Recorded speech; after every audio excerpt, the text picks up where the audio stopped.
Frankenstein, or The Modern Prometheus by Mary Wollstonecraft Shelley. This is an AI-generated, illustrated audiobook. A young scientist in Geneva pursues the secret of life with obsessive ambition. He succeeds, but the creature he awakens is monstrous and abandoned. Rejected by his creator, the being wanders the wilds of Europe. Driven by a thirst for vengeance, it seeks out Victor Frankenstein. Their chase leads from the icy wastes of the Arctic to the edge of death. Shelley explores the dangers of unchecked ambition and the nature of humanity. It is a story of creation, loss, and the consequences of playing God. Listen now to this classic of Gothic literature. To Mrs. Saville, England. St. Petersburg, December 11th, 17. You will rejoice to hear that no disaster has accompanied the commencement of an enterprise which you have regarded with such evil forebodings. I arrived here yesterday, and my first task is to assure my dear sister of my welfare and increasing confidence in the success of my undertaking. I am already far north of London, and as I walk in the streets of Petersburg, I feel a cold northern breeze play upon my cheeks, which braces my nerves and fills me with delight. Do you understand this feeling? This breeze, which has travelled from the regions towards which I am advancing, gives me a foretaste of those icy climes. Inspirited by this wind of promise, my daydreams become more fervent and vivid.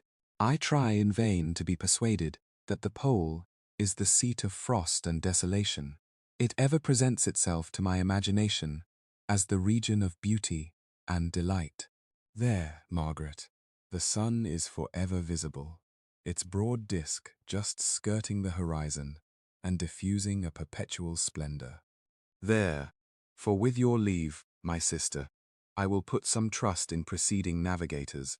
Their snow and frost are banished, and, sailing over a calm sea, we may be wafted to a land surpassing in wonders and in beauty every region hitherto discovered on the habitable globe.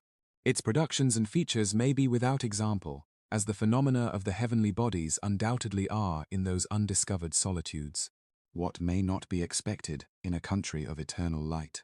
I may there discover the wondrous power which attracts the needle, and may regulate 1,000 celestial observations that require only this voyage to render their seeming eccentricities consistent forever. I shall satiate my ardent curiosity with the sight of a part of the world never before visited, and may tread a land never before imprinted by the foot of man.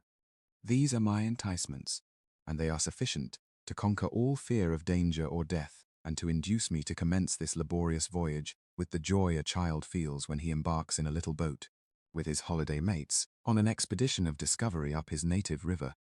But supposing all these conjectures to be false, you cannot contest the inestimable benefit which I shall confer on all mankind, to the last generation, by discovering a passage near the pole to those countries, to reach which at present so many months are requisite, or by ascertaining the secret of the magnet, which, if at all possible, can only be effected by an undertaking such as mine. These reflections have dispelled the agitation with which I began my letter, and I feel my heart glow with an enthusiasm which elevates me to heaven. For nothing contributes so much to tranquilize the mind as a steady purpose, a point on which the soul may fix its intellectual eye. This expedition has been the favorite dream of my early years. I have read with ardor the accounts of the various voyages which have been made in the prospect of arriving at the North Pacific Ocean through the seas which surround the pole. You may remember that a history of all the voyages made for purposes of discovery composed the whole of our good Uncle Thomas's library. My education was neglected, yet I was passionately fond of reading. These volumes were my study day and night, and my familiarity with them increased that regret which I had felt, as a child, on learning that my father's dying injunction had forbidden my uncle to allow me to embark in a seafaring life. These visions faded when I perused, for the first time, those poets whose effusions entranced my soul and lifted it to heaven. I also became a poet, and for 1 year lived in a paradise of my own creation. I imagined that I also might obtain a niche in the temple, where the names of Homer and Shakespeare are consecrated. You are well acquainted with my failure, and how heavily I bore the disappointment. But just at that time I inherited the fortune of my cousin, and my thoughts were turned into the channel of their earlier bent. 6 years have passed since I resolved on my present undertaking. I can even now remember the hour from which I dedicated myself to this great enterprise. I commenced by inuring my body to hardship. I accompanied the whale fishers on several expeditions to the North Sea. I voluntarily endured cold, famine, thirst, and want of sleep. I often worked harder than the common sailors during the day, and devoted my nights to the study of mathematics, the theory of medicine, and those branches of physical science from which a naval adventurer might derive the greatest practical advantage. Twice I actually hired myself as an undermate in a Greenland whaler, and acquitted myself to admiration. I must own I felt a little proud when my captain offered me the second dignity in the vessel and entreated me to remain with the greatest earnestness, so valuable did he consider my services. And now, dear Margaret, do I not deserve to accomplish some great purpose? My life might have been passed in ease and luxury, but I preferred glory to every enticement that wealth placed in my path. Oh, that some encouraging voice would answer in the affirmative. My courage and my resolution is firm, but my hopes fluctuate, and my spirits are often depressed. I am about to proceed on a long and difficult voyage, the emergencies of which will demand all my fortitude. I am required not only to raise the spirits of others, but sometimes to sustain my own, when theirs are failing. This is the most favorable period for traveling in Russia. They fly quickly over the snow in their sledges. The motion is pleasant, and, in my opinion, far more agreeable than that of an English stagecoach. The cold is not excessive if you are wrapped in furs, a dress which I have already adopted, for there is a great difference between walking the deck and remaining seated motionless for hours, when no exercise prevents the blood from actually freezing in your veins. I have no ambition to lose my life on the post road between St. Petersburg and Archangel. I shall depart for the latter town in a fortnight or 3 weeks, and my intention is to hire a ship there, which can easily be done by paying the insurance for the owner, and to engage as many sailors as I think necessary among those who are accustomed to the whale fishing. I do not intend to sail until the month of June, and when shall I return? Ah, dear sister, how can I answer this question? If I succeed, many, many months, perhaps years, will pass before you and I may meet. If I fail, you will see me again soon, or never. Farewell, my dear, excellent Margaret. Heaven shower down blessings on you, and save me, that I may again and again testify my gratitude for all your love and kindness. Your affectionate brother, R. Walton.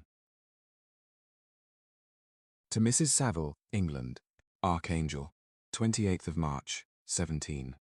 How slowly the time passes here, encompassed as I am by frost and snow. Yet a second step is taken towards my enterprise.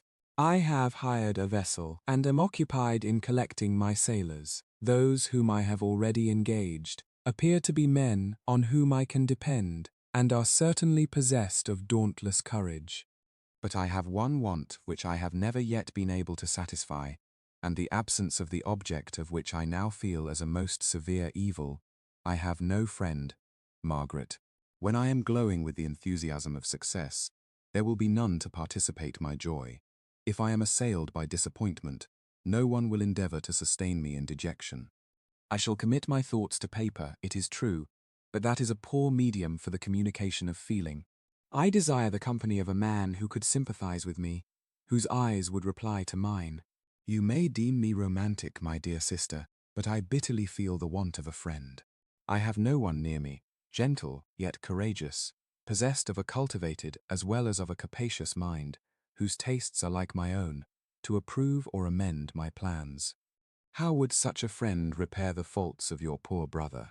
I am too ardent in execution, and too impatient of difficulties. But it is a still greater evil to me that I am self-educated. For the first 14 years of my life, I ran wild on a common, and read nothing but our Uncle Thomas's books of voyages.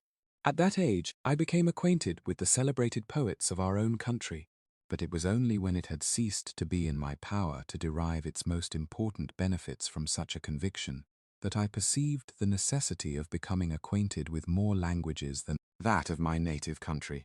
Now I am 28, and am in reality more illiterate than many schoolboys of 15. It is true that I have thought more, and that my daydreams are more extended and magnificent, but they want, as the painters call it, keeping, and I greatly need a friend who would have sense enough not to despise me as romantic, and affection enough for me to endeavour to regulate my mind. Well, these are useless complaints. I shall certainly find no friend on the wide ocean, nor even here in Archangel, among merchants and seamen. Yet some feelings, unallied to the dross of human nature, beat even in these rugged bosoms. My lieutenant, for instance, is a man of wonderful courage and enterprise. He is madly desirous of glory, or rather, to word my phrase more characteristically, of advancement in his profession. He is an Englishman, and in the midst of national and professional prejudices, unsoftened by cultivation, retains some of the noblest endowments of humanity. I first became acquainted with him on board a whale vessel. Finding that he was unemployed in this city, I easily engaged him to assist in my enterprise. The master is a person of an excellent disposition, and is remarkable in the ship for his gentleness and the mildness of his discipline. This circumstance, added to his well-known integrity and dauntless courage, made me very desirous to engage him. A youth passed in solitude, my best years spent under your gentle and feminine fosterage, has so refined the groundwork of my character that I cannot overcome an intense distaste to the usual brutality exercised on board ship. I have never believed it to be necessary. And when I heard of a mariner equally noted for his kindliness of heart and the respect and obedience paid to him by his crew, I felt myself peculiarly fortunate in being able to secure his services. I heard of him first in rather a romantic manner, from a lady who owes to him the happiness of her life. This, briefly, is his story. Some years ago he loved a young Russian lady of moderate fortune, and having amassed a considerable sum in prize money, the father of the girl consented to the match. He saw his mistress once before the destined ceremony, but she was bathed in tears, and throwing herself at his feet, entreated him to spare her, confessing at the same time that she loved another, but that he was poor and that her father would never consent to the union. My generous friend reassured the suppliant, and on being informed of the name of her lover, instantly abandoned his pursuit. He had already bought a farm with his money, on which he had designed to pass the remainder of his life, but he bestowed the whole on his rival, together with the remains of his prize money to purchase stock, and then himself solicited the young woman's father to consent to her marriage with her lover. But the old man decidedly refused, thinking himself bound in honour to my friend, who, when he found the father inexorable, quitted his country, nor returned, until he heard that his former mistress was married, according to her inclinations. What a noble fellow, you will exclaim. He is so, but then he is wholly uneducated. He is as silent as a Turk, and a kind of ignorant carelessness attends him, which, while it renders his conduct the more astonishing, detracts from the interest and sympathy which otherwise he would command. Yet do not suppose, because I complain a little, or because I can conceive a consolation for my toils which I may never know, that I am wavering in my resolutions. Those are as fixed as fate, and my voyage is only now delayed until the weather shall permit my embarkation. The winter has been dreadfully severe, but the spring promises well, and it is considered as a remarkably early season, so that perhaps I may sail sooner than I expected. I shall do nothing rashly. You know me sufficiently to confide in my prudence and considerateness whenever the safety of others is committed to my care. I cannot describe to you my sensations on the near prospect of my undertaking. It is impossible to communicate to you a conception of the trembling sensation, half pleasurable and half fearful, with which I am preparing to depart. I am going to unexplored regions, to the land of mist and snow, but I shall kill no albatross. Therefore do not be alarmed for my safety, or if I should come back to you as worn and woeful as the ancient mariner. You will smile at my illusion, but I will disclose a secret. I have often attributed my attachment to, my passionate enthusiasm for, the dangerous mysteries of ocean, to that production of the most imaginative of modern poets. There is something at work in my soul which I do not understand. I am practically industrious, painstaking, a workman to execute with perseverance and labour, but besides this, there is a love for the marvellous, a belief in the marvellous, intertwined in all my projects, which hurries me out of the common pathways of men, even to the wild sea and unvisited regions I am about to explore. But to return to dearer considerations, shall I meet you again after having traversed immense seas and returned by the most southern cape of Africa or America? I dare not expect such success, yet I cannot bear to look on the reverse of the picture. Continue for the present to write to me by every opportunity. I may receive your letters on some occasions when I need them most to support my spirits. I love you very tenderly. Remember me with affection, should you never hear from me again. Your affectionate brother, Robert Walton. To Mrs. Saville, England, July 7th, 17. My dear sister, I write a few lines in haste to say that I am safe and well advanced on my voyage. This letter will reach England by a merchantman now on its homeward voyage from Archangel, more fortunate than I, who may not see my native land, perhaps, for many years. I am, however, in good spirits. My men are bold and apparently firm of purpose, nor do the floating sheets of ice that continually pass us, indicating the dangers of the region towards which we are advancing, appear to dismay them. We have already reached a very high latitude, but it is the height of summer, and although not so warm as in England, the southern gales, which blow us speedily towards those shores which I so ardently desire to attain, breathe a degree of renovating warmth which I had not expected. No incidents have hitherto befallen us that would make a figure in a letter. 1 or 2 stiff gales and the springing of a leak are accidents which experienced navigators scarcely remember to record, and I shall be well content if nothing worse happen to us during our voyage. Adieu, my dear Margaret. Be assured that for my own sake, as well as yours, I will not rashly encounter danger. I will be cool, persevering, but success shall crown my endeavours. Wherefore not? Thus far I have gone, tracing a secure way over the pathless seas, the very stars themselves being witnesses and testimonies of my triumph. Why not still proceed over the untamed yet obedient element? What can stop the determined heart and resolved will of man? My swelling heart involuntarily pours itself out thus. But I must finish. Heaven bless my beloved sister, R.W. To Mrs. Saville, England, August 5th, 17. So strange an accident has happened to us that I cannot forbear recording it, although it is very probable that you will see me before these papers can come into your possession. Last Monday, July 31st, we were nearly surrounded by ice, which closed in the ship on all sides, scarcely leaving her the sea room in which she floated. Our situation was somewhat dangerous, especially as we were compassed round by a very thick fog. We accordingly lay to, hoping that some change would take place in the atmosphere and weather. About 2 o'clock, the mist cleared away, and we beheld, stretched out in every direction, vast and irregular plains of ice, which seemed to have no end. Some of my comrades groaned, and my own mind began to grow watchful with anxious thoughts, when a strange sight suddenly attracted our attention and diverted our solicitude from our own situation. We perceived a low carriage, fixed on a sledge and drawn by dogs, pass on towards the north, at the distance of half a mile. A being which had the shape of a man, but apparently of gigantic stature, sat in the sledge and guided the dogs. We watched the rapid progress of the traveller with our telescopes until he was lost among the distant inequalities of the ice. This appearance excited our unqualified wonder.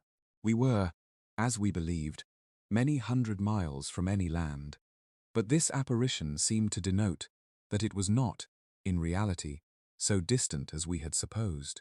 Shut in, however, by ice, it was impossible to follow his track, which we had observed with the greatest attention. About 2 hours after this occurrence we heard the ground sea, and before night the ice broke and freed our ship. We, however, lay to until the morning, fearing to encounter in the dark those large, loose masses which float about after the breaking up of the ice.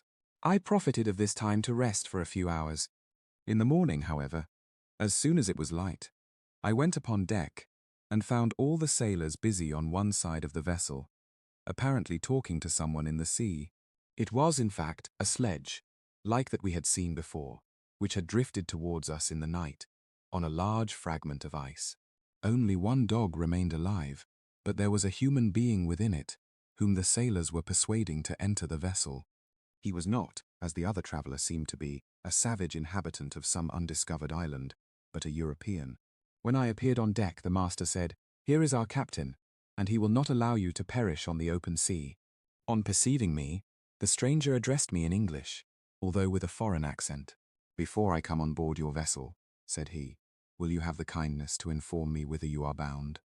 You may conceive my astonishment on hearing such a question addressed to me from a man on the brink of destruction, and to whom I should have supposed that my vessel would have been a resource which he would not have exchanged for the most precious wealth the earth can afford.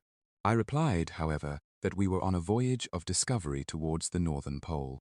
Upon hearing this, he appeared satisfied and consented to come on board. Good God, Margaret, if you had seen the man who thus capitulated for his safety, your surprise would have been boundless. His limbs were nearly frozen, and his body dreadfully emaciated by fatigue and suffering. I never saw a man in so wretched a condition. We attempted to carry him into the cabin, but as soon as he had quitted the fresh air, he fainted. We accordingly brought him back to the deck and restored him to animation by rubbing him with brandy and forcing him to swallow a small quantity.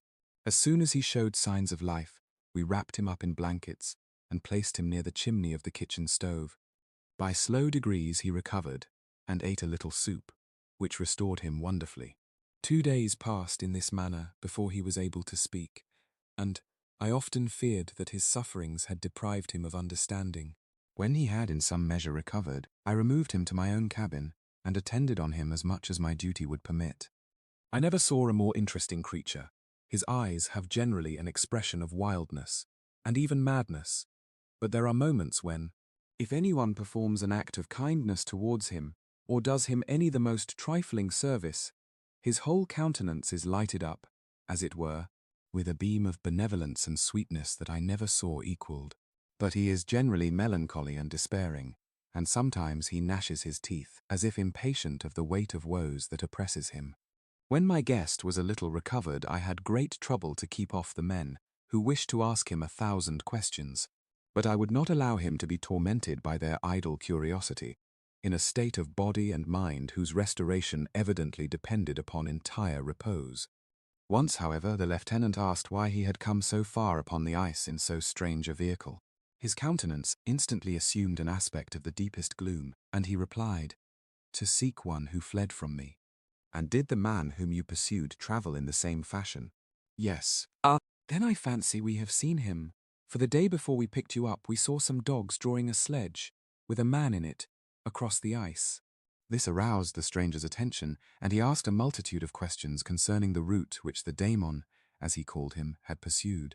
Soon after, when he was alone with me, he said, "I have, doubtless, excited your curiosity, as well as that of these good people, but you are too considerate to make inquiries.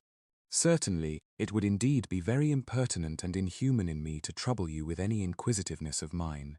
And yet you rescued me from a strange and perilous situation. You have benevolently restored me to life." Soon after this, he inquired if I thought that the breaking up of the ice had destroyed the other sledge. I replied that I could not answer with any degree of certainty, for the ice had not broken until near midnight, and the traveller might have arrived at a place of safety before that time. But of this I could not judge. From this time, a new spirit of life animated the decaying frame of the stranger. He manifested the greatest eagerness to be upon deck to watch for the sledge which had before appeared, but I have persuaded him to remain in the cabin, for he is far too weak to sustain the rawness of the atmosphere. I have promised that someone should watch for him and give him instant notice if any new object should appear in sight. Such is my journal of what relates to this strange occurrence up to the present day. The stranger has gradually improved in health, but is very silent and appears uneasy when anyone except myself enters his cabin. Yet his manners are so conciliating and gentle that the sailors are all interested in him, although they have had very little communication with him. For my own part, I begin to love him as a brother, and his constant and deep grief fills me with sympathy and compassion. He must have been a noble creature in his better days, being even now in wreck so attractive and amiable. I said in one of my letters, my dear Margaret, that I should find no friend on the wide ocean, yet I have found a man who, before his spirit had been broken by misery, I should have been happy to have possessed as the brother of my heart. I shall continue my journal concerning the stranger at intervals, should I have any fresh incidents to record. August 13th, 17. My affection for my guest increases every day. He excites at once my admiration and my pity to an astonishing degree. How can I see so noble a creature destroyed by misery without feeling the most poignant grief? He is so gentle, yet so wise. His mind is so cultivated, and when he speaks, although his words are culled with the choicest art, yet they flow with rapidity and unparalleled eloquence. He is now much recovered from his illness and is continually on the deck, apparently watching for the sledge that preceded his own. Yet, although unhappy, he is not so utterly occupied by his own misery, but that he interests himself deeply in the projects of others. He has frequently conversed with me on mine, which I have communicated to him without disguise. He entered attentively into all my arguments in favor of my eventual success, and into every minute detail of the measures I had taken to secure it. I was easily led by the sympathy which he evinced to use the language of my heart, to give utterance to the burning ardor of my soul, and to say, with all the fervor that warmed me, how gladly I would sacrifice my fortune, my existence, my every hope, to the furtherance of my enterprise. One man's life or death were but a small price to pay for the acquirement of the knowledge which I sought. For the dominion I should acquire and transmit over the elemental foes of our race. As I spoke, a dark gloom spread over my listener's countenance. At first I perceived that he tried to suppress his emotion. He placed his hands before his eyes, and my voice quivered, and failed me, as I beheld tears trickle fast from between his fingers. A groan burst from his heaving breast. I paused. At length he spoke, in broken accents. Unhappy man, do you share my madness? Have you drunk also of the intoxicating draught? Hear me, let me reveal my tale, and you will dash the cup from your lips. Such words, you may imagine, strongly excited my curiosity, but the paroxysm of grief that had seized the stranger overcame his weakened powers, and many hours of repose and tranquil conversation were necessary to restore his composure. Having conquered the violence of his feelings, he appeared to despise himself for being the slave of passion, and quelling the dark tyranny of despair, he led me again to converse concerning myself personally. He asked me the history of my earlier years. The tale was quickly told, but it awakened various trains of reflection. I spoke of my desire of finding a friend, of my thirst for a more intimate sympathy with a fellow mind than had ever fallen to my lot, and expressed my conviction that a man could boast of little happiness who did not enjoy this blessing. I agree with you, replied the stranger. We are unfashioned creatures, but half made up, if one wiser, better. Dearer than ourselves, such a friend ought to be. Do not lend his aid to perfectionate our weak and faulty natures. I once had a friend, the most noble of human creatures, and am entitled, therefore, to judge respecting friendship. You have hope, and the world before you, and have no cause for despair. But I have lost everything, and cannot begin life anew. As he said this, his countenance became expressive of a calm, settled grief that touched me to the heart. But he was silent, and presently retired to his cabin.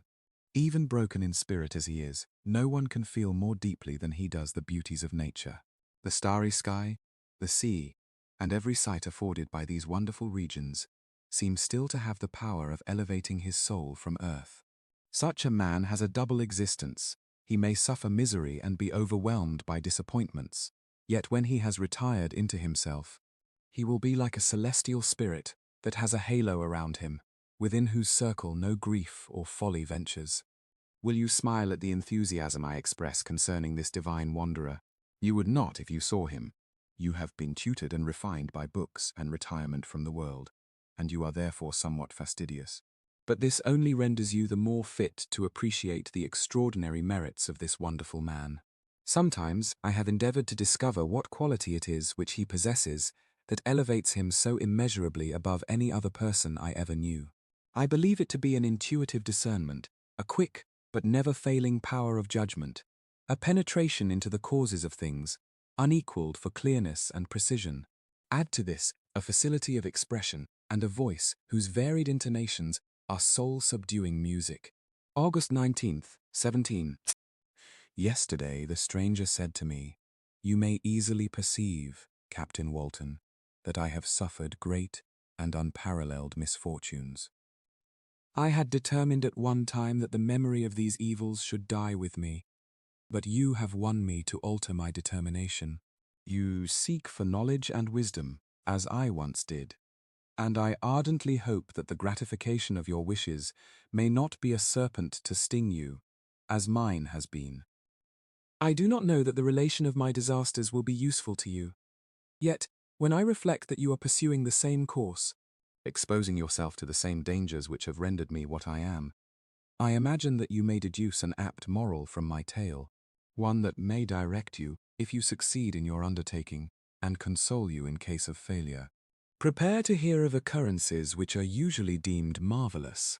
Were we among the tamer scenes of nature, I might fear to encounter your unbelief, perhaps your ridicule. But many things will appear possible in these wild and mysterious regions which would provoke the laughter of those unacquainted with the ever-varied powers of nature.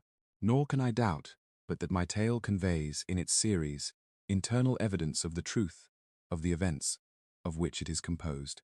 You may easily imagine that I was much gratified by the offered communication, yet I could not endure that he should renew his grief by a recital of his misfortunes.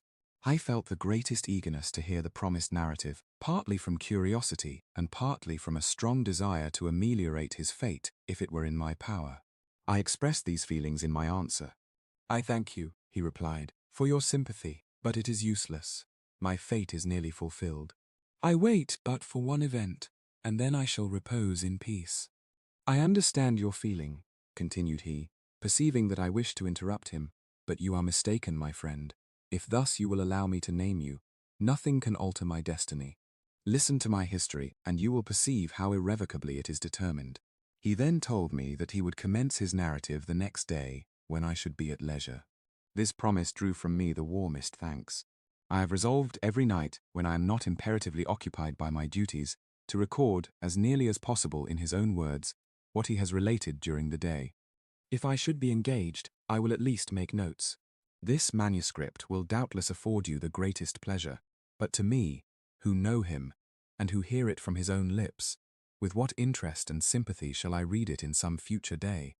Even now, as I commence my task, his full-toned voice swells in my ears, his lustrous eyes dwell on me with all their melancholy sweetness. I see his thin hand raised in animation, while the lineaments of his face are irradiated by the soul within. Strange and harrowing must be his story. Frightful the storm which embraced the gallant vessel on its course and wrecked it. Thus,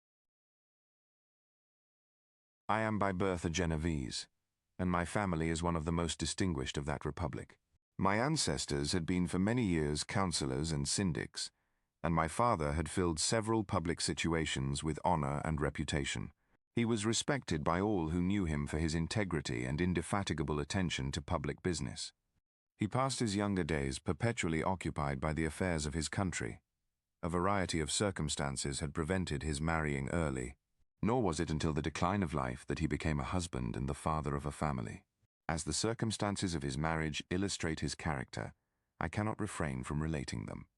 One of his most intimate friends was a merchant who, from a flourishing state, fell, through numerous mischances, into poverty. This man, whose name was Beaufort, was of a proud and unbending disposition, and could not bear to live in poverty and oblivion in the same country where he had formerly been distinguished for his rank and magnificence. Having paid his debts, therefore, in the most honorable manner, he retreated with his daughter to the town of Lucerne, where he lived unknown and in wretchedness. My father loved Beaufort with the truest friendship, and was deeply grieved by his retreat in these unfortunate circumstances. He bitterly deplored the false pride which led his friend to a conduct so little worthy of the affection that united them. He lost no time in endeavoring to seek him out, with the hope of persuading him to begin the world again through his credit and assistance. But Beaufort had taken effectual measures to conceal himself, and it was 10 months before my father discovered his abode. Overjoyed at this discovery, he hastened to the house, which was situated in a mean street near the Royce. But when he entered, misery and despair alone welcomed him. Beaufort had saved but a very small sum of money from the wreck of his fortunes, but it was sufficient to provide him with sustenance for some months, and in the meantime he hoped to procure some respectable employment in a merchant's house. The interval was, consequently, spent in inaction, His grief only became more deep and rankling when he had leisure for reflection, and at length it took so fast hold of his mind that at the end of 3 months he lay on a bed of sickness, incapable of any exertion. His daughter attended him with the greatest tenderness, but she saw with despair that their little fund was rapidly decreasing and that there was no other prospect of support. But Caroline Beaufort possessed a mind of an uncommon mould, and her courage rose to support her in her adversity. She procured plain work, she plaited straw, and by various means contrived to earn a pittance scarcely sufficient to support life. Several months passed in this manner. Her father grew worse. Her time was more entirely occupied in attending him. Her means of subsistence decreased, and in the 10th month, her father died in her arms, leaving her an orphan and a beggar.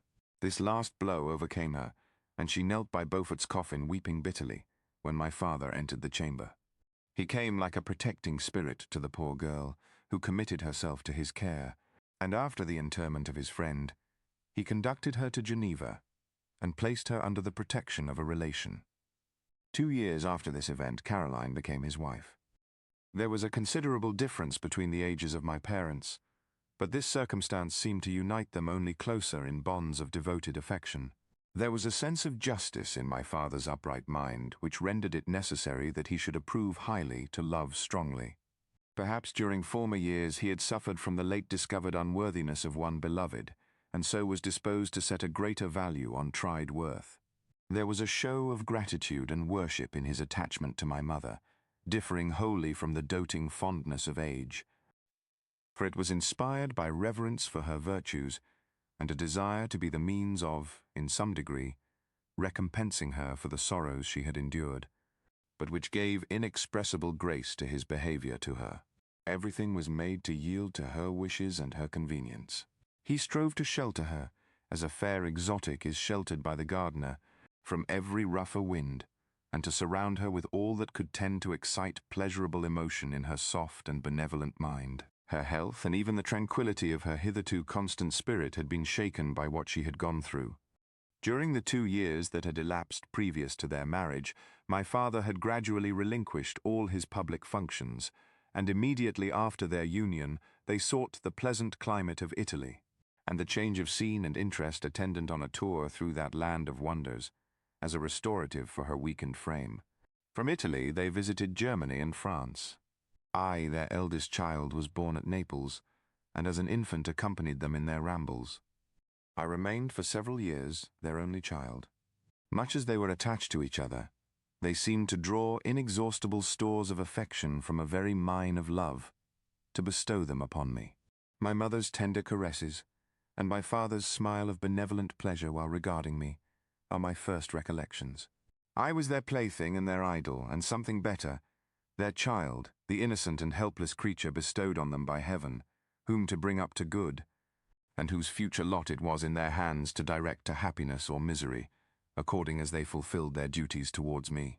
With this deep consciousness of what they owed towards the being to which they had given life, added to the active spirit of tenderness that animated both, it may be imagined that while during every hour of my infant life I received a lesson of patience, of charity, and of self-control, I was so guided by a silken cord that all seemed but one train of enjoyment to me. For a long time I was their only care. My mother had much desired to have a daughter, but I continued their single offspring. When I was about 5 years old, while making an excursion beyond the frontiers of Italy, they passed a week on the shores of the Lake of Como. Their benevolent disposition often made them enter the cottages of the poor. This, to my mother, was more than a duty. It was a necessity, a passion, remembering what she had suffered, and how she had been relieved, for her to act in her turn, the guardian angel to the afflicted. During one of their walks, a poor cot in the foldings of a veil attracted their notice as being singularly disconsolate, while the number of half-clothed children gathered about it spoke of penury in its worst shape. One day, when my father had gone by himself to Milan, my mother, accompanied by me, visited this abode. She found a peasant and his wife, hard-working, bent down by care and labor, distributing a scanty meal to 5 hungry babes. Among these there was one which attracted my mother far above all the rest. She appeared of a different stock. The four others were dark-eyed, hardy little vagrants. This child was thin and very fair. Her hair was the brightest living gold, and despite the poverty of her clothing, seemed to set a crown of distinction on her head. Her brow was clear and ample, her blue eyes cloudless, and her lips, and the moulding of her face, so expressive of sensibility and sweetness, that none could behold her without looking on her as of a distinct species, a being heaven-sent, and bearing a celestial stamp in all her features. The peasant woman, perceiving that my mother fixed eyes of wonder and admiration on this lovely girl, eagerly communicated her history.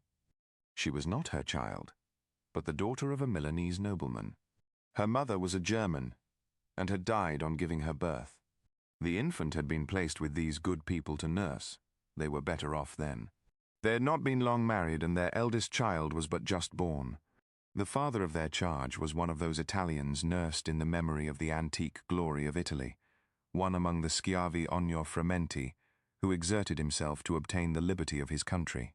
He became the victim of its weakness. Whether he had died or still lingered in the dungeons of Austria was not known. His property was confiscated.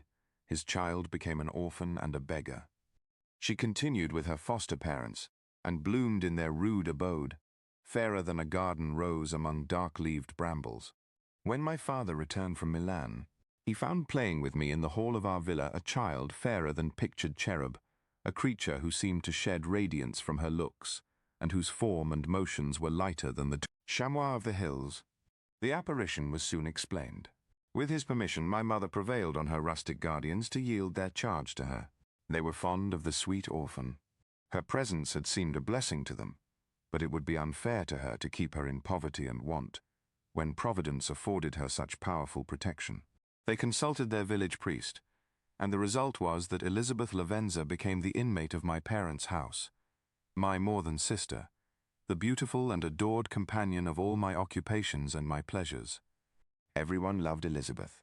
The passionate and almost reverential attachment with which all regarded her became, while I shared it, my pride and my delight. On the evening previous to her being brought to my home, my mother had said playfully, "I have a pretty present for my Victor. Tomorrow he shall have it." And when, on the morrow, she presented Elizabeth to me as her promised gift, I, with childish seriousness, interpreted her words literally and looked upon Elizabeth as mine to protect, love, and cherish. All praises bestowed on her I received as made to a possession of my own. We called each other familiarly by the name of cousin. No word, no expression could body forth the kind of relation in which she stood to me, my more than sister, since till death she was to be mine only. We were brought up together. There was not quite a year difference in our ages. I need not say that we were strangers to any species of disunion or dispute. Harmony was the soul of our companionship, and the diversity and contrast that subsisted in our characters drew us nearer together. Elizabeth was of a calmer and more concentrated disposition, but with all my ardor, I was capable of a more intense application, and was more deeply smitten with the thirst for knowledge. She busied herself with following the aerial creations of the poets, and in the majestic and wondrous scenes which surrounded our Swiss home, the sublime shapes of the mountains, the changes of the seasons, tempest and calm, the silence of winter, and the life and turbulence of our alpine summers, she found ample scope for admiration and delight, while my companion contemplated with a serious and satisfied spirit the magnificent appearances of things. I delighted in investigating their causes. The world was to me a secret which I desired to divine. Curiosity, earnest research to learn the hidden laws of nature, gladness akin to rapture, as they were unfolded to me, are among the earliest sensations I can remember. On the birth of a second son, my junior by 7 years, my parents gave up entirely their wandering life and fixed themselves in their native country. We possessed a house in Geneva and a campagne on Bellerive, the eastern shore of the lake, at the distance of rather more than a league from the city. We resided principally in the latter, and the lives of my parents were passed in considerable seclusion. It was my temper to avoid a crowd and to attach myself fervently to a few.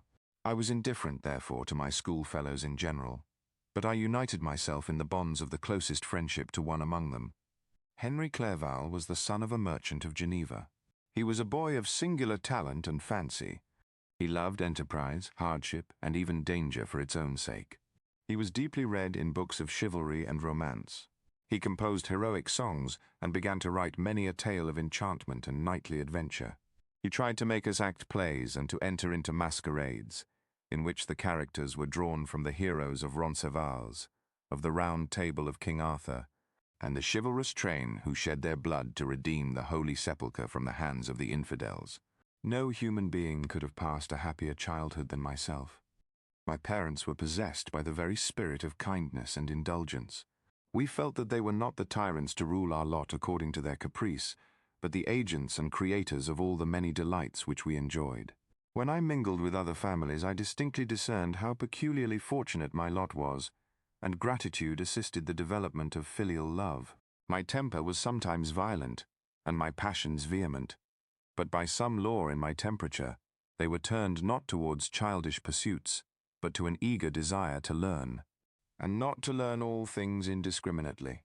I confess that neither the structure of languages, nor the code of governments, nor the politics of various states possessed attractions for me. It was the secrets of heaven and earth that I desired to learn, and whether it was the outward substance of things or the inner spirit of nature and the mysterious soul of man that occupied me, still my inquiries were directed to the metaphysical, or in its highest sense, the physical secrets of the world. Meanwhile, Clerval occupied himself, so to speak, with the moral relations of things. The busy stage of life, the virtues of heroes, and the actions of men were his theme, and his hope and his dream was to become one among those whose names are recorded in story as the gallant and adventurous benefactors of our species. The saintly soul of Elizabeth shone like a shrine-dedicated lamp in our peaceful home. Her sympathy was ours, her smile, her soft voice, the sweet glance of her celestial eyes were ever there to bless and animate us. She was the living spirit of love to soften and attract. I might have become sullen in my study, rough through the ardor of my nature, but that she was there to subdue me to a semblance of her own gentleness. And Clerval? Could aught ill entrench on the noble spirit of Clerval? Yet he might not have been so perfectly humane, so thoughtful in his generosity, so full of kindness and tenderness amidst his passion for adventurous exploit, had she not unfolded to him the real loveliness of beneficence, and made the doing good the end and aim of his soaring ambition. I feel exquisite pleasure in dwelling on the recollections of childhood, before misfortune had tainted my mind and changed its bright visions of extensive usefulness into gloomy and narrow reflections upon self. Besides, in drawing the picture of my early days, I also record those events which led, by insensible steps, to my after-tale of misery. For when I would account to myself for the birth of that passion which afterwards ruled my destiny, I find it arise, like a mountain river, from ignoble and almost forgotten sources. But, swelling as it proceeded, it became the torrent which, in its course, has swept away all my hopes and joys. Natural philosophy is the genius that has regulated my fate. I desire, therefore, in this narration, to state those facts which led to my predilection for that science. When I was 13 years of age, we all went on a party of pleasure to the baths near Thonon. The inclemency of the weather obliged us to remain a day confined to the inn. In this house I chanced to find a volume of the works of Cornelius Agrippa. I opened it with apathy. The theory which he attempts to demonstrate, and the wonderful facts which he relates, soon changed this feeling into enthusiasm. A new light seemed to dawn upon my mind, and bounding with joy, I communicated my discovery to my father. My father looked carelessly at the title page of my book and said, "Ah, Cornelius Agrippa, my dear Victor, do not waste your time upon this. It is sad trash." If, instead of this remark, my father had taken the pains to explain to me that the principles of Agrippa had been entirely exploded, and that a modern system of science had been introduced which possessed much greater powers than the ancient, because the powers of the latter were chimerical, while those of the former were real and practical, Under such circumstances, I should certainly have thrown Agrippa aside and have contented my imagination, warmed as it was, by returning with greater ardor to my former studies. It is even possible that the train of my ideas would never have received the fatal impulse that led to my ruin. But the cursory glance my father had taken of my volume by no means assured me that he was acquainted with its contents, and I continued to read with the greatest avidity. When I returned home, my first care was to procure the whole works of this author, and afterwards of Paracelsus and Albertus Magnus. I read and studied the wild fancies of these writers with delight. They appeared to me treasures known to few besides myself. I have described myself as always having been imbued with a fervent longing to penetrate the secrets of nature. In spite of the intense labor and wonderful discoveries of modern philosophers, I always came from my studies discontented and unsatisfied. Sir Isaac Newton is said to have avowed that he felt like a child picking up shells beside the great and unexplored ocean of truth. Those of his successors in each branch of natural philosophy with whom I was acquainted appeared even to my boy's apprehensions as tyros, engaged in the same pursuit. The untaught peasant beheld the elements around him and was acquainted with their practical uses. The most learned philosopher knew little more. He had partially unveiled the face of nature, but her immortal lineaments were still a wonder and a mystery. He might dissect, anatomize, and give names, but, not to speak of a final cause, causes in their secondary and tertiary grades were utterly unknown to him. I had gazed upon the fortifications and impediments that seemed to keep human beings from entering the citadel of nature, and rashly and ignorantly I had repined. But here were books, and here were men who had penetrated deeper and knew more. I took their word for all that they averred, and I became their disciple. It may appear strange that such should arise in the 18th century, but while I followed the routine of education in the schools of Geneva, I was, to a great degree, self-taught with regard to my favorite studies. My father was not scientific, and I was left to struggle with a child's blindness, added to a student's thirst for knowledge. Under the guidance of my new preceptors, I entered with the greatest diligence into the search of the philosopher's stone and the elixir of life, but the latter soon obtained my undivided attention. Wealth was an inferior object, but what glory would attend the discovery if I could banish disease from the human frame and render man invulnerable to any but a violent death? Nor were these my only visions. The raising of ghosts or devils was a promise liberally accorded by my favorite authors, the fulfillment of which I most eagerly sought, and if my incantations were always unsuccessful, I attributed the failure rather to my own inexperience and mistake than to a want of skill or fidelity in my instructors. And thus for a time I was occupied by exploded systems, mingling, like an unadept, 1,000 contradictory theories and floundering desperately in a very slough of multifarious knowledge, guided by an ardent imagination and childish reasoning, till an accident again changed the current of my ideas. When I was about 15 years old, we had retired to our house near Bellerive, when we witnessed a most violent and terrible thunderstorm. It advanced from behind the mountains of Jura, and the thunder burst at once with frightful loudness from various quarters of the heavens. I remained, while the storm lasted, watching its progress with curiosity and delight. As I stood at the door, on a sudden I beheld a stream of fire issue from an old and beautiful oak which stood about 20 yards from our house. And so soon as the dazzling light vanished, the oak had disappeared, and nothing remained but a blasted stump. When we visited it the next morning, we found the tree shattered in a singular manner. It was not splintered by the shock, but entirely reduced to thin ribbons of wood. I never beheld anything so utterly destroyed. Before this, I was not unacquainted with the more obvious laws of electricity. On this occasion, a man of great research in natural philosophy was with us, and excited by this catastrophe, he entered on the explanation of a theory which he had formed on the subject of electricity and galvanism, which was at once new and astonishing to me. All that he said threw greatly into the shade Cornelius Agrippa, Albertus Magnus, and Paracelsus, the lords of my imagination. But by some fatality the overthrow of these men disinclined me to pursue my accustomed studies. It seemed to me as if nothing would or could ever be known. All that had so long engaged my attention suddenly grew despicable. By one of those caprices of the mind which we are perhaps most subject to in early youth, I at once gave up my former occupations, set down natural history and all its progeny as a deformed and abortive creation, and entertained the greatest disdain for a would-be science which could never even step within the threshold of real knowledge.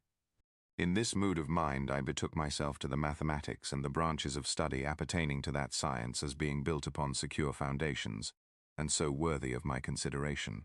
Thus strangely are our souls constructed, and by such slight ligaments are we bound to prosperity or ruin.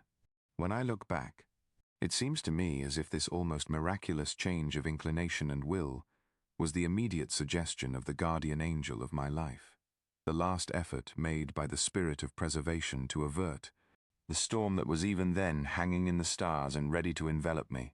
Her victory was announced by an unusual tranquility and gladness of soul which followed the relinquishing of my ancient and latterly tormenting studies. It was thus that I was to be taught to associate evil with their prosecution, happiness with their disregard. It was a strong effort of the spirit of good, but it was ineffectual. Destiny was too potent, and her immutable laws had decreed my utter and terrible destruction.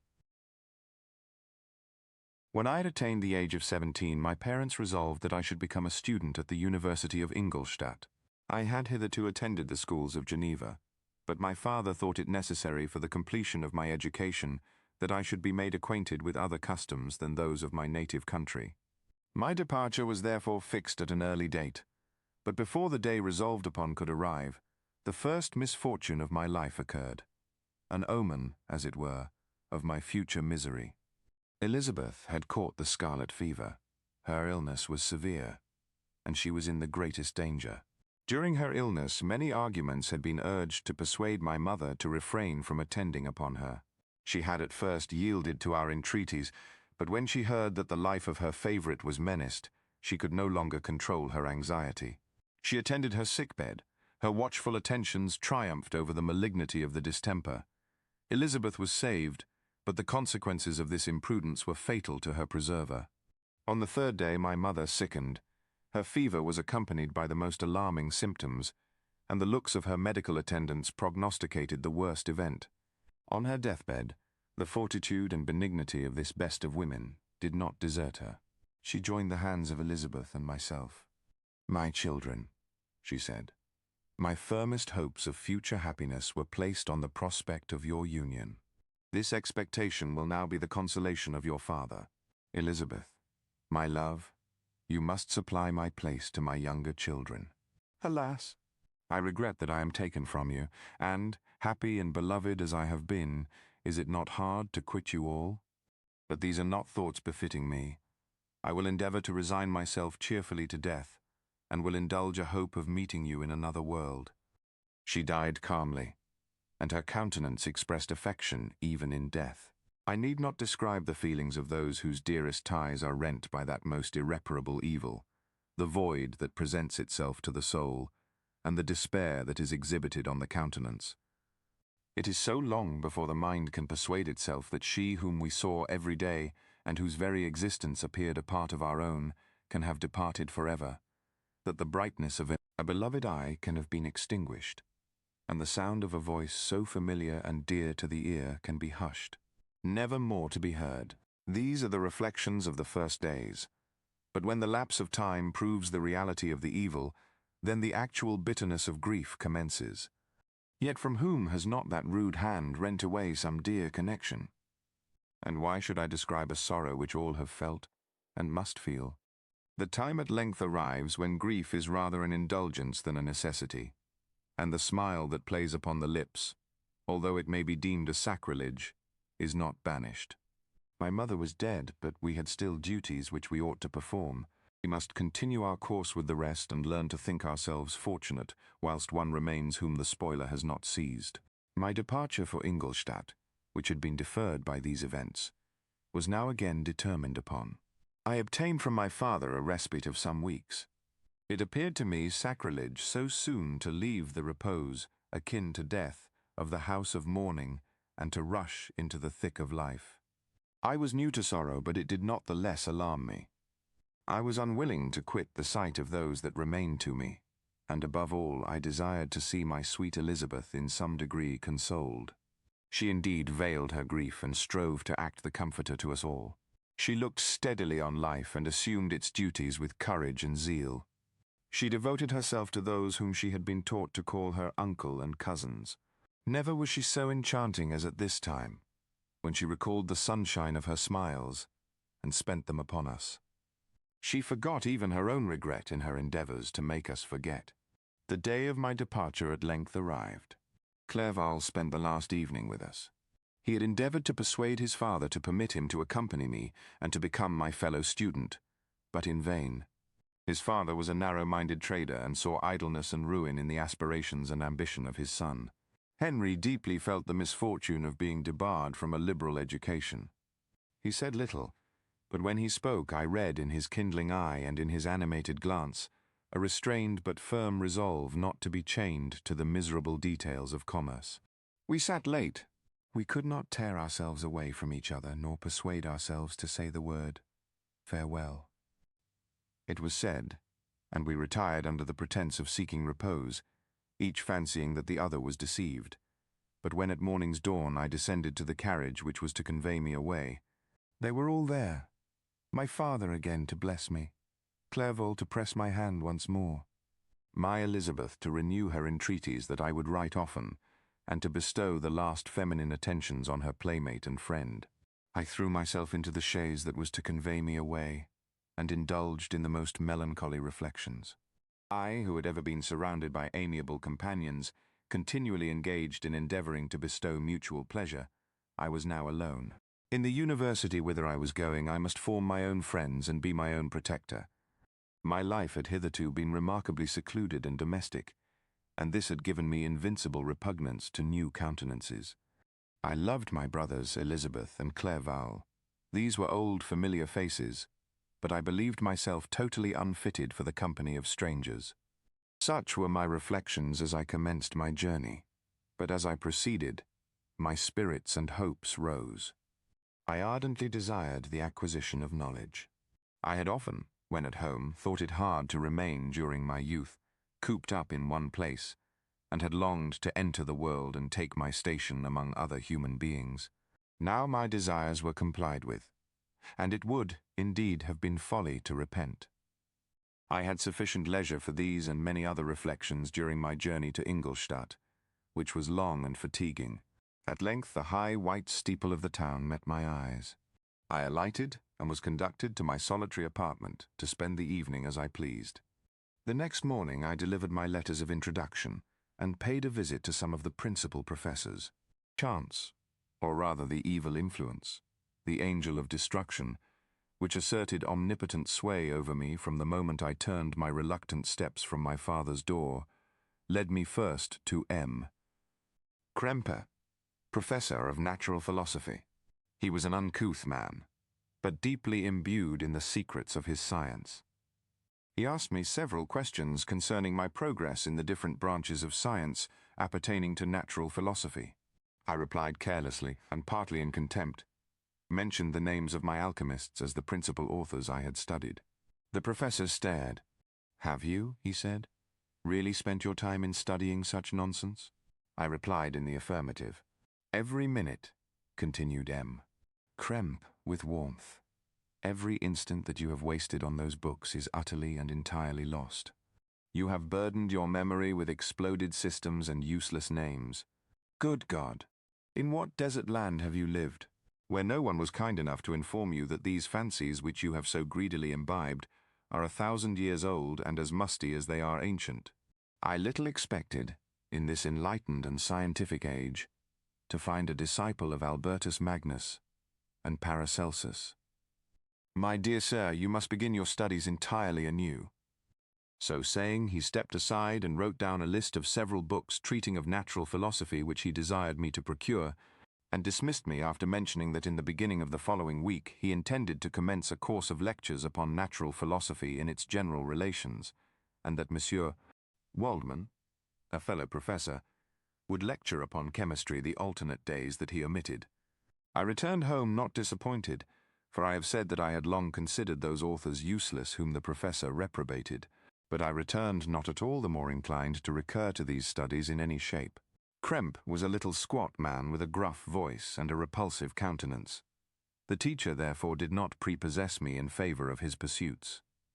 In rather a too philosophical and connected a strain, perhaps, I have given an account of the conclusions I had come to concerning them in my early years.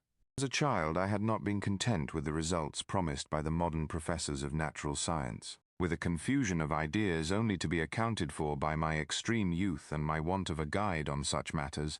I had retrod the steps of knowledge along the paths of time, and exchanged the discoveries of recent inquirers for the dreams of forgotten alchemists. Besides, I had a contempt for the uses of modern natural philosophy. It was very different when the masters of the science sought immortality and power. Such views, although futile, were grand, but now the scene was changed. The ambition of the inquirer seemed to limit itself to the annihilation of those visions on which my interest in science was chiefly founded. I was required to exchange chimeras of boundless grandeur for realities of little worth. Such were my reflections during the first 2 or 3 days of my residence at Ingolstadt, which were chiefly spent in becoming acquainted with the localities and the principal residents in my new abode. But as the ensuing week commenced, I thought of the information which Monsieur Krempe had given me concerning the lectures, and although I could not consent to go and hear that little conceited fellow deliver sentences out of a pulpit, I recollected what he had said of Monsieur Waldman, whom I had never seen, as he had hitherto been out of town. Partly from curiosity and partly from idleness, I went into the lecturing room, which Monsieur Waldman entered shortly after. This professor was very unlike his colleague. He appeared about 50 years of age, but with an aspect expressive of the greatest benevolence. A few grey hairs covered his temples, but those at the back of his head were nearly black. His person was short but remarkably erect, and his voice the sweetest I had ever heard. He began his lecture by a recapitulation of the history of chemistry and the various improvements made by different men of learning, pronouncing with fervour the names of the most distinguished discoverers. He then took a cursory view of the present state of the science, and explained many of its elementary terms. After having made a few preparatory experiments, he concluded with a panegyric upon modern chemistry, the terms of which I shall never forget. The ancient teachers of this science, said he, promised impossibilities and performed nothing. The modern masters promise very little.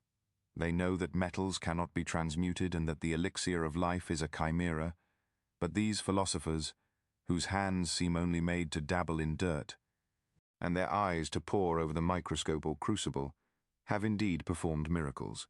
They penetrate into the recesses of nature and show how she works in her hiding places. They ascend into the heavens. They have discovered how the blood circulates and the nature of the air we breathe. They have acquired new and almost unlimited powers. They can command the thunders of heaven, mimic the earthquake, and even mock the invisible world with its own shadows. Such were the professor's words. Rather, let me say, such the words of the fate, announced to destroy me. As he went on, I felt as if my soul were grappling with a palpable enemy. One by one, the various keys were touched, which formed the mechanism of my being. Chord after chord was sounded, and soon my mind was filled with one thought, one conception, one purpose. "So much has been done," exclaimed the soul of Frankenstein. "More, far more will I achieve. Treading in the steps already marked, I will pioneer a new way, explore unknown powers, and unfold to the world the deepest mysteries of creation." I closed not my eyes that night. My internal being was in a state of insurrection and turmoil. I felt that order would thence arise, but I had no power to produce it. By degrees, after the morning's dawn, sleep came. I awoke, and my yesternight's thoughts were as a dream. There only remained a resolution to return to my ancient studies, and to devote myself to a science for which I believed myself to possess a natural talent. On the same day I paid M. Waldman a visit. His manners in private were even more mild and attractive than in public, for there was a certain dignity in his mien during his lecture, which in his own house was replaced by the greatest affability and kindness. I gave him pretty nearly the same account of my former pursuits as I had given to his fellow professor. He heard with attention the little narration concerning my studies, and smiled at the names of Cornelius Agrippa and Paracelsus, but without the contempt that Monsieur Krempe had exhibited. He said that these were men to whose indefatigable zeal modern philosophers were indebted for most of the foundations of their knowledge. They had left to us as an easier task to give new names and arrange in connected classifications the facts which they in a great degree had been the instruments of bringing to light. The labors of men of genius, however erroneously directed, scarcely ever fail in ultimately turning to the solid advantage of mankind. I listened to his statement, which was delivered without any presumption or affectation, and then added that his lecture had removed my prejudices against modern chemists. I expressed myself in measured terms, with the modesty and deference due from a youth to his instructor, without letting escape. Inexperience in life would have made me ashamed any of the enthusiasm which stimulated my intended labors. I requested his advice concerning the books I ought to procure. "I am happy," said Mem Waldman, "to have gained a disciple, and if your application equals your ability, I have no doubt of your success. Chemistry is that branch of natural philosophy in which the greatest improvements have been and may be made. It is on that account that I have made it my peculiar study. But at the same time, I have not neglected the other branches of science. A man would make but a very sorry chemist if he attended to that department of human knowledge alone. If your wish is to become really a man of science and not merely a petty experimentalist, I should advise you to apply to every branch of natural philosophy, including mathematics." He then took me into his laboratory and explained to me the uses of his various machines, instructing me as to what I ought to procure, and promising me the use of his own, when I should have advanced far enough in the science not to derange their mechanism. He also gave me the list of books which I had requested, and I took my leave. Thus ended a day memorable to me. It decided my future destiny.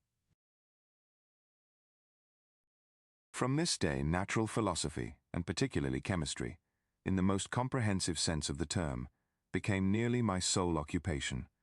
I read with ardor those works, so full of genius and discrimination, which modern inquirers have written on these subjects.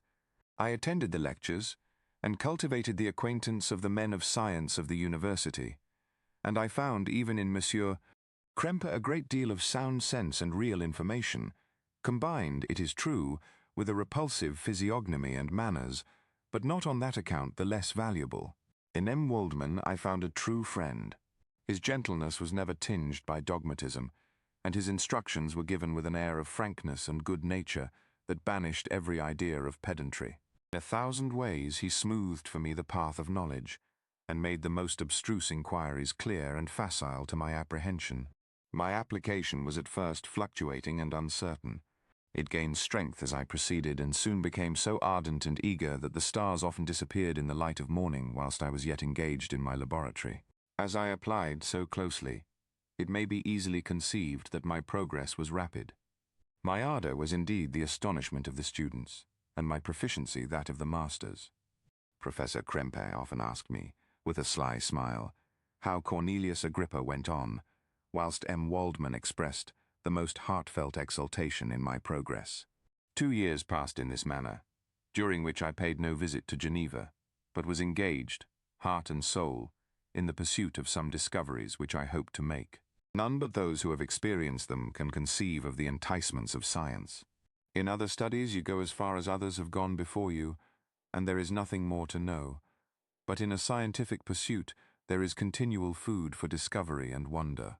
A mind of moderate capacity which closely pursues one study must infallibly arrive at great proficiency in that study, and I, who continually sought the attainment of one object of pursuit, and was solely wrapped up in this, improved so rapidly that at the end of 2 years I made some discoveries in the improvement of some chemical instruments, which procured me great esteem and admiration at the university.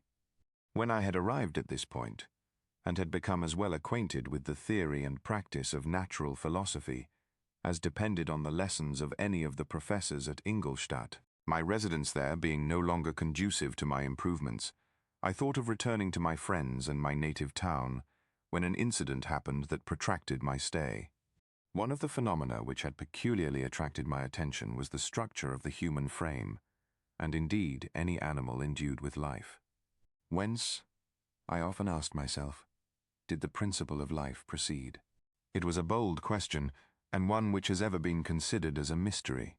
Yet with how many things are we upon the brink of becoming acquainted, if cowardice or carelessness did not restrain our inquiries? I revolved these circumstances in my mind, and determined thenceforth to apply myself more particularly to those branches of natural philosophy which relate to physiology. Unless I had been animated by an almost supernatural enthusiasm, my application to this study would have been irksome and almost intolerable. To examine the causes of life, we must first have recourse to death. I became acquainted with the science of anatomy, but this was not sufficient. I must also observe the natural decay and corruption of the human body. In my education, my father had taken the greatest precautions that my mind should be impressed with no supernatural horrors. I do not ever remember to have trembled at a tale of superstition, or to have feared the apparition of a spirit. Darkness had no effect upon my fancy, and a churchyard was to me merely the receptacle of bodies deprived of life, which, from being the seat of beauty and strength, had become food for the worm. Now I was led to examine the cause and progress of this decay, and forced to spend days and nights in vaults and charnel houses. My attention was fixed upon every object, the most insupportable to the delicacy of the human feelings. I saw how the fine form of man was degraded and wasted. I beheld the corruption of death succeed to the blooming cheek of life. I saw how the worm inherited the wonders of the eye and brain. I paused, examining and analyzing all the minutiae of causation, as exemplified in the change from life to death, and death to life, until from the midst of this darkness a sudden light broke in upon me, a light so brilliant and wondrous, that while I became dizzy with the immensity of the prospect which it illustrated, I was surprised that among so many men of genius who had directed their inquiries towards the same science, that I alone should be reserved to discover so astonishing a secret. Remember, I am not recording the vision of a madman. The sun does not more certainly shine in the heavens than that which I now affirm is true. Some miracle might have produced it, yet the stages of the discovery were distinct and probable. After days and nights of incredible labor and fatigue, I succeeded in discovering the cause of generation and life. Nay, more, I became myself capable of bestowing animation upon lifeless matter. The astonishment which I had at first experienced on this discovery soon gave place to delight and rapture. After so much time spent in painful labor, to arrive at once at the summit of my desires was the most gratifying consummation of my toils. But this discovery was so great and overwhelming that all the steps by which I had been progressively led to it were obliterated, and I beheld only the result.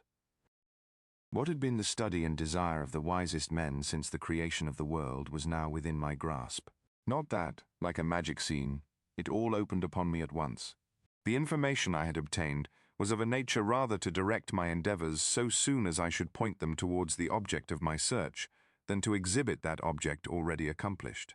I was like the Arabian who had been buried with the dead and found a passage to life, aided only by one glimmering and seemingly ineffectual light. I see by your eagerness and the wonder and hope which your eyes express, my friend, that you expect to be informed of the secret with which I am acquainted. That cannot be.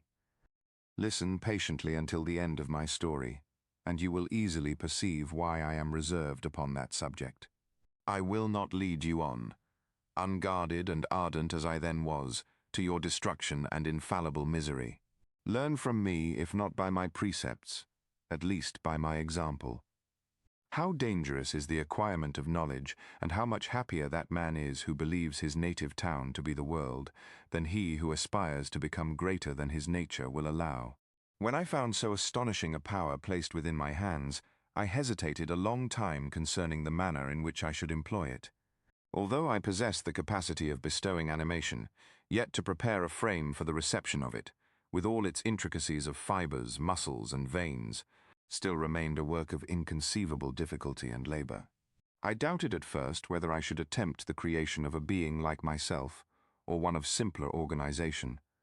But my imagination was too much exalted by my first success to permit me to doubt of my ability to give life to an animal as complex and wonderful as man. The materials at present within my command hardly appeared adequate to so arduous an undertaking, but I doubted not that I should ultimately succeed. I prepared myself for a multitude of reverses. My operations might be incessantly baffled, and at last my work be imperfect. Yet when I considered the improvement which every day takes place in science and mechanics, I was encouraged to hope my present attempts would at least lay the foundations of future success. Nor could I consider the magnitude and complexity of my plan as any argument of its impracticability. It was with these feelings that I began the creation of a human being. As the minuteness of the parts formed a great hindrance to my speed, I resolved, contrary to my first intention, to make the being of a gigantic stature, that is to say, about 8 feet in height, and proportionably large. After having formed this determination and having spent some months in successfully collecting and arranging my materials, I began. No one can conceive the variety of feelings which bore me onwards, like a hurricane, in the first enthusiasm of success. Life and death appeared to me ideal bounds, which I should first break through and pour a torrent of light into our dark world. A new species would bless me as its creator and source. Many happy and excellent natures would owe their being to me. No father could claim the gratitude of his child so completely as I should deserve theirs. Pursuing these reflections, I thought that if I could bestow animation upon lifeless matter, I might in process of time, although I now found it impossible, renew life where death had apparently devoted the body to corruption. These thoughts supported my spirits, while I pursued my undertaking with unremitting ardor. My cheek had grown pale with study, and my person had become emaciated with confinement. Sometimes, on the very brink of certainty, I failed. Yet still I clung to the hope which the next day or the next hour might realize. One secret which I alone possessed was the hope to which I had dedicated myself, and the moon gazed on my midnight labors, while, with unrelaxed and breathless eagerness, I pursued nature to her hiding places. Who shall conceive the horrors of my secret toil as I dabbled among the unhallowed damps of the grave or tortured the living animal to animate the lifeless clay? My limbs now tremble and my eyes swim with the remembrance, but then a resistless and almost frantic impulse urged me forward. I seemed to have lost all soul or sensation but for this one pursuit. It was indeed but a passing trance that only made me feel with renewed acuteness so soon as, the unnatural stimulus ceasing to operate, I had returned to my old habits. I collected bones from charnel houses and disturbed, with profane fingers, the tremendous secrets of the human frame. In a solitary chamber, or rather cell, at the top of the house, and separated from all the other apartments by a gallery and staircase, I kept my workshop of filthy creation. My eyeballs were starting from their sockets in attending to the details of my employment. The dissecting room and the slaughterhouse furnished many of my materials, and often did my human nature turn with loathing from my occupation, whilst, still urged on by an eagerness which perpetually increased, I brought my work near to a conclusion. The summer months passed while I was thus engaged, heart and soul in one pursuit. It was a most beautiful season. Never did the fields bestow a more plentiful harvest, or the vines yield a more luxuriant vintage, but my eyes were insensible to the charms of nature. The same feelings which made me neglect the scenes around me caused me also to forget those friends who were so many miles absent, and whom I had not seen for so long a time. I knew my silence disquieted them, and I well remembered the words of my father. I know that while you are pleased with yourself, you will think of us with affection, and we shall hear regularly from you. You must pardon me if I regard any interruption in your correspondence as a proof that your other duties are equally neglected. I knew well, therefore, what would be my father's feelings, but I could not tear my thoughts from my employment, loathsome in itself, but which had taken an irresistible hold of my imagination. I wished, as it were, to procrastinate all that related to my feelings of affection, until the great object, which swallowed up every habit of my nature, should be completed. I then thought that my father would be unjust if he ascribed my neglect to vice or faultiness on my part. But I am now convinced that he was justified in conceiving that I should not be altogether free from blame. A human being in perfection ought always to preserve a calm and peaceful mind, and never to allow passion or a transitory desire to disturb his tranquility. I do not think that the pursuit of knowledge is an exception to this rule. If the study to which you apply yourself has a tendency to weaken your affections and to destroy your taste for those simple pleasures in which no alloy can possibly mix, then that study is certainly unlawful, that is to say, not befitting the human mind. If this rule were always observed, if no man allowed any pursuit whatsoever to interfere with the tranquility of his domestic affections, Greece had not been enslaved. Caesar would have spared his country. America would have been discovered more gradually, and the empires of Mexico and Peru had not been destroyed. But I forget that I am moralizing in the most interesting part of my tale, and your looks remind me to proceed. My father made no reproach in his letters, and only took notice of my silence by inquiring into my occupations more particularly than before. Winter, spring, and summer passed away during my labors, but I did not watch the blossom or the expanding leaves, sights which before always yielded me supreme delight, so deeply was I engrossed in my occupation. The leaves of that year had withered before my work drew near to a close, and now every day showed me more plainly how well I had succeeded. But my enthusiasm was checked by my anxiety, and I appeared rather like one doomed by slavery to toil in the mines, or any other unwholesome trade than an artist occupied by his favorite employment. Every night I was oppressed by a slow fever, and I became nervous to a most painful degree. The fall of a leaf startled me, and I shunned my fellow creatures as if I had been guilty of a crime. Sometimes I grew alarmed at the wreck I perceived that I had become. The energy of my purpose alone sustained me. My labors would soon end, and I believed that exercise and amusement would then drive away incipient disease, and I promised myself both of these when my creation should be complete. It was on a dreary night of November that I beheld the accomplishment of my toils. With an anxiety that almost amounted to agony, I collected the instruments of life around me, that I might infuse a spark of being into the lifeless thing that lay at my feet. It was already 1 in the morning. The rain pattered dismally against the panes, and my candle was nearly burnt out, when, by the glimmer of the half-extinguished light, I saw the dull yellow eye of the creature open. It breathed hard, and a convulsive motion agitated its limbs. How can I describe my emotions at this catastrophe, or how delineate the wretch whom with such infinite pains and care I had endeavored to form? His limbs were in proportion, and I had selected his features as beautiful. Beautiful, great God! His yellow skin scarcely covered the work of muscles and arteries beneath. His hair was of a lustrous black, and flowing, his teeth of a pearly whiteness. But these luxuriances only formed a more horrid contrast with his watery eyes, that seemed almost of the same color as the dun-white sockets in which they were set, his shriveled complexion and straight black lips. The different accidents of life are not so changeable as the feelings of human nature. I had worked hard for nearly 2 years, for the sole purpose of infusing life into an inanimate body. For this I had deprived myself of rest and health. I had desired it with an ardor that far exceeded moderation, but now that I had finished, the beauty of the dream vanished, and breathless horror and disgust filled my heart. Unable to endure the aspect of the being I had created, I rushed out of the room and continued a long time traversing my bedchamber, unable to compose my mind to sleep.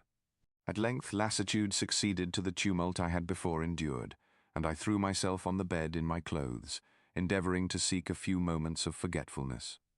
But it was in vain. I slept indeed, but I was disturbed by the wildest dreams. I thought I saw Elizabeth, in the bloom of health, walking in the streets of Ingolstadt. Delighted and surprised, I embraced her, but as I imprinted the first kiss on her lips, they became livid with the hue of death. Her features appeared to change, and I thought that I held the corpse of my dead mother in my arms. A shroud enveloped her form, and I saw the grave worms crawling in the folds of the flannel. I started from my sleep with horror. A cold dew covered my forehead, my teeth chattered, and every limb became convulsed, when, by the dim and yellow light of the moon, As it forced its way through the window shutters, I beheld the wretch, the miserable monster whom I had created. He held up the curtain of the bed, and his eyes, if eyes they may be called, were fixed on me. His jaws opened, and he muttered some inarticulate sounds, while a grin wrinkled his cheeks. He might have spoken, but I did not hear. One hand was stretched out, seemingly to detain me, but I escaped and rushed downstairs. I took refuge in the courtyard belonging to the house which I inhabited, where I remained during the rest of the night, walking up and down in the greatest agitation, listening attentively, watching and fearing each sound as if it were to announce the approach of the demoniacal corpse to which I had so miserably given life. Oh, no mortal could support the horror of that countenance. A mummy again endued with animation could not be so hideous as that wretch. I had gazed on him while unfinished. He was ugly then, but when those muscles and joints were rendered capable of motion, it became a thing such as even Dante could not have conceived. I passed the night wretchedly. Sometimes my pulse beat so quickly and hardly that I felt the palpitation of every artery. At others, I nearly sank to the ground through languor and extreme weakness. Mingled with this horror, I felt the bitterness of disappointment. Dreams that had been my food and pleasant rest for so long a space were now become a hell to me. And the change was so rapid, the overthrow so complete. Morning, dismal and wet, at length dawned and discovered to my sleepless and aching eyes the church of Ingolstadt, its white steeple and clock, which indicated the 6th hour. The porter opened the gates of the court which had that night been my asylum, and I issued into the streets, pacing them with quick steps, as if I sought to avoid the wretch whom I feared every turning of the street would present to my view. I did not dare return to the apartment which I inhabited, but felt impelled to hurry on, although drenched by the rain which poured from a black and comfortless sky. I continued walking in this manner for some time, endeavoring by bodily exercise to ease the load that weighed upon my mind. I traversed the streets without any clear conception of where I was or what I was doing. My heart palpitated in the sickness of fear, and I hurried on with irregular steps, not daring to look about me. Like one who, on a lonely road, doth walk in fear and dread, and, having once turned round, walks on, and turns no more his head, because he knows a frightful fiend doth close behind him tread. Coleridge's Ancient Mariner. Continuing thus, I came at length opposite to the inn at which the various diligences and carriages usually stopped. Here I paused, I knew not why, but I remained some minutes, with my eyes fixed on a coach that was coming towards me from the other end of the street. As it drew nearer, I observed that it was the Swiss diligence. It stopped just where I was standing, and on the door being opened, I perceived Henry Clerval, who, on seeing me, instantly sprung out. "My dear Frankenstein," exclaimed he, "how glad I am to see you. How fortunate that you should be here at the very moment of my alighting." Nothing could equal my delight on seeing Clerval. His presence brought back to my thoughts my father, Elizabeth, and all those scenes of home so dear to my recollection. I grasped his hand, and in a moment forgot my horror and misfortune. I felt suddenly, and for the first time during many months, calm and serene joy. I welcomed my friend, therefore, in the most cordial manner, and we walked towards my college.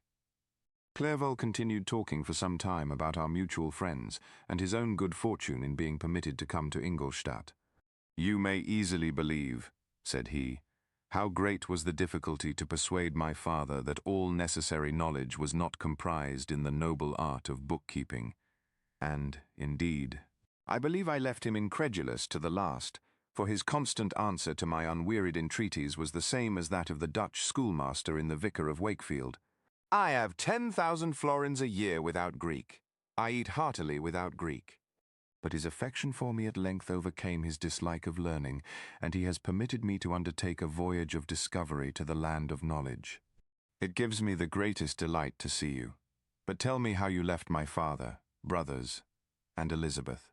Very well and very happy, only a little uneasy that they hear from you so seldom.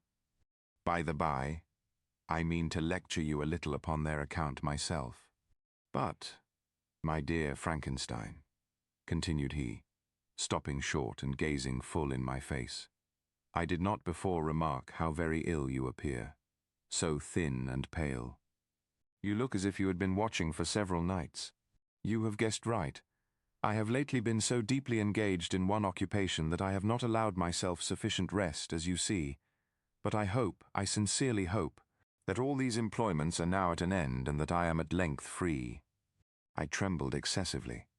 I could not endure to think of, and far less to allude to, the occurrences of the preceding night. I walked with a quick pace, and we soon arrived at my college. I then reflected, and the thought made me shiver, that the creature whom I had left in my apartment might still be there, alive and walking about. I dreaded to behold this monster, but I feared still more that Henry should see him. Entreating him, therefore, to remain a few minutes at the bottom of the stairs, I darted up towards my own room. My hand was already on the lock of the door before I recollected myself. I then paused, and a cold shivering came over me.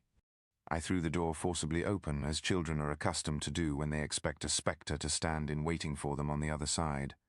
But nothing appeared. I stepped fearfully in. The apartment was empty, and my bedroom was also freed from its hideous guest. I could hardly believe that so great a good fortune could have befallen me. But when I became assured that my enemy had indeed fled, I clapped my hands for joy and ran down to Clerval. We ascended into my room, and the servant presently brought breakfast, but I was unable to contain myself. It was not joy only that possessed me. I felt my flesh tingle with excess of sensitiveness, and my pulse beat rapidly. I was unable to remain for a single instant in the same place. I jumped over the chairs, clapped my hands, and laughed aloud.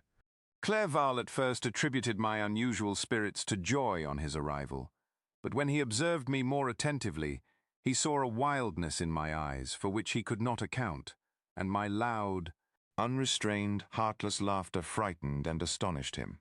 "My dear Victor!" cried he. "What, for God's sake, is the matter?" Do not laugh in that manner. How ill you are. What is the cause of all this? "Do not ask me!" cried I, putting my hands before my eyes, for I thought I saw the dreaded spectre glide into the room. He can tell. Oh, save me. Save me. I imagined that the monster seized me. I struggled furiously and fell down in a fit.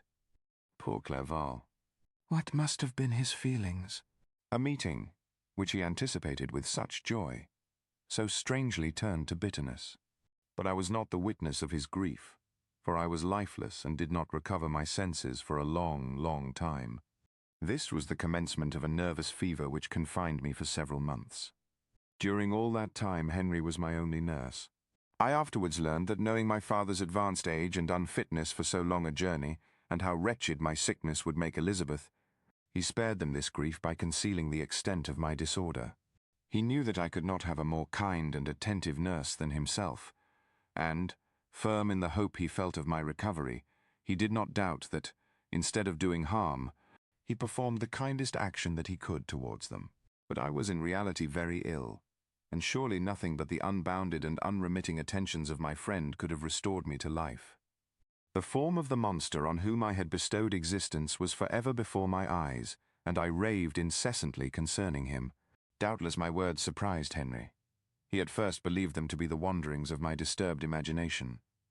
The pertinacity with which I continually recurred to the same subject persuaded him that my disorder indeed owed its origin to some uncommon and terrible event. By very slow degrees, and with frequent relapses that alarmed and grieved my friend, I recovered. I remember the first time I became capable of observing outward objects with any kind of pleasure. I perceived that the fallen leaves had disappeared, and that the young buds were shooting forth from the trees that shaded my window. It was a divine spring, and the season contributed greatly to my convalescence. I felt also sentiments of joy and affection revive in my bosom. My gloom disappeared, and in a short time I became as cheerful as before I was attacked by the fatal passion. "Dearest Clerval," exclaimed I, "how kind, how very good you are to me. This whole winter, instead of being spent in study, as you promised yourself, has been consumed in my sick room. How shall I ever repay you? I feel the greatest remorse for the disappointment of which I have been the occasion, but you will forgive me. You will repay me entirely if you do not discompose yourself, But get well as fast as you can, and since you appear in such good spirits, I may speak to you on one subject. May I not? I trembled. One subject. What could it be? Could he allude to an object on whom I dared not even think? Compose yourself, said Clerval, who observed my change of colour. I will not mention it if it agitates you. But your father and cousin would be very happy if they received a letter from you in your own handwriting. They hardly know how ill you have been and are uneasy at your long silence. Is that all, my dear Henry? How could you suppose that my first thought would not fly towards those dear, dear friends whom I love and who are so deserving of my love? If this is your present temper, my friend, you will perhaps be glad to see a letter that has been lying here some days for you. It is from your cousin, I believe. Clerval then put the following letter into my hands. It was from my own Elizabeth. My dearest cousin, you have been ill, very ill, and even the constant letters of dear kind Henry are not sufficient to reassure me on your account. You are forbidden to write, to hold a pen, yet one word from you, dear Victor, is necessary to calm our apprehensions. For a long time I have thought that each post would bring this line, and my persuasions have restrained my uncle from undertaking a journey to Ingolstadt. I have prevented his encountering the inconveniences and perhaps dangers of so long a journey, yet how often have I regretted not being able to perform it myself. I figure to myself that the task of attending on your sick-bed has devolved on some mercenary old nurse, who could never guess your wishes nor minister to them with the care and affection of your poor cousin. Yet that is over now. Clerval writes that indeed you are getting better. I eagerly hope that you will confirm this intelligence soon in your own handwriting. Get well, and return to us. You will find a happy, cheerful home and friends who love you dearly. Your father's health is vigorous, and he asks but to see you, but to be assured that you are well, and not a care will ever cloud his benevolent countenance. How pleased you would be to remark the improvement of our Ernest. He is now 16 and full of activity and spirit. He is desirous to be a true Swiss, and to enter into foreign service, but we cannot part with him, at least until his elder brother returns to us. My uncle is not pleased with the idea of a military career in a distant country, but Ernest never had your powers of application. He looks upon study as an odious fetter. His time is spent in the open air, climbing the hills or rowing on the lake. I fear that he will become an idler unless we yield the point and permit him to enter on the profession which he has selected. Little alteration, except the growth of our dear children, has taken place since you left us. The blue lake and snow-clad mountains, they never change. And I think our placid home and our contented hearts are regulated by the same immutable laws. My trifling occupations take up my time and amuse me, and I am rewarded for any exertions by seeing none but happy, kind faces around me. Since you left us, but one change has taken place in our little household. Do you remember on what occasion Justine Moritz entered our family? Probably you do not. I will relate her history, therefore in a few words. Madame Moritz, her mother, was a widow with 4 children, of whom Justine was the third. This girl had always been the favourite of her father, but through a strange perversity, her mother could not endure her, and after the death of Monsieur Moritz, treated her very ill. My aunt observed this, and when Justine was 12 years of age, prevailed on her mother to allow her to live at our house. The republican institutions of our country have produced simpler and happier manners than those which prevail in the great monarchies that surround it. Hence there is less distinction between the several classes of its inhabitants, and the lower orders, being neither so poor nor so despised, their manners are more refined and moral. A servant in Geneva does not mean the same thing as a servant in France and England. Justine, thus received in our family, learned the duties of a servant, a condition which, in our fortunate country, does not include the idea of ignorance and a sacrifice of the dignity of a human being.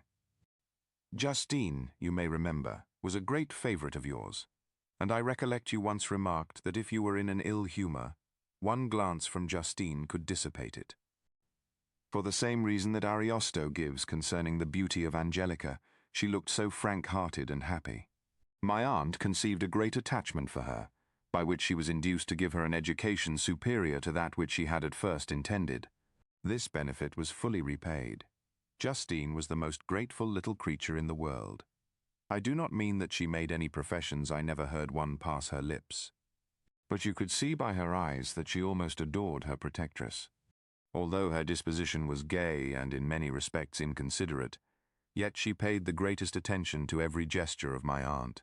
She thought her the model of all excellence and endeavored to imitate her phraseology and manners, so that even now she often reminds me of her. When my dearest aunt died, everyone was too much occupied in their own grief to notice poor Justine, who had attended her during her illness with the most anxious affection.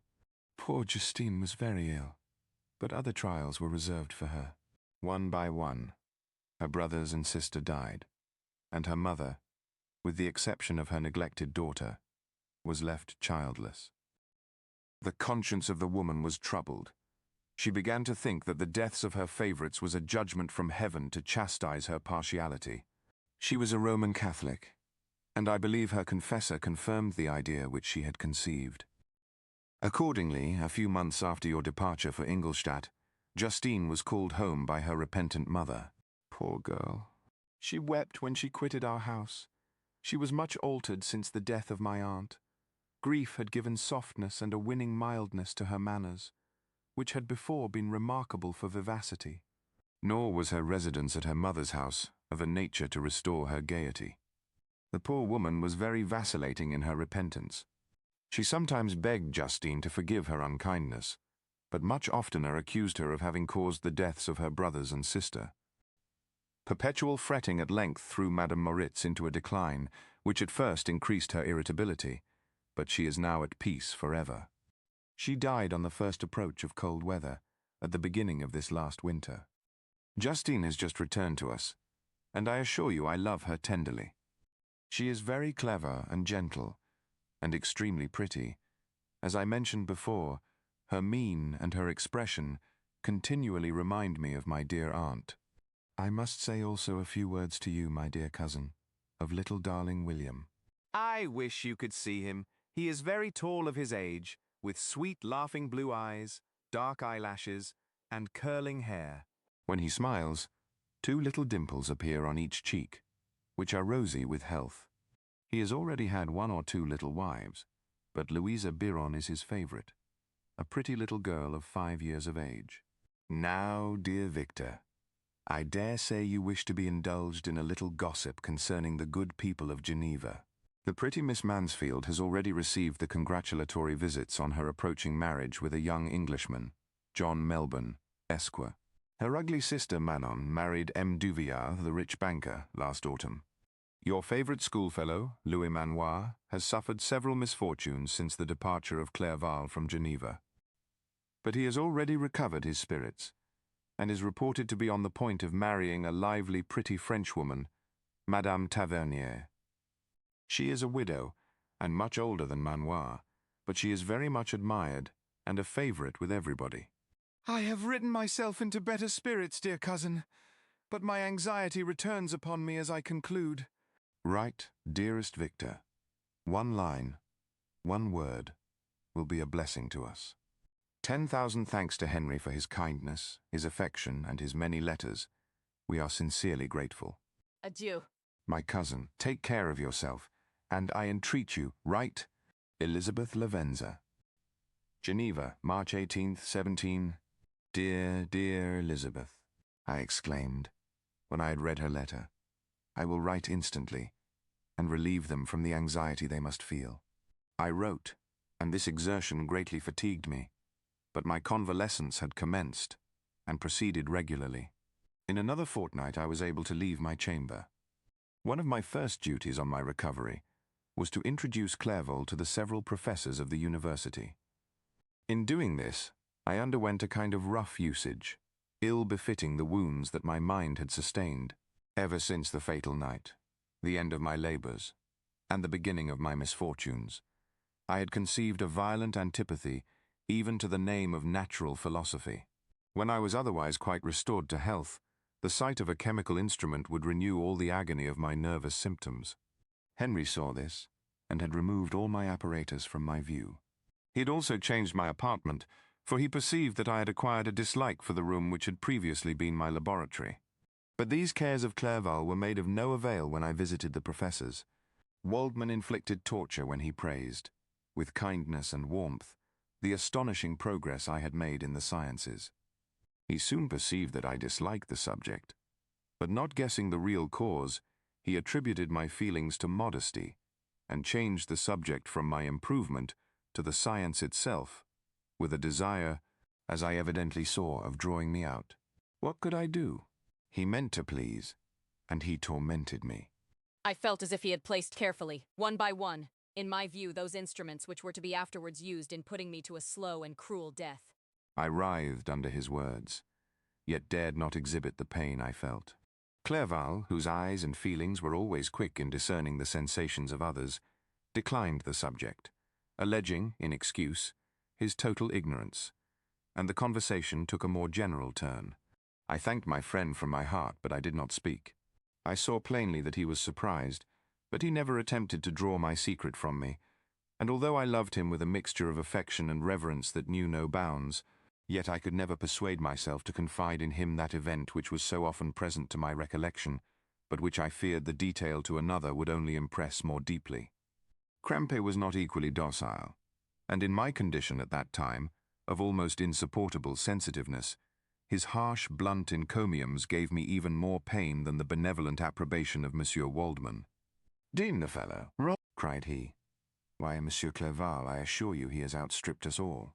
I stare, if you please, but it is nevertheless true. A youngster who, but a few years ago, believed in Cornelius Agrippa as firmly as in the Gospel, has now set himself at the head of the university. And if he is not soon pulled down, we shall all be out of countenance. Aye, continued he, observing my face expressive of suffering. Monsieur Frankenstein is modest, an excellent quality in a young man. Young men should be diffident of themselves, you know, Monsieur Clerval. I was myself when young, but that wears out in a very short time. Krempe had now commenced an eulogy on himself, which happily turned the conversation from a subject that was so annoying to me. Clerval had never sympathized in my tastes for natural science, and his literary pursuits differed wholly from those which had occupied me. He came to the university with the design of making himself complete master of the Oriental languages, and thus he should open a field for the plan of life he had marked out for himself.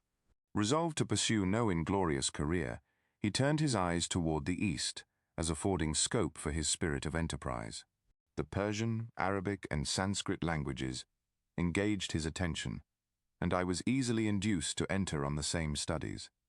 Idleness had ever been irksome to me, and now that I wished to fly from reflection and hated my former studies, I felt great relief in being the fellow pupil with my friend, and found not only instruction, but consolation in the works of the Orientalists.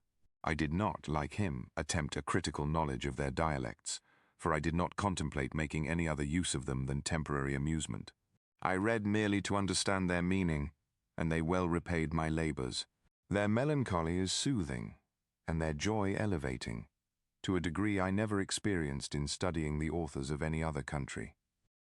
When you read their writings, life appears to consist in a warm sun and a garden of roses, in the smiles and frowns of a fair enemy, and the fire that consumes your own heart. How different from the manly and heroical poetry of Greece and Rome. Summer passed away in these occupations, and my return to Geneva was fixed for the latter end of autumn, but being delayed by several accidents, winter and snow arrived. The roads were deemed impassable. My journey was retarded until the ensuing spring. I felt this delay very bitterly, for I longed to see my native town and my beloved friends. My return had only been delayed so long, from an unwillingness to leave Clerval in a strange place, before he had become acquainted with any of its inhabitants. The winter, however, was spent cheerfully, and although the spring was uncommonly late, when it came its beauty compensated for its dilatoriness. The month of May had already commenced, and I expected the letter daily which was to fix the date of my departure, when Henry proposed a pedestrian tour in the environs of Ingolstadt, that I might bid a personal farewell to the country I had so long inhabited. I acceded with pleasure to this proposition. I was fond of exercise, and Clerval had always been my favorite companion in the ramble of this nature that I had taken among the scenes of my native country. We passed a fortnight in these perambulations, My health and spirits had long been restored, and they gained additional strength from the salubrious air I breathed, the natural incidents of our progress, and the conversation of my friend. Study had before secluded me from the intercourse of my fellow creatures and rendered me unsocial. But Clerval called forth the better feelings of my heart. He again taught me to love the aspect of nature and the cheerful faces of children. Excellent friend, how sincerely you did love me, and endeavor to elevate my mind until it was on a level with your own. A selfish pursuit had cramped and narrowed me, until your gentleness and affection warmed and opened my senses. I became the same happy creature who, a few years ago, loved and beloved by all, had no sorrow or care. When happy, inanimate nature had the power of bestowing on me the most delightful sensations. A serene sky and verdant fields filled me with ecstasy. The present season was indeed divine. The flowers of spring bloomed in the hedges, while those of summer were already in bud. I was undisturbed by thoughts which during the preceding year had pressed upon me, notwithstanding my endeavors to throw them off, with an invincible burden. Henry rejoiced in my gaiety, and sincerely sympathized in my feelings. He exerted himself to amuse me, while he expressed the sensations that filled his soul. The resources of his mind on this occasion were truly astonishing.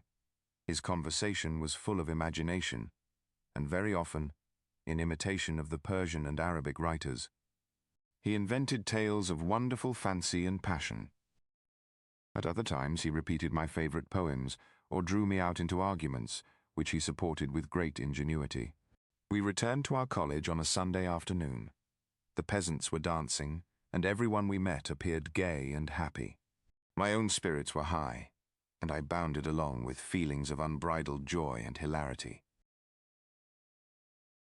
On my return, I found the following letter from my father. My dear Victor, you have probably waited impatiently for a letter to fix the date of your return to us, and I was at first tempted to write only a few lines, merely mentioning the day on which I should expect you. But that would be a cruel kindness, and I dare not do it. What would be your surprise, my son, when you expected a happy and glad welcome, to behold, on the contrary, tears and wretchedness? And how, Victor, can I relate our misfortune? Absence cannot have rendered you callous to our joys and griefs, and how shall I inflict pain on my long absent son? I wish to prepare you for the woeful news, but I know it is impossible. Even now your eye skims over the page to seek the words which are to convey to you the horrible tidings. William is dead, that sweet child, whose smiles delighted and warmed my heart, who was so gentle, yet so gay. Victor, he is murdered. I will not attempt to console you, but will simply relate the circumstances of the transaction. Last Thursday, May 7th, I, my niece, and your 2 brothers went to walk in Plain Palais.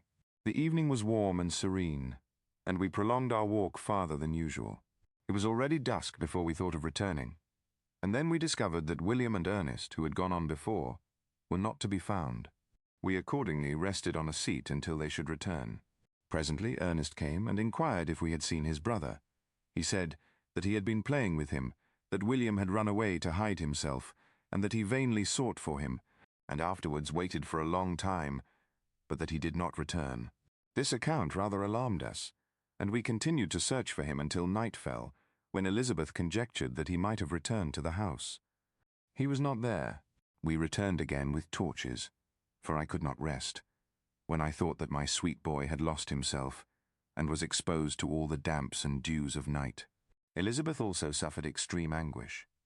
About 5 in the morning I discovered my lovely boy, whom the night before I had seen blooming and active in health, stretched on the grass livid and motionless. The print of the murderer's finger was on his neck.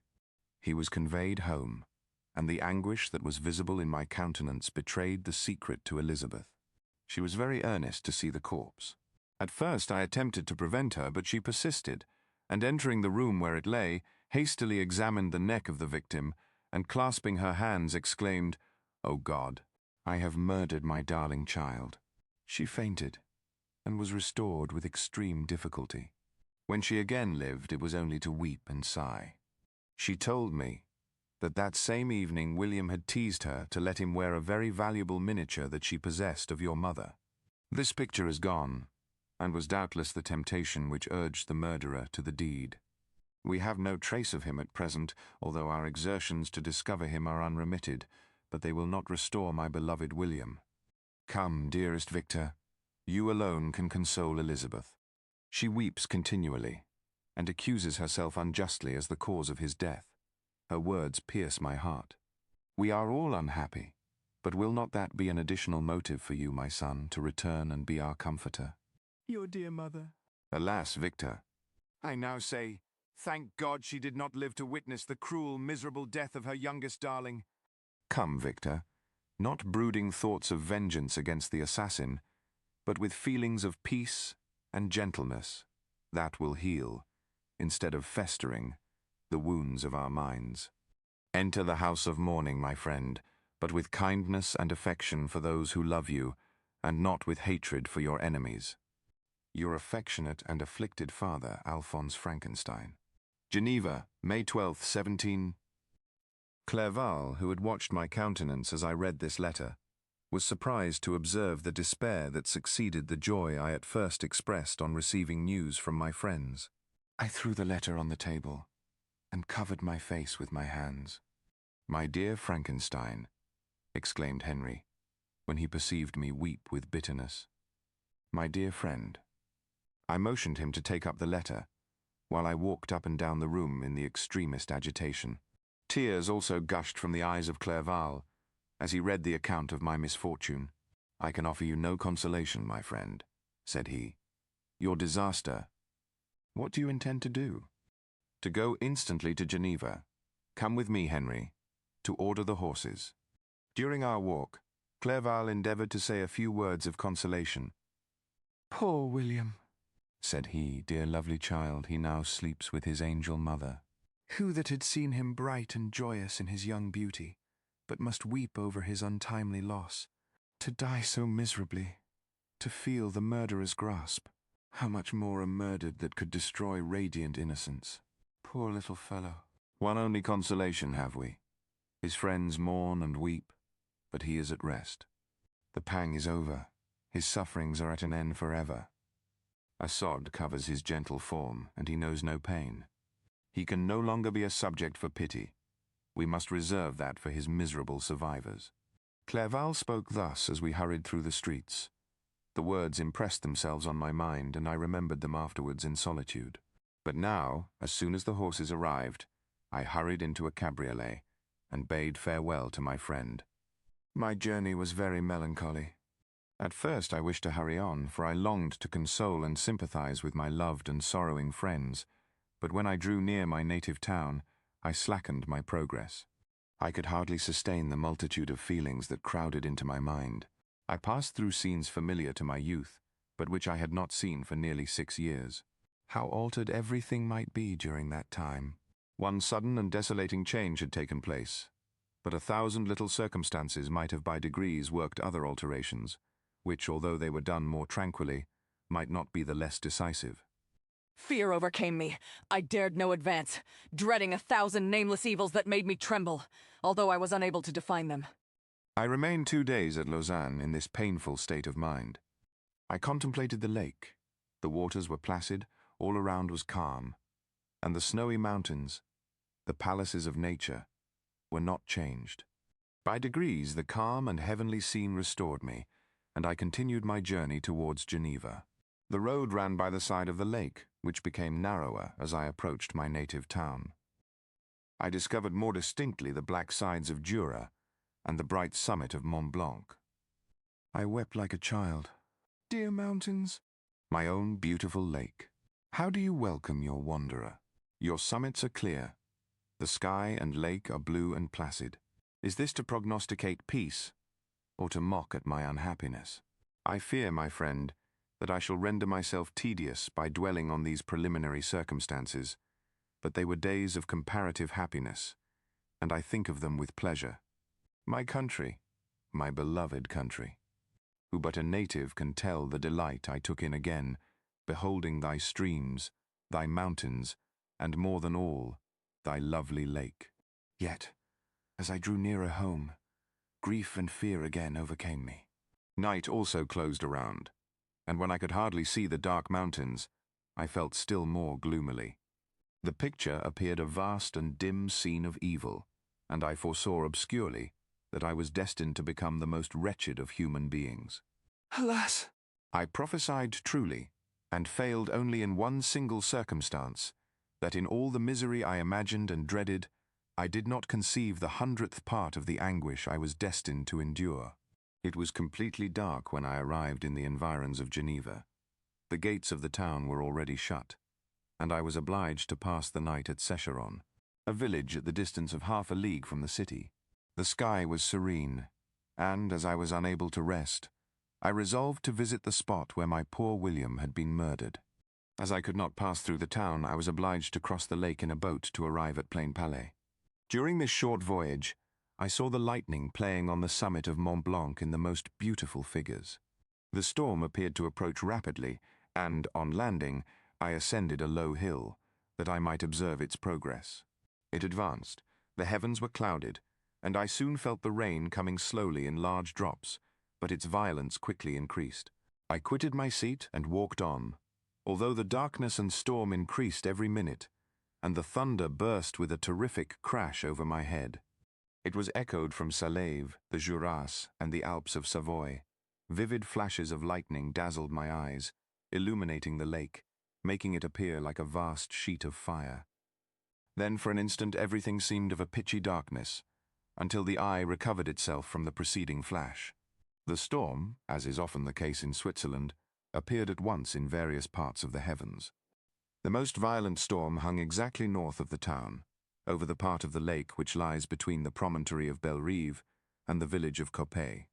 Another storm enlightened Jura with faint flashes.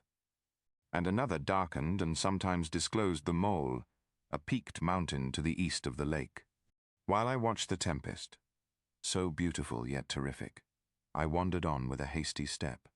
This noble war in the sky elevated my spirits. I clasped my hands and exclaimed aloud, "William, dear angel, this is thy funeral, this thy dirge." As I said these words, I perceived in the gloom a figure which stole from behind a clump of trees near me. I stood fixed, gazing intently. I could not be mistaken. A flash of lightning illuminated the object, and discovered its shape plainly to me. Its gigantic stature, and the deformity of its aspect, more hideous than belongs to humanity, instantly informed me that it was the wretch, the filthy daemon to whom I had given life. What did he there? Could he be? I shuddered at the conception. The murderer of my brother. No sooner did that idea cross my imagination than I became convinced of its truth. My teeth chattered, and I was forced to lean against a tree for support. The figure passed me quickly, and I lost it in the gloom. Nothing in human shape could have destroyed the fair child. He was the murderer. I could not doubt it. The mere presence of the idea was an irresistible proof of the fact. I thought of pursuing the devil, but it would have been in vain, for another flash discovered him to me hanging among the rocks of the nearly perpendicular ascent of Mont Salève, a hill that bounds Plain Palais on the south. He soon reached the summit and disappeared. I remained motionless. The thunder ceased, but the rain still continued, and the scene was enveloped in an impenetrable darkness. I revolved in my mind the events which I had until now sought to forget, the whole train of my progress toward the creation, the appearance of the works of my own hands at my bedside, its departure. 2 years had now nearly elapsed since the night on which he first received life, and was this his first crime? Alas! I had turned loose into the world a depraved wretch, whose delight was in carnage and misery, had he not murdered my brother. No one can conceive the anguish I suffered during the remainder of the night, which I spent, cold and wet, in the open air. But I did not feel the inconvenience of the weather. My imagination was busy in scenes of evil and despair. I considered the being whom I had cast among mankind, and endowed with the will and power to effect purposes of horror, such as the deed which he had now done, nearly in the light of my own vampire, my own spirit let loose from the grave, and forced to destroy all that was dear to me. Day dawned, and I directed my steps towards the town. The gates were open, and I hastened to my father's house. My first thought was to discover what I knew of the murderer, and cause instant pursuit to be made. But I paused when I reflected on the story that I had to tell. A being whom I myself had formed, and endued with life, had met me at midnight among the precipices of an inaccessible mountain. I remembered also the nervous fever with which I had been seized just at the time that I dated my creation, and which would give an air of delirium to a tale otherwise so utterly improbable. I well knew that if any other had communicated such a relation to me, I should have looked upon it as the ravings of insanity. Besides, the strange nature of the animal would elude all pursuit, even if I were so far credited as to persuade my relatives to commence it. And then of what use would be pursuit? Who could arrest a creature capable of scaling the overhanging sides of Mont Salève? These reflections determined me, and I resolved to remain silent. It was about 5 in the morning when I entered my father's house. I told the servants not to disturb the family, and went into the library to attend their usual hour of rising. 6 years had elapsed, passed in a dream but for one indelible trace, and I stood in the same place where I had last embraced my father before my departure for Ingolstadt. Beloved and venerable parent, he still remained to me. I gazed on the picture of my mother, which stood over the mantelpiece. It was an historical subject, painted at my father's desire, and represented Caroline Beaufort in an agony of despair, kneeling by the coffin of her dead father. Her garb was rustic, and her cheek pale, but there was an air of dignity and beauty that hardly permitted the sentiment of pity. Below this picture was a miniature of William, and my tears flowed when I looked upon it. While I was thus engaged, Ernest entered. He had heard me arrive, and hastened to welcome me. "Ah, I wish you had come 3 months ago, and then you would have found us all joyous and delighted. You come to us now to share a misery which nothing can alleviate. Yet your presence will, I hope, revive our father, who seems sinking under his misfortune, and your persuasions will induce poor Elizabeth to cease her vain and tormenting self-accusations. Poor William. He was our darling and our pride." Tears, unrestrained, fell from my brother's eyes. A sense of mortal agony crept over my frame. Before, I had only imagined the wretchedness of my desolated home. The reality came on me as a new, and a not less terrible, disaster. I tried to calm Ernest. I inquired more minutely concerning my father, and here I named my cousin. "She, most of all," said Ernest, "requires consolation. She accused herself of having caused the death of my brother, and that made her very wretched. But since the murderer has been discovered, Good God, how can that be? Who could attempt to pursue him? It is impossible. One might as well try to overtake the winds, or confine a mountain stream with a straw. I saw him too, he was free last night." "I do not know what you mean," replied my brother, in accents of wonder. "But to us, the discovery we have made completes our misery. No one would believe it at first, and even now Elizabeth will not be convinced, notwithstanding all the evidence. Indeed, who would credit that Justine Moritz, who was so amiable and fond of all the family, could suddenly become so capable of so frightful, so appalling a crime? Justine Moritz.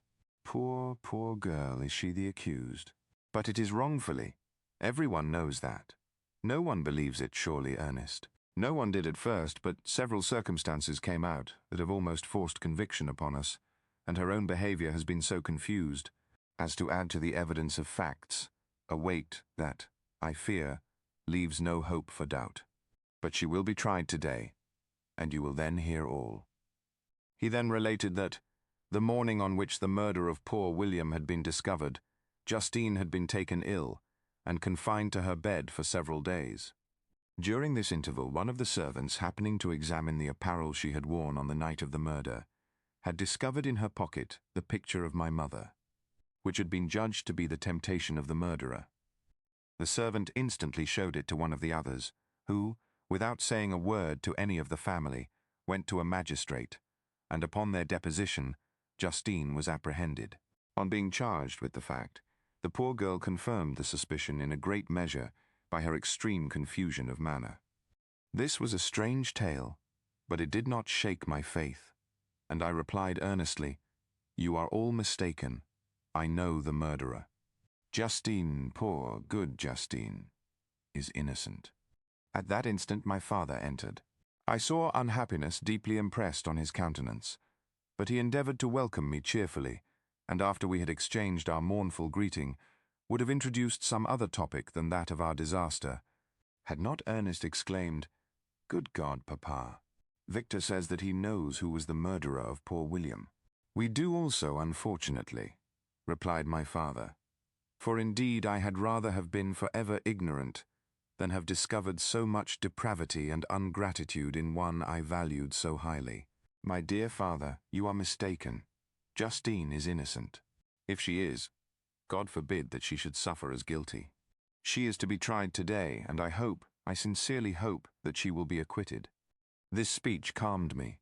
I was firmly convinced in my own mind that Justine, and indeed every human being, was guiltless of this murder. I had no fear, therefore, that any circumstantial evidence could be brought forward strong enough to convict her. My tale was not one to announce publicly. Its astounding horror would be looked upon as madness by the vulgar. Did anyone indeed exist, except I, the Creator, who would believe, unless his senses convinced him, in the existence of the living monument of presumption and rash ignorance which I had let loose upon the world? We were soon joined by Elizabeth. Time had altered her since I last beheld her. It had endowed her with loveliness surpassing the beauty of her childish years.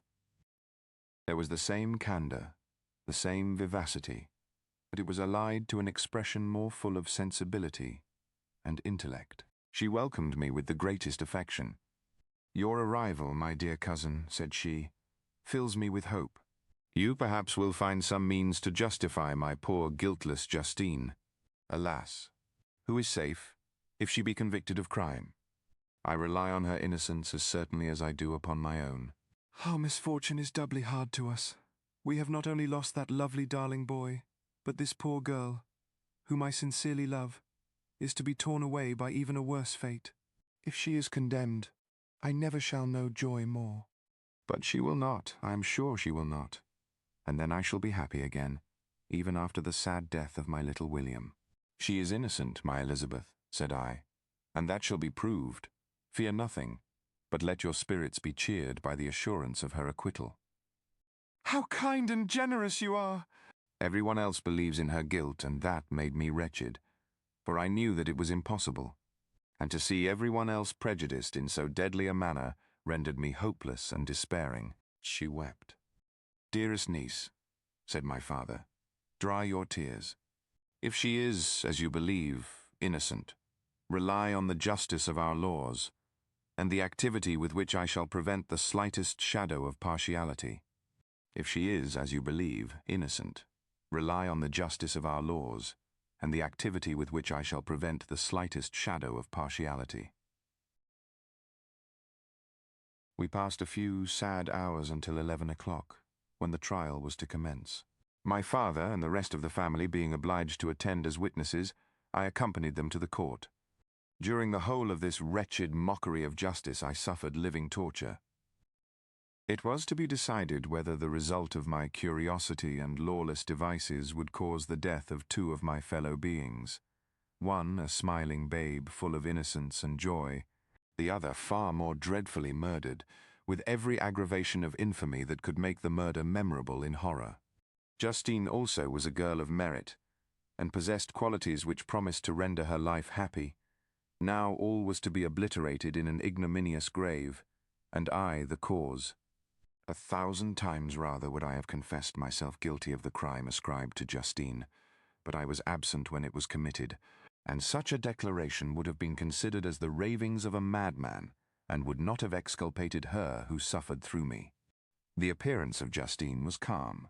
She was dressed in mourning, and her countenance, always engaging, was rendered, by the solemnity of her feelings, exquisitely beautiful. Yet she appeared confident in innocence and did not tremble, although gazed on and execrated by thousands, for all the kindness which her beauty might otherwise have excited was obliterated in the minds of the spectators by the imagination of the enormity she was supposed to have committed. She was tranquil, yet her tranquility was evidently constrained, and as her confusion had before been adduced as a proof of her guilt, she worked up her mind to an appearance of courage. When she entered the court, she threw her eyes round it and quickly discovered where we were seated. A tear seemed to dim her eye when she saw us, but she quickly recovered herself, and a look of sorrowful affection seemed to attest her utter guiltlessness. The trial began, and after the advocate against her had stated the charge, several witnesses were called. Several strange facts combined against her, which might have staggered anyone who had not such proof of her innocence as I had. She had been out the whole of the night on which the murder had been committed, and towards morning had been perceived by a market woman not far from the spot where the body of the murdered child had been afterwards found. The woman asked her what she did there, but she looked very strangely and only returned a confused and unintelligible answer. She returned to the house about 8 o'clock, and when one inquired where she had passed the night, she replied that she had been looking for the child and demanded earnestly if anything had been heard concerning him. When shown the body, she fell into violent hysterics and kept her bed for several days. The picture was then produced which the servant had found in her pocket, and when Elizabeth, in a faltering voice, proved that it was the same which, an hour before the child had been missed, she had placed round his neck, a murmur of horror and indignation filled the court. Justine was called on for her defence. As the trial had proceeded, her countenance had altered. Surprise, horror, and misery were strongly expressed. Sometimes she struggled with her tears, but when she was desired to plead, she collected her powers and spoke in an audible, although variable voice. "God knows," she said, "how entirely I am innocent. But I do not pretend that my protestations should acquit me. I rest my innocence on a plain and simple explanation of the facts which have been adduced against me. And I hope the character I have always borne will incline my judges to a favourable interpretation where any circumstance appears doubtful or suspicious." She then related that, by the permission of Elizabeth, she had passed the evening of the night on which the murder had been committed at the house of an aunt at Chêne, a village situated at about a league from Geneva. On her return, at about 9 o'clock, she met a man who asked her if she had seen anything of the child who was lost. She was alarmed by this account, and passed several hours in looking for him, when the gates of Geneva were shut, and she was forced to remain several hours of the night in a barn belonging to a cottage, being unwilling to call up the inhabitants, to whom she was well known. Most of the night she spent here watching. Towards morning, she believed that she slept for a few minutes. Some steps disturbed her, and she awoke. It was dawn, and she quitted her asylum, that she might again endeavour to find my brother. If she had gone near the spot where his body lay, it was without her knowledge. That she had been bewildered when questioned by the market woman was not surprising, since she had passed a sleepless night and the fate of poor William was yet uncertain. Concerning the picture she could give no account. "I know," continued the unhappy victim, "how heavily and fatally this one circumstance weighs against me, but I have no power of explaining it, and when I have expressed my utter ignorance, I am only left to conjecture concerning the probabilities by which it might have been placed in my pocket. But here also I am checked. I believe that I have no enemy on earth, and none surely would have been so wicked as to destroy me wantonly. Did the murderer place it there? I know of no opportunity afforded him for so doing. Or if I had, why should he have stolen the jewel, to part with it again so soon? I commit my cause to the justice of my judges, yet I see no room for hope. I beg permission to have a few witnesses examined concerning my character, and if their testimony shall not overweigh my supposed guilt, I must be condemned, although I would pledge my salvation on my innocence. Several witnesses were called who had known her for many years, and they spoke well of her. Fear and hatred of the crime of which they supposed her guilty rendered them timorous and unwilling to come forward. Elizabeth saw even this last resource, her excellent dispositions and irreproachable conduct, about to fail the accused, when, although violently agitated, she desired permission to address the court. "I am," said she, "the cousin of the unhappy child who was murdered, or rather his sister. For I was educated by and have lived with his parents ever since, and even long before his birth. It may therefore be judged indecent in me to come forward on this occasion, But when I see a fellow creature about to perish through the cowardice of her pretended friends, I wish to be allowed to speak, that I may say what I know of her character. I am well acquainted with the accused. I have lived in the same house with her, at one time for 5, and at another for nearly 2 years. During all that period she appeared to me the most amiable and benevolent of human creatures. She nursed Madame Frankenstein, my aunt, in her last illness with the greatest affection and care, and afterwards attended her own mother during a tedious illness, in a manner that excited the admiration of all who knew her, after which she again lived in my uncle's house, where she was beloved by all the family. She was warmly attached to the child who is now dead, and acted towards him like a most affectionate mother. For my own part, I do not hesitate to say that notwithstanding all the evidence produced against her, I believe and rely on her perfect innocence. She had no temptation for such an action. As to the bauble on which the chief proof rests, if she had earnestly desired it, I should have willingly given it to her. So much do I esteem and value her. A murmur of approbation followed Elizabeth's simple and powerful appeal, but it was excited by her generous interference, and not in favor of poor Justine, on whom the public indignation was turned with renewed violence. Charging her with the blackest ingratitude, she herself wept as Elizabeth spoke, but she did not answer. My own agitation and anguish was extreme during the whole trial. I believed in her innocence. I knew it. Could the daemon who had, I did not for a minute doubt, murdered my brother also in his hellish sport, have betrayed the innocent to death and ignominy? I could not sustain the horror of my situation, and when I perceived that the popular voice and the countenances of the judges had already condemned my unhappy victim, I rushed out of the court in agony. The tortures of the accused did not equal mine. She was sustained by innocence, but the fangs of remorse tore my bosom and would not forgo their hold. I passed a night of unmingled wretchedness. In the morning I went to the court. My lips and throat were parched. I dared not ask the fatal question, but I was known, and the officer guessed the cause of my visit. The ballots had been thrown. They were all black, and Justine was condemned. I cannot pretend to describe what I then felt. I had before experienced sensations of horror, and I have endeavored to bestow upon them adequate expressions, but words cannot convey an idea of the heart-sickening despair that I then endured. The person to whom I addressed myself added that Justine had already confessed her guilt. That evidence, he observed, was hardly required in so glaring a case, but I am glad of it, and, indeed, none of our judges like to condemn a criminal upon circumstantial evidence, be it ever so decisive.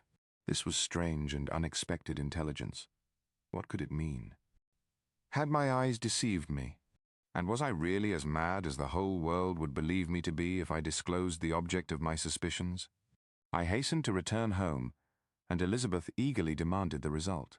"My cousin," replied I, "it is decided as you may have expected. All judges had rather that 10 innocent should suffer than that 1 guilty should escape. But she has confessed."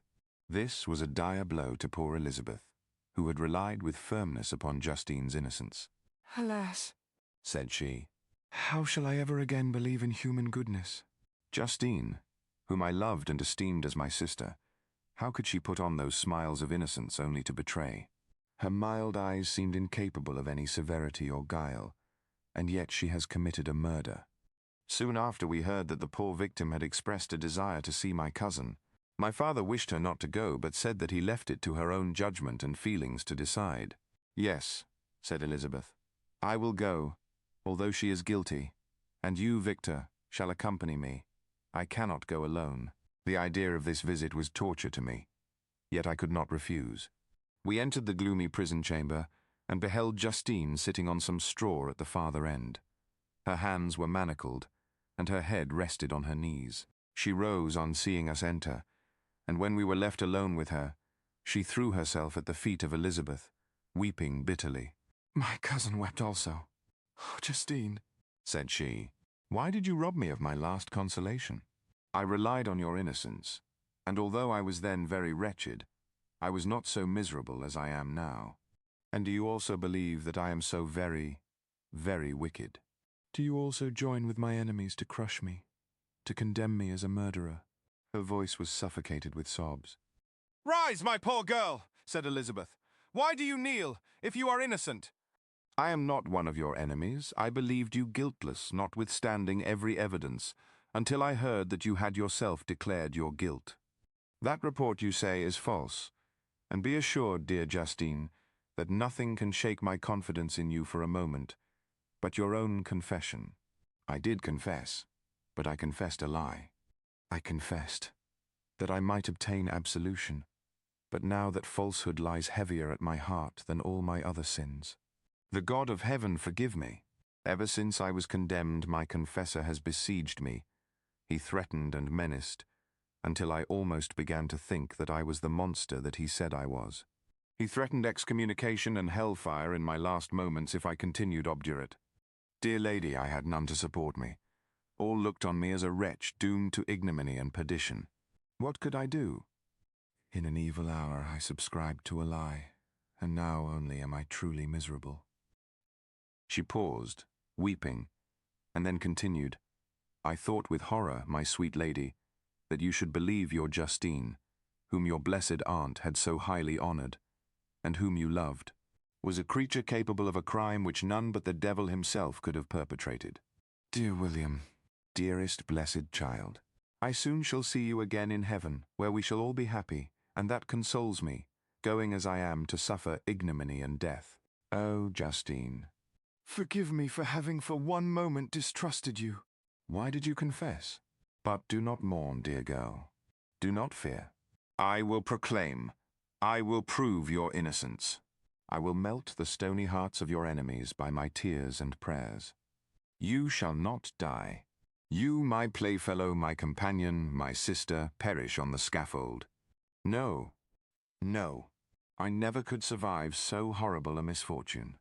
Justine shook her head mournfully. I do not fear to die, she said. That pang is past. God raises my weakness and gives me courage to endure the worst. I leave a sad and bitter world, and if you remember me and think of me as of one unjustly condemned, I am resigned to the fate awaiting me. Learn from me, dear lady, to submit in patience to the will of heaven. During this conversation I had retired to a corner of the prison room, where I could conceal the horrid anguish that possessed me. Despair? Who dared talk of that?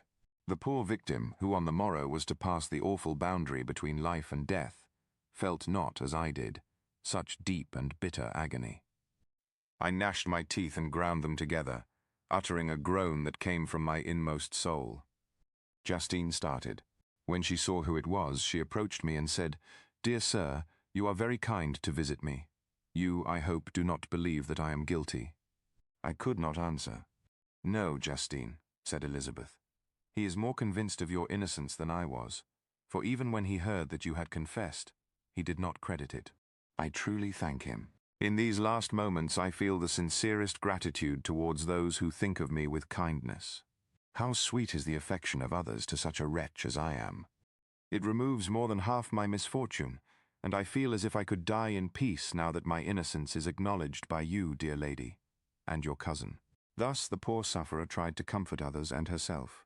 She indeed gained the resignation she desired, but I, the true murderer, felt the never-dying worm alive in my bosom, which allowed of no hope or consolation. Elizabeth also wept, and was unhappy, but hers also was the misery of innocence, which, like a cloud that passes over the fair moon, for a while hides, but cannot tarnish its brightness. Anguish and despair had penetrated into the core of my heart. I bore a hell within me which nothing could extinguish. We stayed several hours with Justine, and it was with great difficulty that Elizabeth could tear herself away. I wish, cried she, that I were to die with you. I cannot live in this world of misery. Justine assumed an air of cheerfulness, while she with difficulty repressed her bitter tears. She embraced Elizabeth and said in a voice of half-suppressed emotion, Farewell, sweet lady, dearest Elizabeth, my beloved and only friend. May heaven, in its bounty, bless and preserve you. May this be the last misfortune that you will ever suffer. Live, and be happy, and make others so. And on the morrow Justine died. Elizabeth's heart-rending eloquence failed to move the judges from their settled conviction in the criminality of the saintly sufferer. My passionate and indignant appeals were lost upon them, and when I received their cold answers and heard the harsh, unfeeling reasoning of these men, my purposed avowal died away on my lips. Thus I might proclaim myself a madman, but not revoke the sentence passed upon my wretched victim. She perished on the scaffold as a murderess. From the tortures of my own heart, I turned to contemplate the deep and voiceless grief of my Elizabeth. This also was my doing. And my father's woe, and the desolation of that late so smiling home, all was the work of my thrice accursed hands. Ye weep, unhappy ones, but these are not your last tears. Again shall you raise the funeral wail, and the sound of your lamentations shall again and again be heard. Frankenstein, your son, your kinsman, your early, much-loved friend, he who would spend each vital drop of blood for your sakes, who has no thought nor sense of joy, except as it is mirrored also in your dear countenances, who would fill the air with blessings and spend his life in serving you. He bids you weep, to shed countless tears, happy beyond his hopes, if thus inexorable fate be satisfied, and if the destruction pause before the peace of the grave have succeeded to your sad torments. Thus spoke my prophetic soul, as, torn by remorse, horror, and despair, I beheld those I loved spend vain sorrow upon the graves of William and Justine, the first hapless victims to my unhallowed arts. Nothing is more painful to the human mind than, after the feelings have been worked up by a quick succession of events, the dead calmness of inaction and certainty which follows and deprives the soul both of hope and fear. Justine died, she rested, and I was alive. The blood flowed freely in my veins, but a weight of despair and remorse pressed on my heart which nothing could remove. Sleep fled from my eyes. I wandered like an evil spirit, for I had committed deeds of mischief beyond description horrible, and more, much more, I persuaded myself, was yet behind.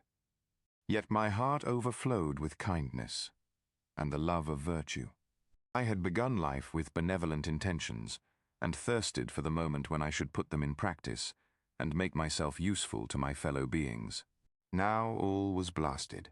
Instead of that serenity of conscience which allowed me to look back upon the past with self-satisfaction, and from thence to gather promise of new hopes, I was seized by remorse and the sense of guilt, which hurried me away to a hell of intense tortures such as no language can describe. This state of mind preyed upon my health, which had perhaps never entirely recovered from the first shock it had sustained. I shunned the face of man. All sound of joy or complacency was torture to me. Solitude was my only consolation. Deep, dark, death-like solitude. My father observed with pain the alteration perceptible in my disposition and habits, and endeavored by arguments deduced from the feelings of his serene conscience and guiltless life to inspire me with fortitude and awaken in me the courage to dispel the dark cloud which brooded over me. "Do you think, Victor," said he, "that I do not suffer also? No one could love a child more than I loved your brother." Tears came into his eyes as he spoke. "But is it not a duty to the survivors that we should refrain from augmenting their unhappiness by an appearance of immoderate grief? It is also a duty owed to yourself, for excessive sorrow prevents improvement or enjoyment, or even the discharge of daily usefulness, without which no man is fit for society." This advice, although good, was totally inapplicable to my case. I should have been the first to hide my grief and console my friends if remorse had not mingled its bitterness, and terror its alarm, with my other sensations. Now I could only answer my father with a look of despair, and endeavor to hide myself from his view. About this time we retired to our house at Bellerive. This change was particularly agreeable to me. The shutting of the gates regularly at 10 o'clock and the impossibility of remaining on the lake after that hour had rendered our residence within the walls of Geneva very irksome to me. I was now free. Often, after the rest of the family had retired for the night, I took the boat and passed many hours upon the water. Sometimes, with my sails set, I was carried by the wind, and sometimes, after rowing into the middle of the lake, I left the boat to pursue its own course and gave way to my own miserable reflections. I was often tempted, when all was at peace around me, and I the only unquiet thing that wandered restless in a scene so beautiful and heavenly, if I except some bat or the frogs, whose harsh and interrupted croaking was heard only when I approached the shore. Often, I say, I was tempted to plunge into the silent lake, that the waters might close over me and my calamities forever. But I was restrained when I thought of the heroic and suffering Elizabeth, whom I tenderly loved, and whose existence was bound up in mine. I thought also of my father and surviving brother. Should I, by my base desertion, leave them exposed and unprotected to the malice of the fiend whom I had let loose among them? At these moments I wept bitterly and wished that peace would revisit my mind, only that I might afford them consolation and happiness. But that could not be. Remorse extinguished every hope.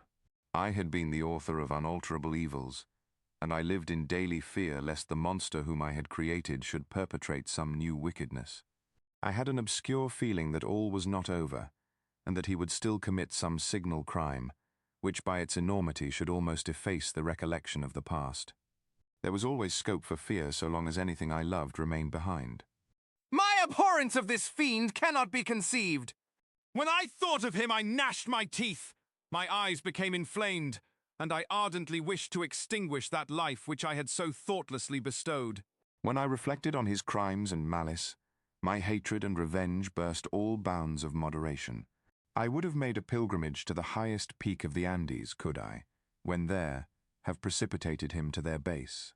I wished to see him again, that I might wreak the utmost extent of abhorrence on his head and avenge the deaths of William and Justine. Our house was the house of mourning. My father's health was deeply shaken by the horror of the recent events. Elizabeth was sad and desponding. She no longer took delight in her ordinary occupations. All pleasure seemed to her sacrilege toward the dead. Eternal woe and tears she then thought was the just tribute she should pay to innocence so blasted and destroyed. She was no longer that happy creature who in earlier youth wandered with me on the banks of the lake and talked with ecstasy of our future prospects. The first of those sorrows which are sent to wean us from the earth had visited her, and its dimming influence quenched her dearest smiles.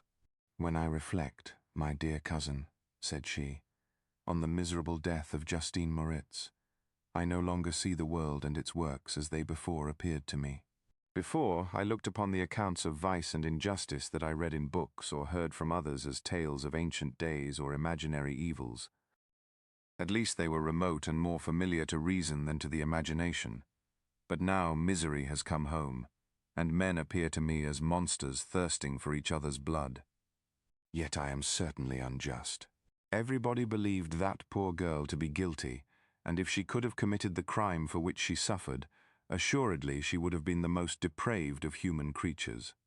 For the sake of a few jewels, to have murdered the son of her benefactor and friend, a child whom she had nursed from its birth, and appeared to love as if it had been her own. I could not consent to the death of any human being, but certainly I should have thought such a creature unfit to remain in the society of men. But she was innocent. I feel she was innocent. You are of the same opinion, and that confirms me. Alas. Victor, when falsehood can look so like the truth, I feel as if I were walking on the edge of a precipice, towards which thousands are crowding and endeavoring to plunge me into the abyss. William and Justine were assassinated, and the murderer escapes. He walks about the world free, and perhaps respected.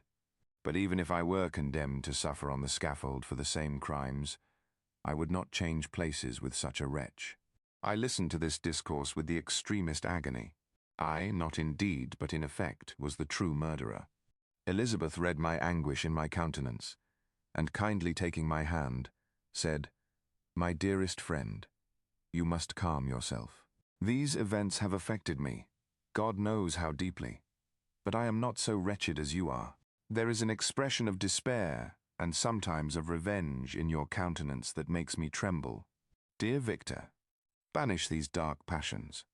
Remember the friends around you, who center all their hopes in you. Have we lost the power of rendering you happy? Ah! While we love, while we are true to each other, here in this land of peace and beauty, your native country, we may reap every tranquil blessing. What can disturb our peace? And could not such words from her whom I fondly prized before every other gift of fortune suffice to chase away the fiend that lurked in my heart? Even as she spoke, I drew near to her, as if in terror, lest at that very moment the destroyer had been near to rob me of her. Thus not the tenderness of friendship, nor the beauty of earth, nor of heaven, could redeem my soul from woe. The very accents of love were ineffectual. I was encompassed by a cloud which no beneficial influence could penetrate. The wounded deer dragging its fainting limbs to some untrodden brake, there to gaze upon the arrow which had pierced it, and to die, was but a type of me.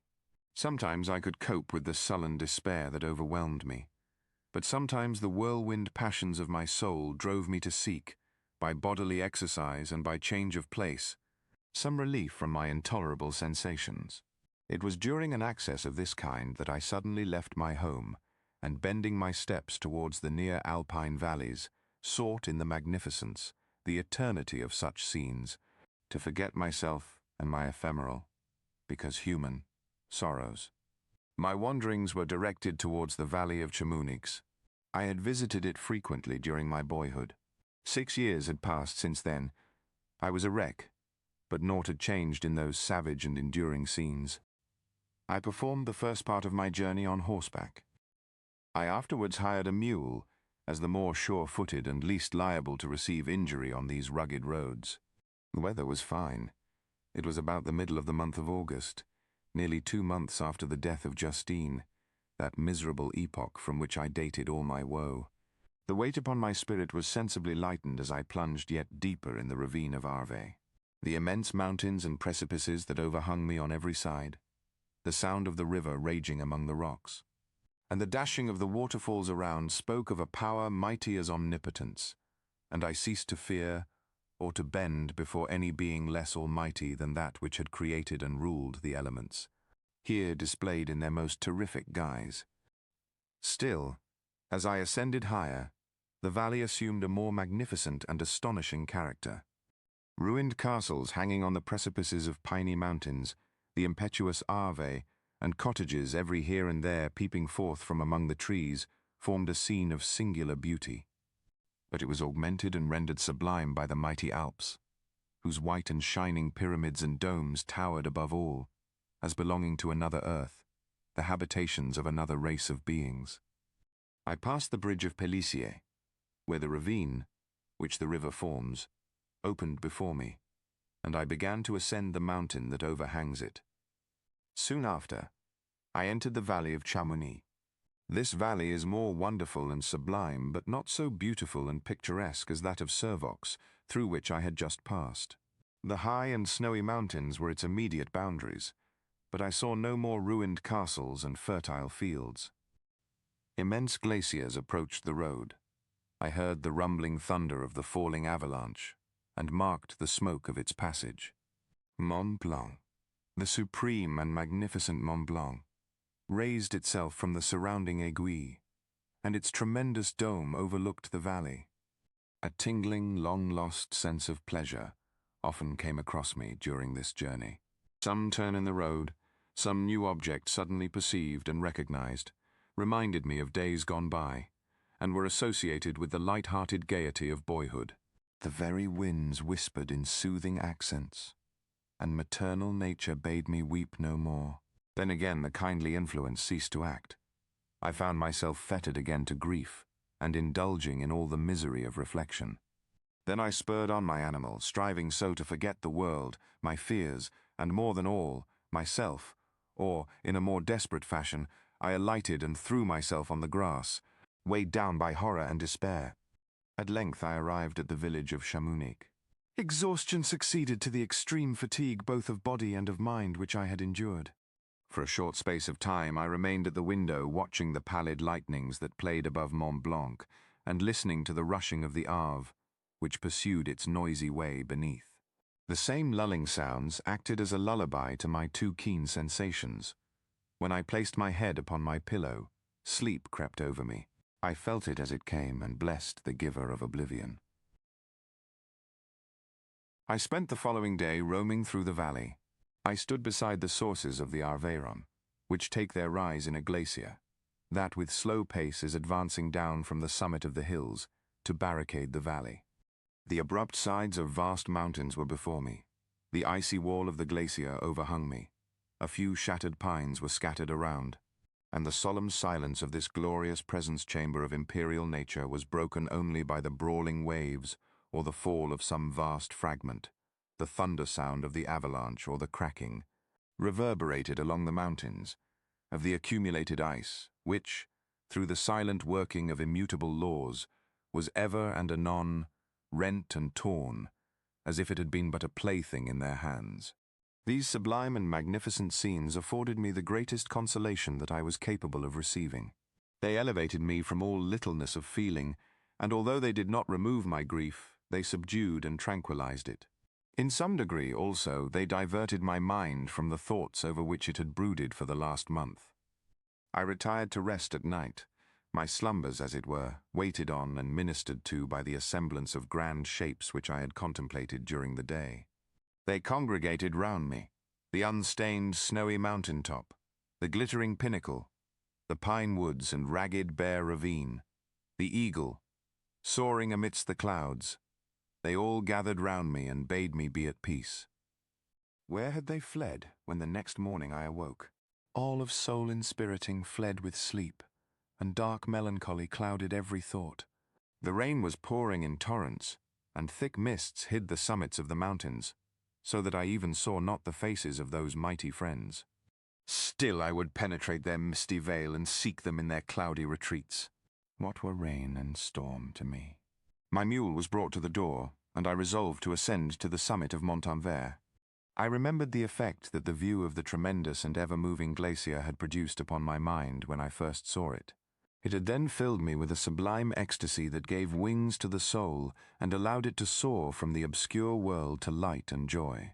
The sight of the awful and majestic in nature had indeed always the effect of solemnizing my mind and causing me to forget the passing cares of life. I determined to go without a guide, for I was well acquainted with the path, and the presence of another would destroy the solitary grandeur of the scene. The ascent is precipitous, but the path is cut into continual and short windings, which enable you to surmount the perpendicularity of the mountain. It is a scene terrifically desolate. In 1,000 spots the traces of the winter avalanche may be perceived, where trees lie broken and strewed on the ground, some entirely destroyed, others bent, leaning upon the jutting rocks of the mountain or transversely upon other trees. The path, as you ascend higher, is intersected by ravines of snow, down which stones continually roll from above. One of them is particularly dangerous, as the slightest sound, such as even speaking in a loud voice, produces a concussion of air sufficient to draw destruction upon the head of the speaker. The pines are not tall or luxuriant, but they are somber and add an air of severity to the scene. I looked on the valley beneath. Vast mists were rising from the rivers which ran through it, and curling in thick wreaths around the opposite mountains, whose summits were hid in the uniform clouds, while rain poured from the dark sky and added to the melancholy impression I received from the objects around me. Alas, why does man boast of sensibilities superior to those apparent in the brute? It only renders them more necessary beings. If our impulses were confined to hunger, thirst, and desire, we might be nearly free. But now we are moved by every wind that blows, and a chance word or scene that word may convey to us. We rest. A dream has power to poison sleep. We rise. One wandering thought pollutes the day. We feel, conceive, or reason, laugh or weep, embrace fond woe, or cast our cares away. It is the same, for be it joy or sorrow, the path of its departure still is free. Man's yesterday may ne'er be like his morrow. Naught may endure but mutability. It was nearly noon when I arrived at the top of the ascent. For some time I sat upon the rock that overlooks the sea of ice. A mist covered both that and the surrounding mountains. Presently a breeze dissipated the cloud, and I descended upon the glacier. The surface is very uneven, rising like the waves of a troubled sea, descending low, and interspersed by rifts that sink deep. The field of ice is almost a league in width, but I spent nearly 2 hours in crossing it. The opposite mountain is a bare, perpendicular rock. From the side where I now stood, Montanvert was exactly opposite, at the distance of a league, and above it rose Mont Blanc, in awful majesty. I remained in a recess of the rock, gazing on this wonderful and stupendous scene. The sea, or rather the vast river of ice, wound among its dependent mountains, whose aerial summits hung over its recesses.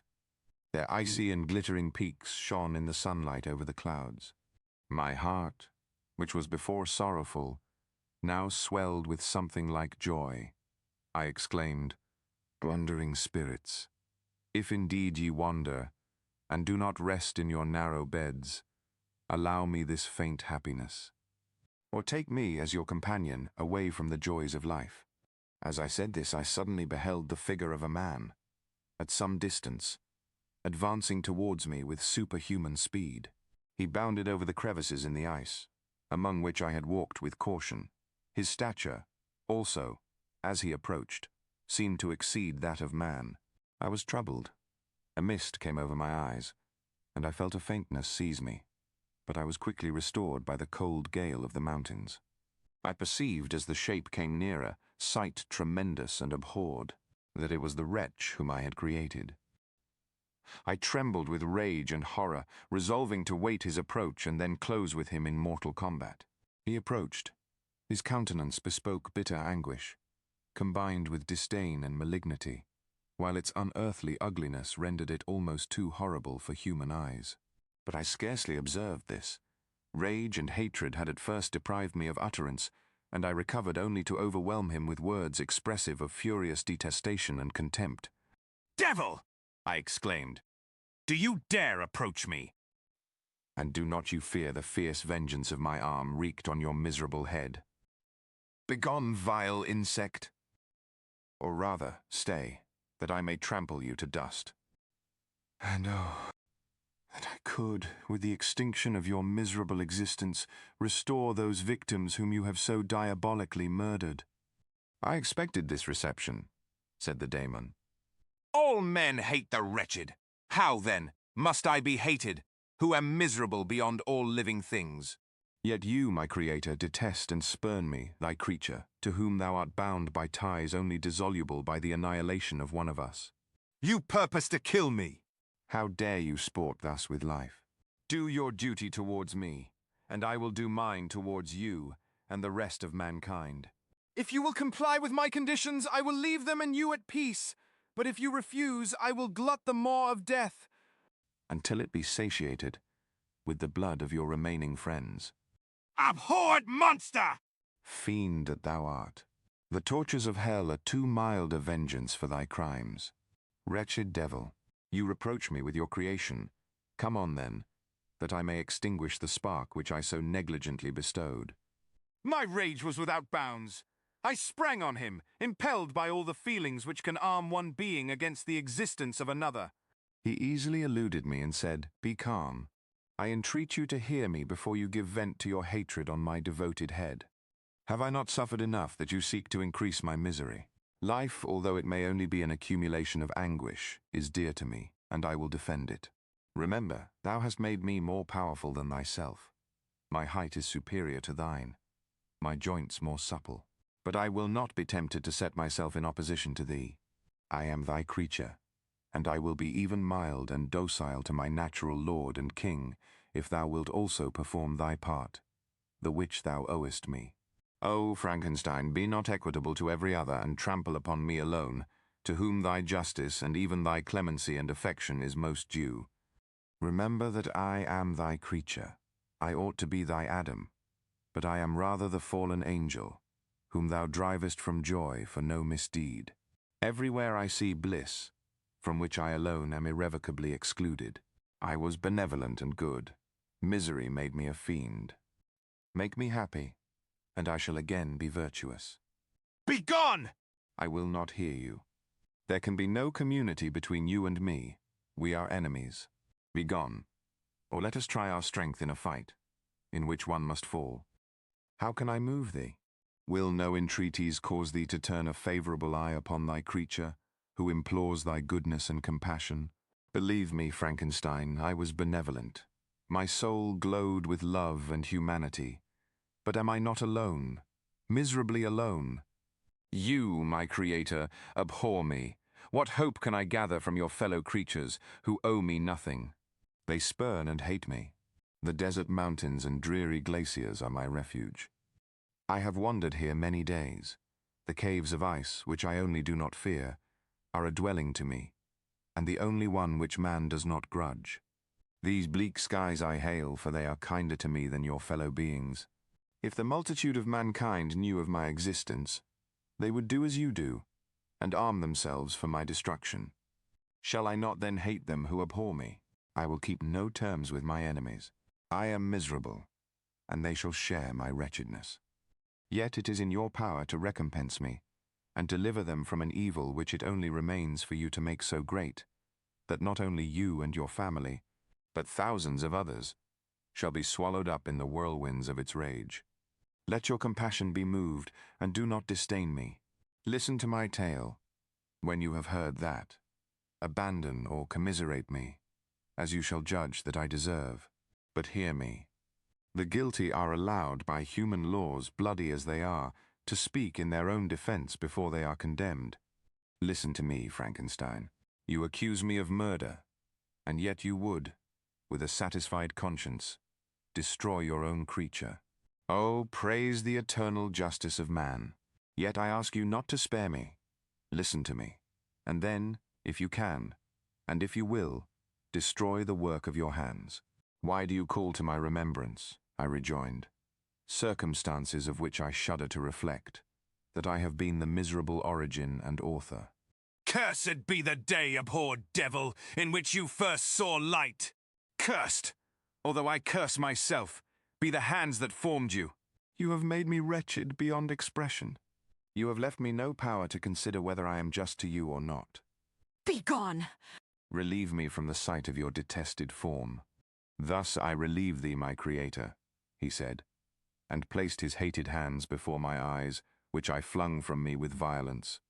Thus I take from thee a sight which you abhor. Still thou canst listen to me and grant me thy compassion. By the virtues that I once possessed, I demand this from you. Hear my tale. It is long and strange, and the temperature of this place is not fitting to your fine sensations. Come to the hut upon the mountain. The sun is yet high in the heavens. Before it descends to hide itself behind your snowy precipices and illuminate another world, you will have heard my story and can decide. On you it rests. Whether I quit forever the neighborhood of man and lead a harmless life, or become the scourge of your fellow creatures and the author of your own speedy ruin. As he said this, he led the way across the ice. I followed. My heart was full, and I did not answer him. But as I proceeded, I weighed the various arguments that he had used, and determined at least to listen to his tale. I was partly urged by curiosity, and compassion confirmed my resolution. I had hitherto supposed him to be the murderer of my brother, and I eagerly sought a confirmation or denial of this opinion. For the first time, also, I felt what the duties of a creator towards his creature were, and that I ought to render him happy before I complained of his wickedness. These motives urged me to comply with his demand. We crossed the ice, therefore, and ascended the opposite rock. The air was cold, and the rain again began to descend. We entered the hut, the fiend with an air of exultation, I with a heavy heart and depressed spirits. But I consented to listen, and seating myself by the fire which my odious companion had lighted, he thus began his tale. It is with considerable difficulty that I remember the original era of my being. All the events of that period appear confused and indistinct. A strange multiplicity of sensations seized me, and I saw, felt, heard, and smelt at the same time, and it was, indeed, a long time before I learned to distinguish between the operations of my various senses.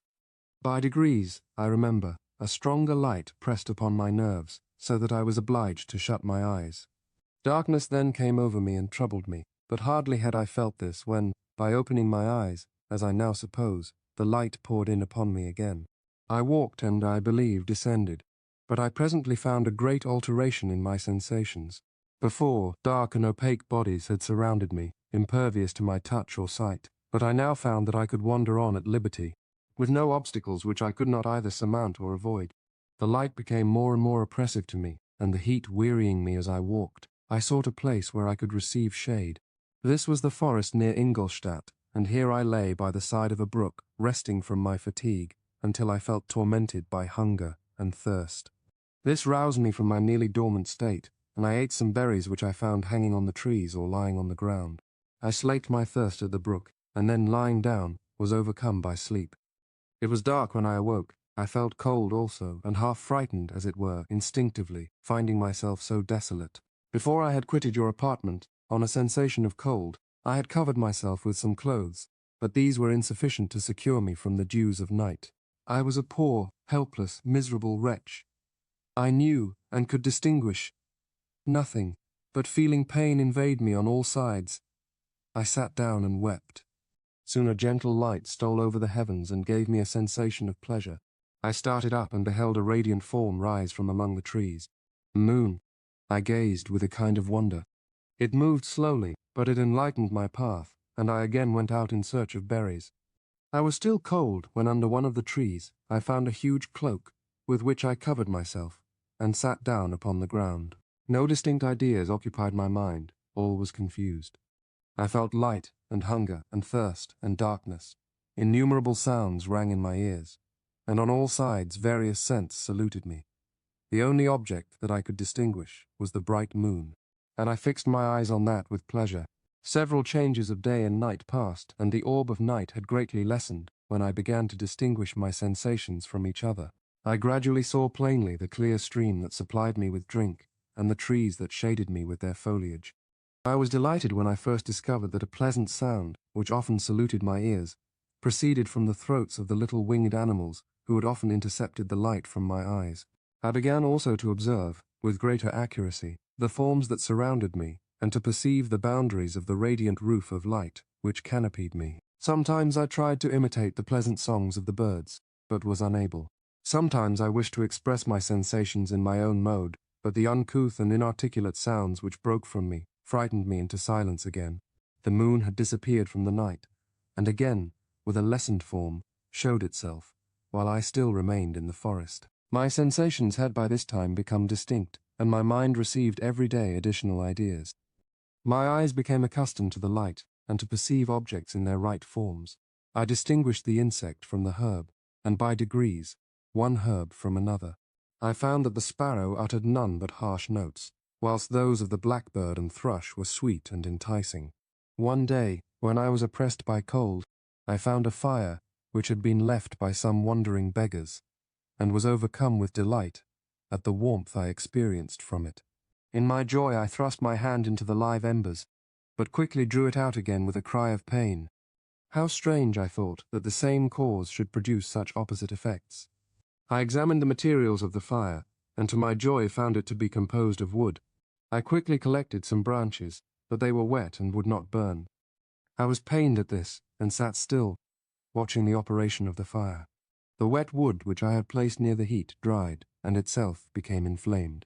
I reflected on this, and by touching the various branches, I discovered the cause and busied myself in collecting a great quantity of wood, that I might dry it and have a plentiful supply of fire.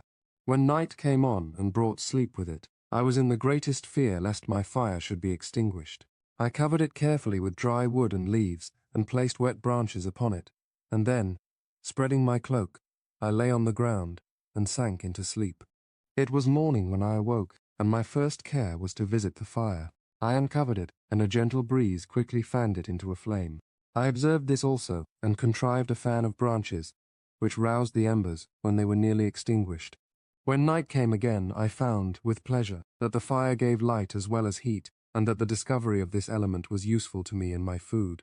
For I found some of the offals that the travellers had left had been roasted, and tasted much more savoury than the berries I gathered from the trees. I tried therefore to dress my food in the same manner, placing it on the live embers. I found that the berries were spoiled by this operation, and the nuts and roots much improved. Food, however, became scarce, and I often spent the whole day searching in vain for a few acorns to assuage the pangs of hunger. When I found this, I resolved to quit the place that I had hitherto inhabited, to seek for one where the few wants I experienced would be more easily satisfied. In this emigration I exceedingly lamented the loss of the fire which I had obtained through accident, and knew not how to reproduce it. I gave several hours to the serious consideration of this difficulty, but I was obliged to relinquish all attempt to supply it, and wrapping myself up in my cloak, I struck across the wood towards the setting sun. I passed 3 days in these rambles, and at length discovered the open country. A great fall of snow had taken place the night before, and the fields were of one uniform white. The appearance was disconsolate, and I found my feet chilled by the cold, damp substance that covered the ground. It was about 7 in the morning, and I longed to obtain food and shelter. At length, I perceived a small hut on a rising ground, which had doubtless been built for the convenience of some shepherd. This was a new sight to me, and I examined the structure with great curiosity. Finding the door open, I entered. An old man sat in it, near a fire, over which he was preparing his breakfast. He turned on hearing a noise, and perceiving me, shrieked loudly, and quitting the hut, ran across the fields with a speed of which his debilitated form hardly appeared capable. His appearance different from any I had ever before seen, and his flight somewhat surprised me. But I was enchanted by the appearance of the hut. Here the snow and rain could not penetrate. The ground was dry, and it presented to me then as exquisite and divine a retreat as pandemonium appeared to the daemons of hell after their sufferings in the lake of fire. I greedily devoured the remnants of the shepherd's breakfast, which consisted of bread, cheese, milk, and wine. The latter, however, I did not like. Then, overcome by fatigue, I lay down among some straw and fell asleep. It was noon when I awoke, and allured by the warmth of the sun, which shone brightly on the white ground, I determined to recommence my travels, and, depositing the remains of the peasant's breakfast in a wallet I found, I proceeded across the fields for several hours, until at sunset I arrived at a village. How miraculous did this appear! The huts, the neater cottages, and stately houses engaged my admiration by turns.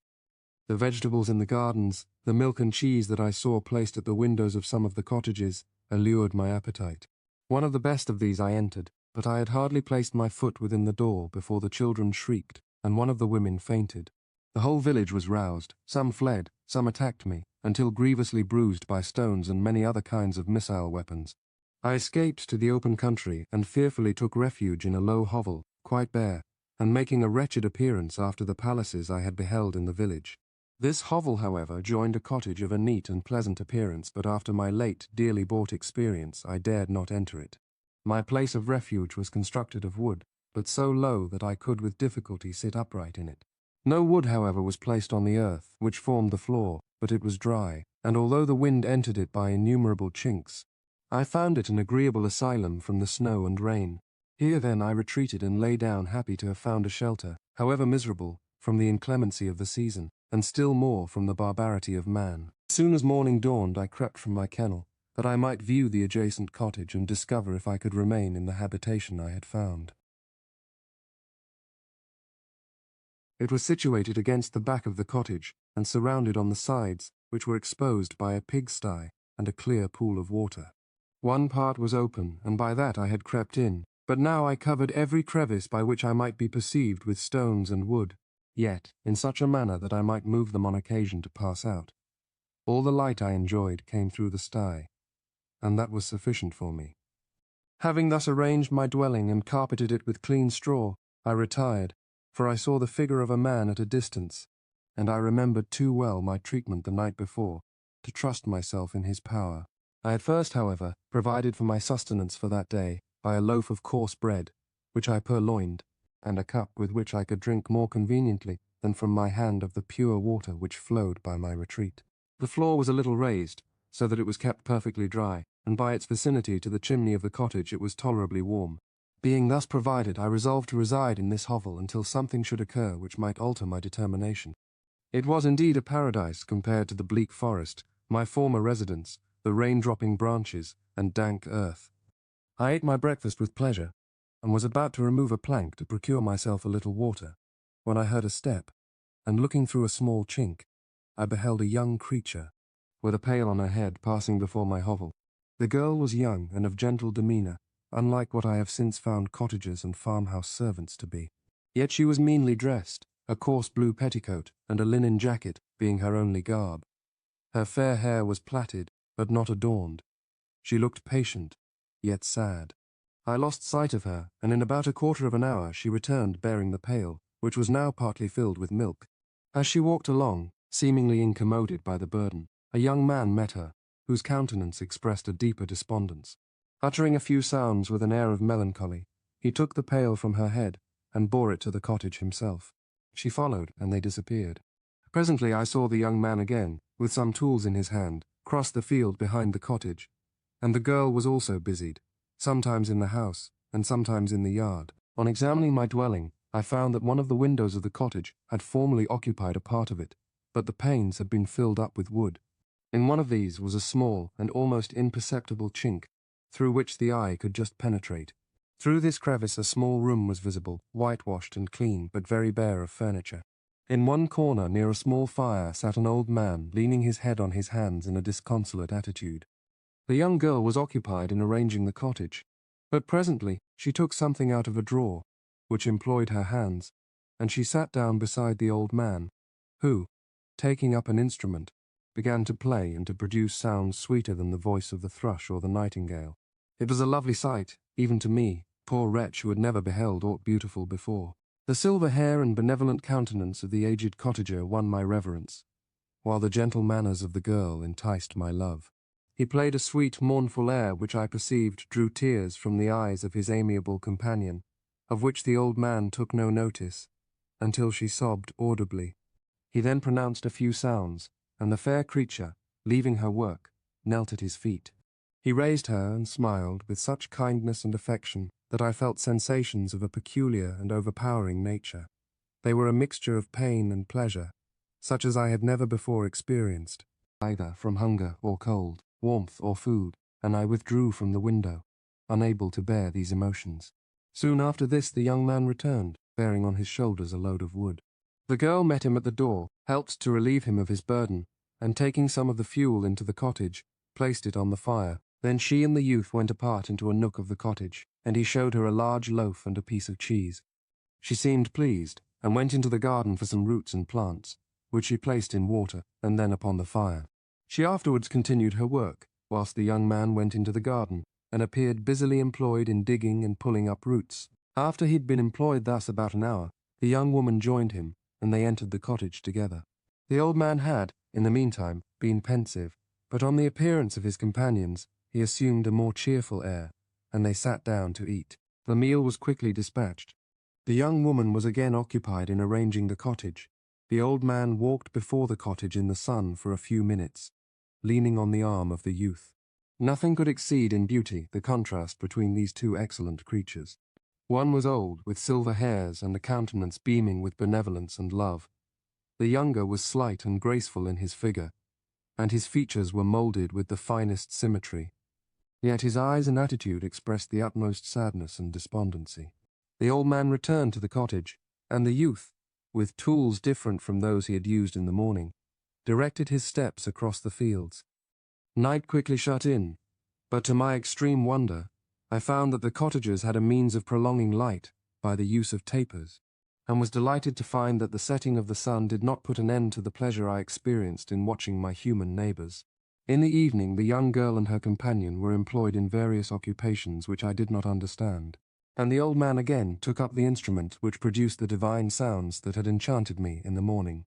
So soon as he had finished, the youth began, not to play, but to utter sounds that were monotonous, and neither resembling the harmony of the old man's instrument nor the songs of the birds. I since found that he read aloud, but at that time I knew nothing of the science of words or letters.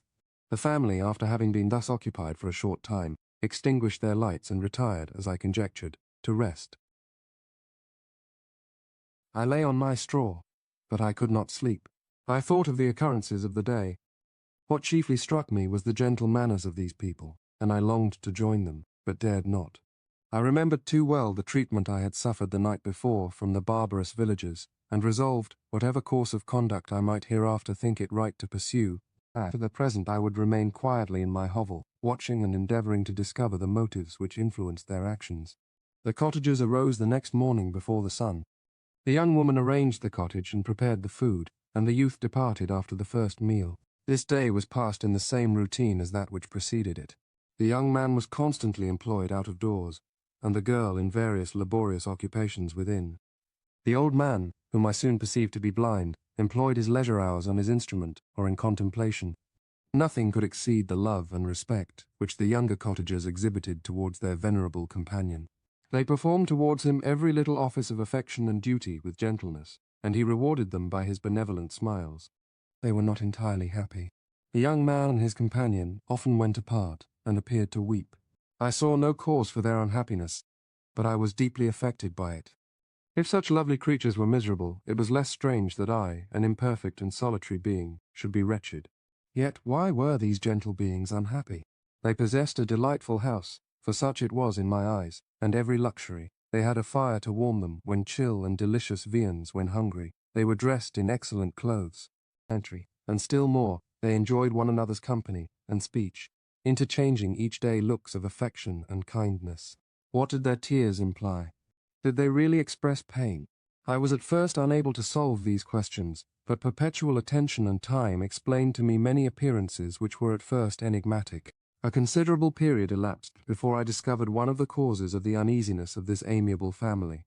It was poverty, and they suffered that evil in a very distressing degree. Their nourishment consisted entirely of the vegetables of their garden and the milk of one cow, which gave very little during the winter, when its masters could scarcely procure food to support it. They often, I believe, suffered the pangs of hunger very poignantly, especially the two younger cottagers, for several times they placed food before the old man when they reserved none for themselves.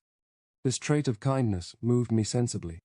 I had been accustomed, during the night, to steal a part of their store for my own consumption, but when I found that in doing this I inflicted pain on the cottagers, I abstained and satisfied myself with berries, nuts, and roots which I gathered from a neighbouring wood. I discovered also another means through which I was enabled to assist their labours. I found that the youth spent a great part of each day in collecting wood for the family fire, and during the night I often took his tools, the use of which I quickly discovered, and brought home firing sufficient for the consumption of several days. I remember, the first time that I did this, the young woman, when she opened the door in the morning, appeared greatly astonished on seeing a great pile of wood on the outside. She uttered some words in a loud voice, and the youth joined her, who also expressed surprise. I observed with pleasure that he did not go to the forest that day, but spent it in repairing the cottage and cultivating the garden. By degrees I made a discovery of still greater moment. I find this tradition he named is in the east of the country, in the midst of Arabian mountain, one of the wildest known portions of Europe. I was not able to find any map or work within the exact location. I perceived that the words they spoke sometimes produced pleasure or pain, smiles or sadness in the minds and countenances of the hearers. This was indeed a godlike science, and I ardently desired to become acquainted with it, but I was baffled in every attempt I made for this purpose. Their pronunciation was quick, and the words they uttered, not having any apparent connection with visible objects, I was unable to discover any clue by which I could unravel the mystery of their reference. By great application, however, and after having remained during the space of several revolutions of the moon in my hovel, I discovered the names that were given to some of the most familiar objects of discourse. I learned and applied the words fire, milk, bread, and wood. I learned also the names of the cottagers themselves. The youth and his companion had each of them several names, but the old man had only one, which was father. The girl was called sister or Agatha, and the youth Felix, brother or son. I cannot describe the delight I felt when I learned the ideas appropriated to each of these sounds and was able to pronounce them. I distinguished several other words without being able as yet to understand or apply them, such as good, dearest, unhappy. I spent the winter in this manner. The gentle manners and beauty of the cottagers greatly endeared them to me. When they were unhappy, I felt depressed. When they rejoiced, I sympathized in their joys. I saw few human beings besides them, and if any other happened to enter the cottage, their harsh manners and rude gait only enhanced to me the superior accomplishments of my friends. The old man, I could perceive, often endeavored to encourage his children, as sometimes I found that he called them, to cast off their melancholy. He would talk in a cheerful accent, with an expression of goodness that bestowed pleasure even upon me. Agatha listened with respect, her eyes sometimes filled with tears, which she endeavored to wipe away, unperceived. But I generally found that her countenance and tone were more cheerful after having listened to the exhortations of her father. It was not thus with Felix. He was always the saddest of the group, and even to my unpractised senses, he appeared to have suffered more deeply than his friends. But if his countenance was more sorrowful, his voice was more cheerful than that of his sister, especially when he addressed the old man. I could mention innumerable instances which, although slight, marked the dispositions of these amiable cottagers. In the midst of poverty and want, Felix carried with pleasure to his sister the first little white flower that peeped out from beneath the snowy ground. Early in the morning, before she had risen, he cleared away the snow that obstructed her path to the milk-house, drew water from the well, and brought the wood from the outhouse, where, to his perpetual astonishment, he found his store always replenished by an invisible hand. In the day, I believe, he worked sometimes for a neighbouring farmer, because he often went forth and did not return until dinner, yet brought no wood with him. At other times he worked in the garden, but as there was little to do in the frosty season, he read to the old man and Agatha. This reading had puzzled me extremely at first, but by degrees I discovered that he uttered many of the same sounds when he read as when he talked. I conjectured, therefore, that he found on the paper signs for speech which he understood, and I ardently longed to comprehend these also. But how was that possible when I did not even understand the sounds for which they stood as signs? I improved, however, sensibly in this science, but not sufficiently to follow up any kind of conversation, although I applied my whole mind to the endeavour, for I easily perceived that, although I eagerly longed to discover myself to the cottagers, I ought not to make the attempt until I had first become master of their language, which knowledge might enable me to make them overlook the deformity of my figure, for with this also the contrast perpetually presented to my eyes had made me acquainted. I had admired the perfect forms of my cottagers, their grace, beauty, and delicate complexions, but how was I terrified when I viewed myself in a transparent pool. At first I started back, unable to believe that it was indeed I who was reflected in the mirror, and when I became fully convinced that I was in reality the monster that I am, I was filled with the bitterest sensations of despondence and mortification. Alas, I did not yet entirely know the fatal effects of this miserable deformity. As the sun became warmer and the light of day longer, the snow vanished, and I beheld the bare trees and the black earth.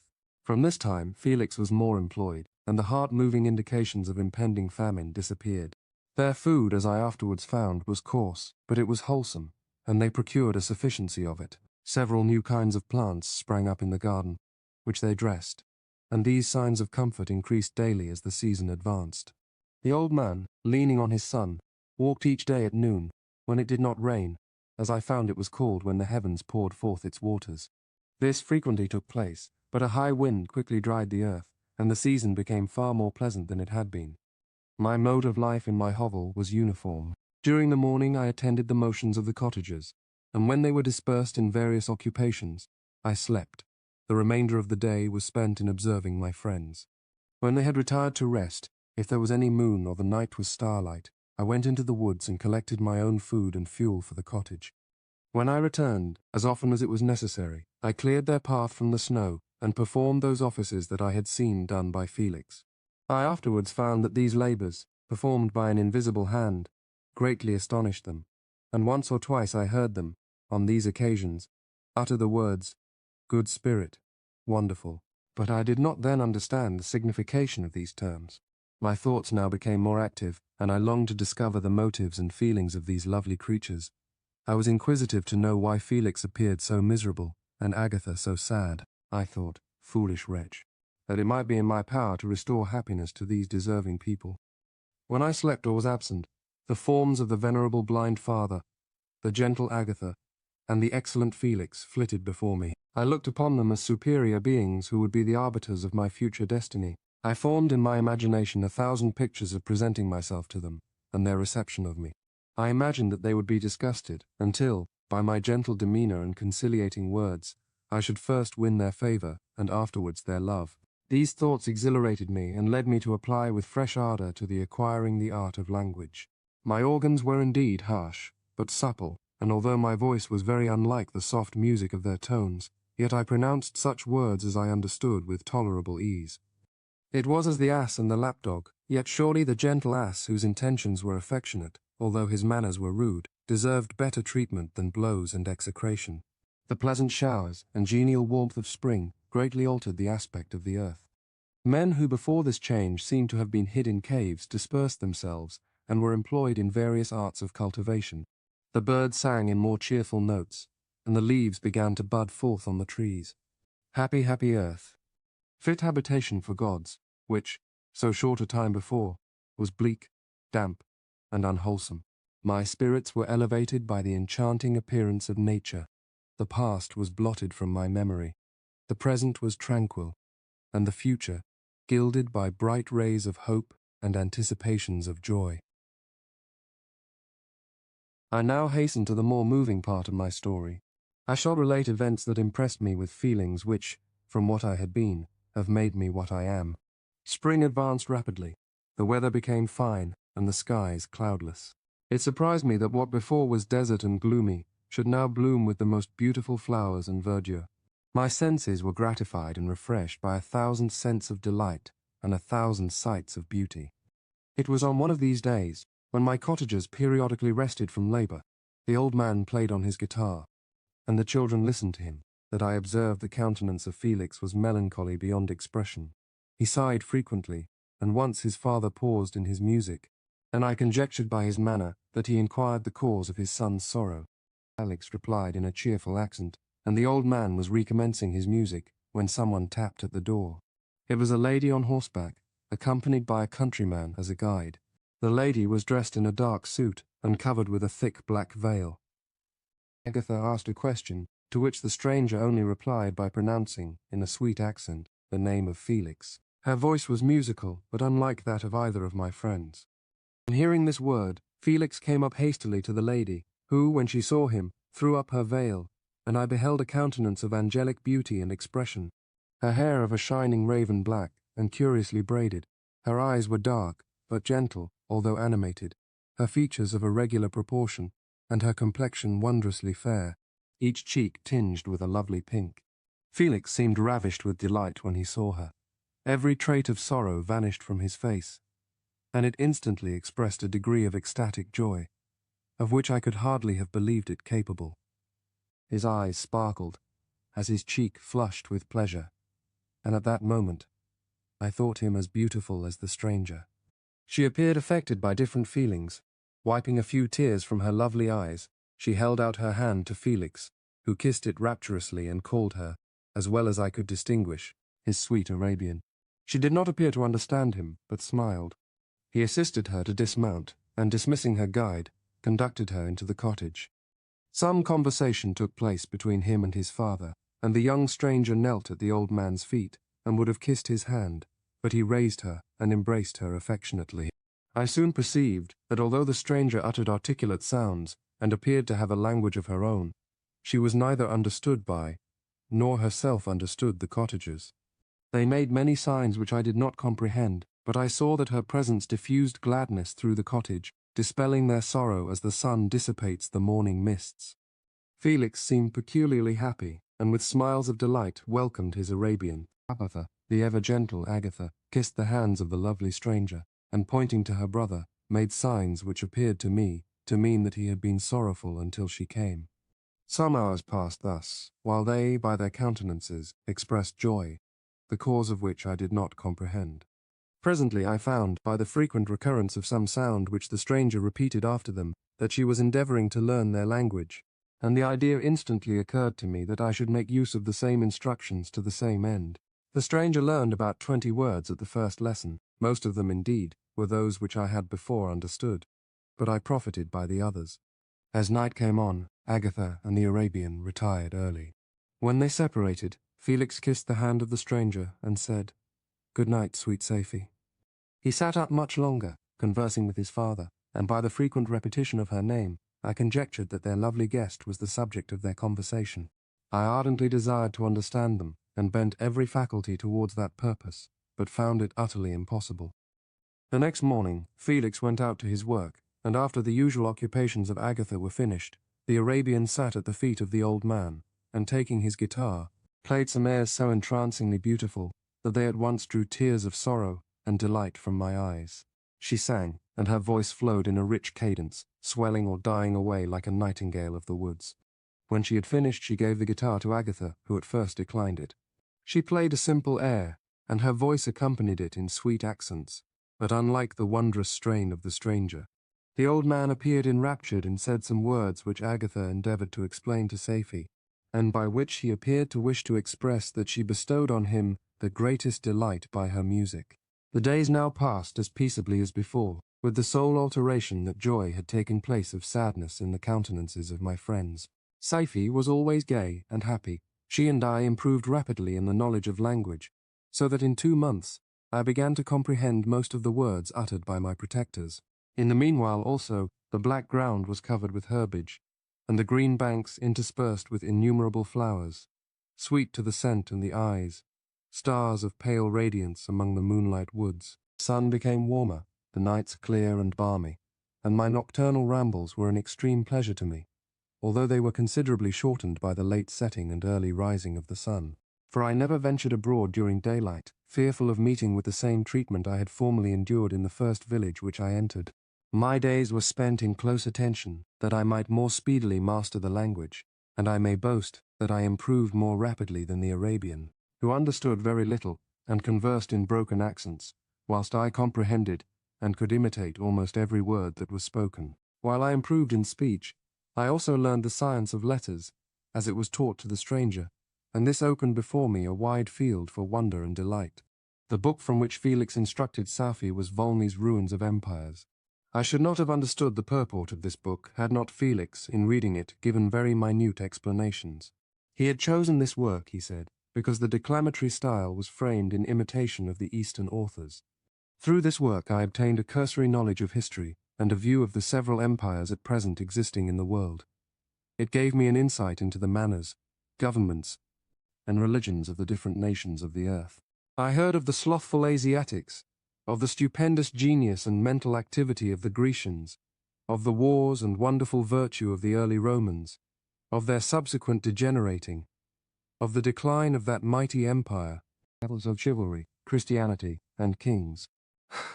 I heard of the discovery of the American hemisphere, and wept with Saifi over the hapless fate of its original inhabitants. These wonderful narrations inspired me with strange feelings. Vasman, indeed, at once so powerful, so virtuous and magnificent, yet so vicious and base. He appeared at one time a mere scion of the evil principle, and at another, as all that can be conceived of noble and godlike. To be a great and virtuous man appeared the highest honor that can befall a sensitive being. To be base and vicious, as many on record have been, appeared the lowest degradation, a condition more abject than that of the blind mole or harmless worm. For a long time I could not conceive how one man could go forth to murder his fellow, or even why there were laws and governments. But when I heard details of vice and bloodshed, the wonder ceased, and I turned away with disgust and loathing. Every conversation of the cottagers now opened new wonders to me. While I listened to the instructions which Felix bestowed upon the Arabian, the strange system of human society was explained to me. I heard of the division of property, of immense wealth and squalid poverty, of rank, descent, and noble blood. The words induced me to turn towards myself. I learned that the possessions most esteemed by your fellow creatures were high and unsullied descent, united with riches. A man might be respected with only one of these advantages, but without either he was considered, except in very rare instances, as a vagabond and a slave, doomed to waste his powers for the profits of the chosen few. And what was I? Of my creation and creator I was absolutely ignorant, but I knew that I possessed no money, no friends, no kind of property. I was, besides, endued with a figure hideously deformed and loathsome. I was not even of the same nature as man. I was more agile than they, and could subsist upon coarser diet. I bore the extremes of heat and cold with less injury to my frame. My stature far exceeded theirs. When I looked around I saw and heard of none like me. Was I, then, a monster, a blot upon the earth, from which all men fled, and whom all men disowned? I cannot describe to you the agony that these reflections inflicted upon me. I tried to dispel them, but sorrow only increased with knowledge. I was not enlightened by any man, or worldliness I exactly cats. Aye, aye, aye, aye, aye, aye, aye, aye, aye. Of what a strange nature is knowledge. It clings to the mind, when it has once seized on it, like a lichen on the rock. I wished sometimes to shake off all thought and feeling, but I learned that there was but one means to overcome the sensation of pain, and that was death, a state which I feared, yet did not understand. I admired virtue and good feelings, and loved the gentle manners and amiable qualities of my cottagers, but I was shut out from intercourse with them, except through means which I obtained by stealth, when I was unseen and unknown, and which rather increased than satisfied the desire I had of becoming one among my fellows. The gentle words of Agatha and the animated smiles of the charming Arabian were not for me. The mild exhortations of the old man and the lively conversation of the loved Felix were not for me. Miserable, unhappy wretch! Other lessons were impressed upon me even more deeply. I heard of the difference of sexes, and the birth and growth of children, how the father doted on the smiles of the infant, and the lively sallies of the older child, how all the life and cares of the mother were wrapped up in the precious charge, how the mind of youth expanded and gained knowledge, of brother, sister, and all the various relationships which bind one human being to another in mutual bonds. But where were my friends and relations? No father had watched my infant days. No mother had blessed me with smiles and caresses, or if they had, all my past life was now a blot, a blind vacancy in which I distinguished nothing. From my earliest remembrance, I had been as I then was, in height and proportion. I had never yet seen a being resembling me or who claimed any intercourse with me. What was I? The question again recurred, to be answered only with groans. I will soon explain to what these feelings tended, but allow me now to return to the cottagers, whose story excited in me such various feelings of indignation, delight, and wonder, but which all terminated in additional love and reverence for my protectors, for so I loved, in an innocent, half-painful self-deceit, to call them. Some time elapsed before I learned the history of my friends. It was one which could not fail to impress itself deeply on my mind, unfolding as it did a number of circumstances, each interesting and wonderful to one so utterly inexperienced as I was. The name of the old man was de Lacy. He was descended from a good family in France, where he had lived for many years in affluence, respected by his superiors, and beloved by his equals. His son was bred in the service of his country, and Agatha had ranked with ladies of the highest distinction. A few months before my arrival, they had lived in a large and luxurious city called Paris, surrounded by friends, and possessed of every enjoyment which virtue, refinement of intellect, or taste, accompanied by a moderate fortune, could afford. The father of Safie had been the cause of their ruin. He was a Turkish merchant, and had inhabited Paris for many years, when, for some reason which I could not learn, he became obnoxious to the government. He was seized and cast into prison the very day that Safie arrived from Constantinople to join him. He was tried and condemned to death. The injustice of his sentence was very flagrant. All Paris was indignant, and it was judged that his religion and wealth, rather than the crime alleged against him, had been the cause of his condemnation. Felix had accidentally been present at the trial. His horror and indignation were uncontrollable when he heard the decision of the court. He made at that moment a solemn vow to deliver him, and then looked around for the means. After many fruitless attempts to gain admittance to the prison, he found a strongly grated window in an unguarded part of the building, which lighted the dungeon of the unfortunate Mohammedan, who, loaded with chains, waited in despair the execution of the barbarous sentence. Felix visited the grate at night, and made known to the prisoner his intentions in his favor. The Turk, amazed and delighted, endeavored to kindle the zeal of his deliverer by promises of reward and wealth. Felix rejected his offers with contempt, yet when he saw the lovely Safie, who was allowed to visit her father, and who by her gestures expressed her lively gratitude, the youth could not help owning to his own mind that the captive possessed a treasure which would fully reward his toil and hazard.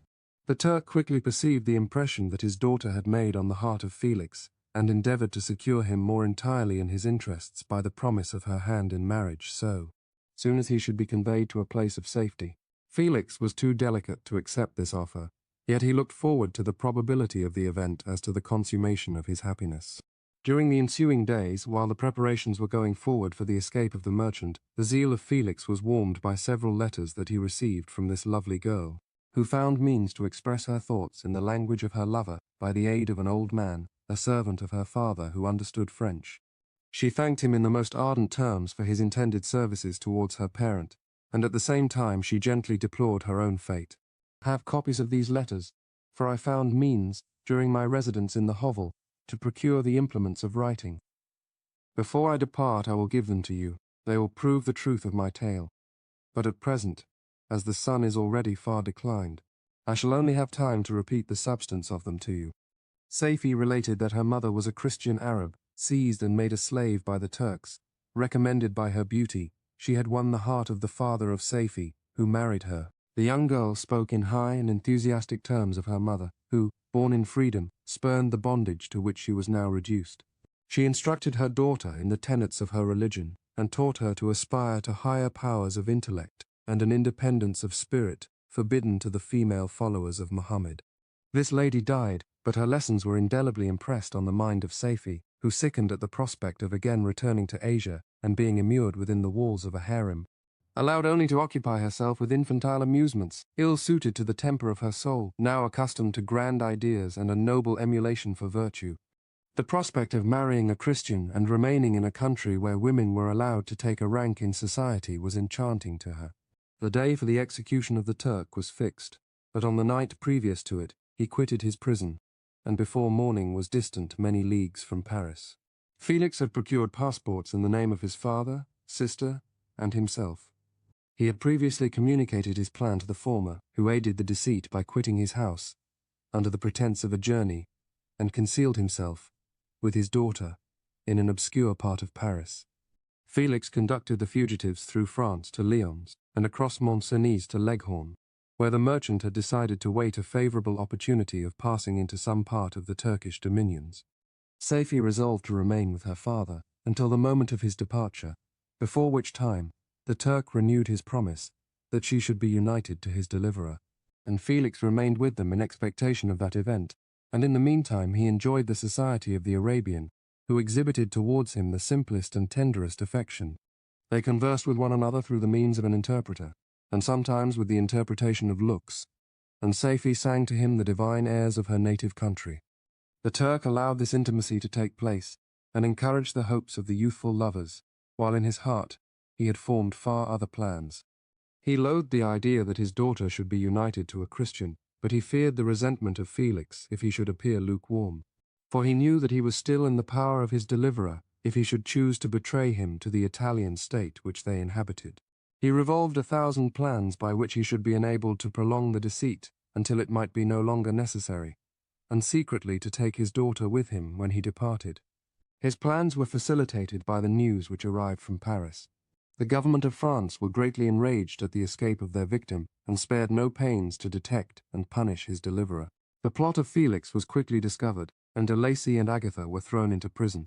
The news reached Felix and roused him from his dream of pleasure.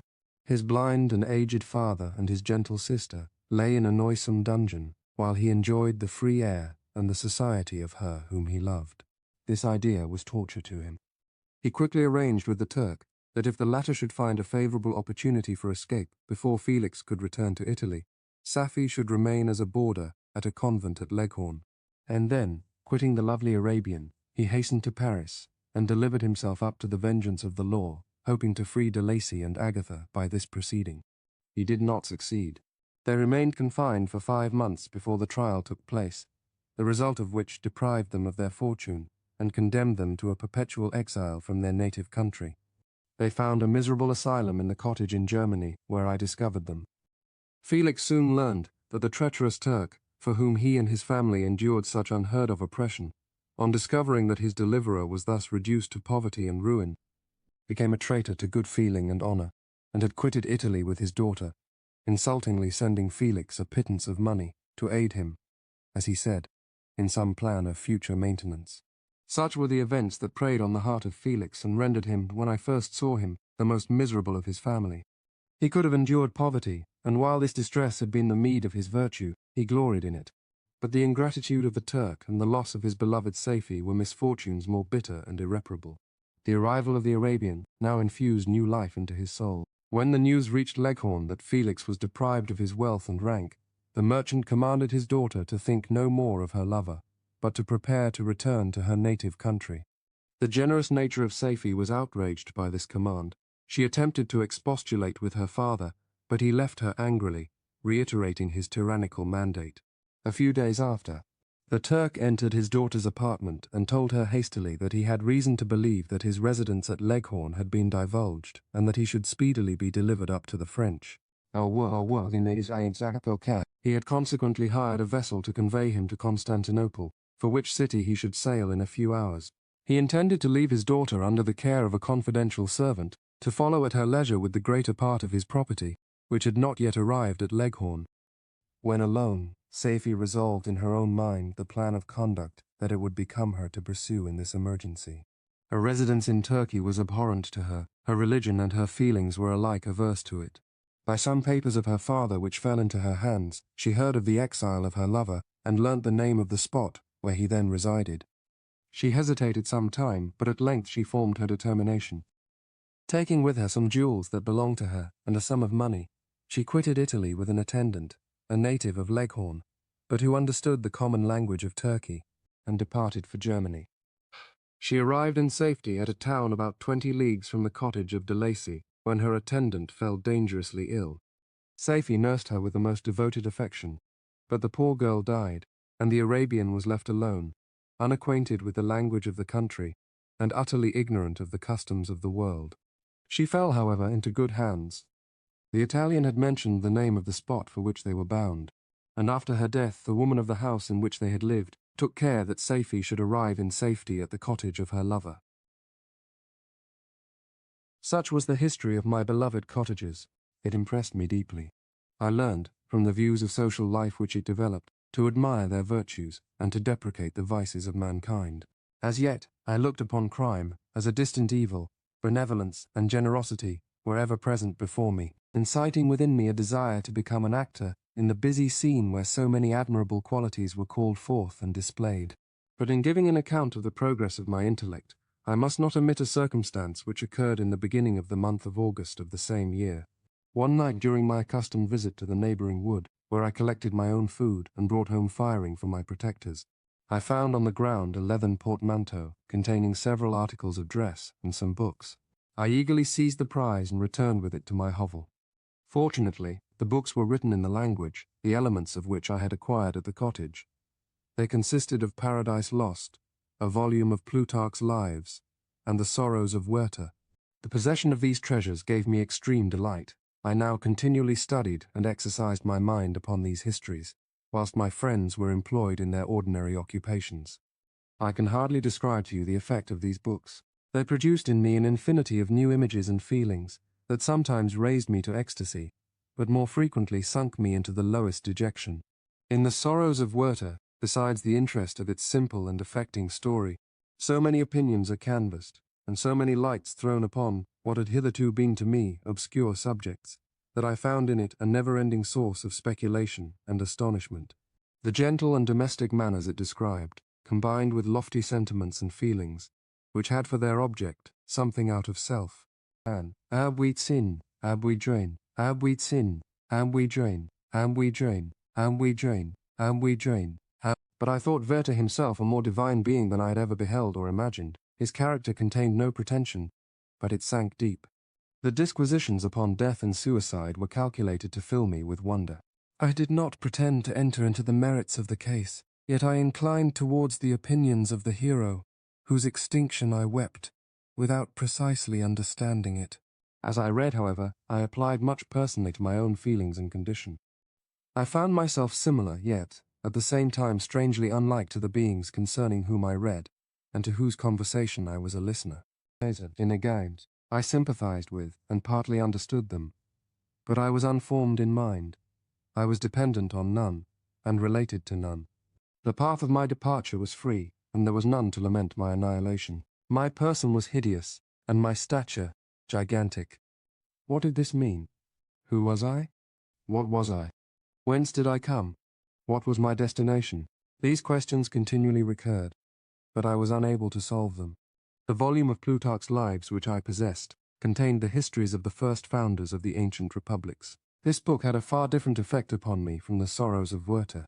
I learned from Werther's imaginations despondency and gloom, but Plutarch taught me high thoughts. He elevated me above the wretched sphere of my own reflections, to admire and love the heroes of past ages. Many things I read surpassed my understanding and experience. I had a very confused knowledge of kingdoms, wide extents of country, mighty rivers, and boundless seas. But I was perfectly unacquainted with towns and large assemblages of men. The cottage of my protectors had been the only school in which I had studied human nature, but this book developed new and mightier scenes of action. I read of men concerned in public affairs, governing or massacring their species. I felt the greatest ardor for virtue rise within me, and abhorrence for vice, as far as I understood the signification of those terms, relative as they were, as I applied them, as now. Induced by these feelings, I was of course led to admire peaceable lawgivers, Numa, Solon, and Lycurgus, in preference to Romulus and Theseus. The patriarchal lives of my protectors caused these impressions to take a firm hold on my mind. Perhaps, if my first introduction to humanity had been made by a young soldier, burning for glory and slaughter, I should have been imbued with different sensations. But Paradise Lost excited different and far deeper emotions. I read it, as I had read the other volumes which had fallen into my hands, as a true history. It moved every feeling of wonder and awe that the picture of an omnipotent God warring with his creatures was capable of exciting. I often referred the several situations, as their similarity struck me, to my own. Like Adam, I was apparently united by no link to any other being in existence, but his state was far different from mine in every other respect. He had come forth from the hands of God a perfect creature, happy and prosperous, guarded by the especial care of his Creator. He was allowed to converse with and acquire knowledge from beings of a superior nature, but I was wretched, helpless, and alone. Many times I considered Satan as the fitter emblem of my condition, for often, like him, when I viewed the bliss of my protectors, the bitter gall of envy rose within me. Another circumstance strengthened and confirmed these feelings. Soon after my arrival in the hovel, I discovered some papers in the pocket of the dress which I had taken from your laboratory. At first I had neglected them, but now that I was able to decipher the characters in which they were written, I began to study them with diligence. It was your journal of the 4 months that preceded my creation. You minutely described in these papers every step you took in the progress of your work. This history was mingled with accounts of domestic occurrences. You doubtless recollect these papers. Here they are. Everything is related in them which bears reference to my accursed origin. The whole detail of that series of disgusting circumstances which produced it is set in view. The minutest description of my odious and loathsome person is given, in language which painted your own horrors and rendered mine indelible. I sickened as I read. Hateful day when I received life, I exclaimed in agony. Accursed Creator, why did you form a monster so hideous that even you turned from me in disgust? Had, in pity, made man beautiful and alluring, after his own image, but my form is a filthy type of yours, more horrid even from the very resemblance. Satan had his companions, fellow devils, to admire and encourage him, but I am solitary and abhorred. These were the reflections of my hours of despondency and solitude. But when I contemplated the virtues of the cottagers, their amiable and benevolent dispositions, I persuaded myself that when they should become acquainted with my admiration of their virtues, they would compassionate me and overlook my personal deformity. Could they turn from their door one, however monstrous, who solicited their compassion and friendship? I resolved, at least, not to despair, but in every way to fit myself for an interview with them which would decide my fate. I postponed this attempt for some months longer, for the importance attached to its success inspired me with a dread lest I should fail. Besides, I found that my understanding improved so much with every day's experience that I was unwilling to commence this undertaking until a few more months should have added to my sagacity. Several changes in the meantime took place in the cottage. The presence of Safie diffused happiness among its inhabitants, and I also found that a greater degree of plenty reigned there. Felix and Agatha spent more time in amusement and conversation, and were assisted in their labours by servants. They did not appear rich, but they were contented and happy. Their feelings were serene and peaceful, while mine became every day more tumultuous. Increase of knowledge only discovered to me more clearly what a wretched outcast I was. I cherished hope, it is true, but it vanished when I beheld my person reflected in water, or my shadow in the moonshine, even as that frail image and that inconstant shade. I endeavoured to crush these fears, and to fortify myself for the trial, which in a few months I resolved to undergo. And sometimes I allowed my thoughts, unchecked by reason, to ramble in the fields of paradise, and dared to fancy amiable and lovely creatures, sympathizing with my feelings, and cheering my gloom. Their angelic countenances breathed smiles of consolation. But it was all a dream. No Eve soothed my sorrows, nor shared my thoughts. I was alone. I remembered Adam's supplication to his Creator. But where was mine? He had abandoned me, and in the bitterness of my heart I cursed him. Autumn passed thus. I saw, with surprise and grief, The leaves decay and fall, and nature again assume the barren and bleak appearance it had worn when I first beheld the woods and the lovely moon. Yet I did not heed the bleakness of the weather. I was better fitted by my conformation for the endurance of cold than heat. But my chief delights were the sight of the flowers, the birds, and all the gay apparel of summer. When those deserted me, I turned with more attention towards the cottagers. Their happiness was not decreased by the absence of summer. They loved and sympathized with one another, and their joys, depending on each other, were not interrupted by the casualties that took place around them. The more I saw of them, the greater became my desire to claim their protection and kindness. My heart yearned to be known and loved by these amiable creatures. To see their sweet looks directed towards me with affection was the utmost limit of my ambition. I dared not think that they would turn them from me with disdain and horror. The poor that stopped at their door were never driven away. I asked, it is true, for greater treasures than a little food or rest. I required kindness and sympathy, but I did not believe myself utterly unworthy of it. The winter advanced, and an entire revolution of the seasons had taken place since I awoke into life. My attention at this time was solely directed towards my plan of introducing myself into the cottage of my protectors. I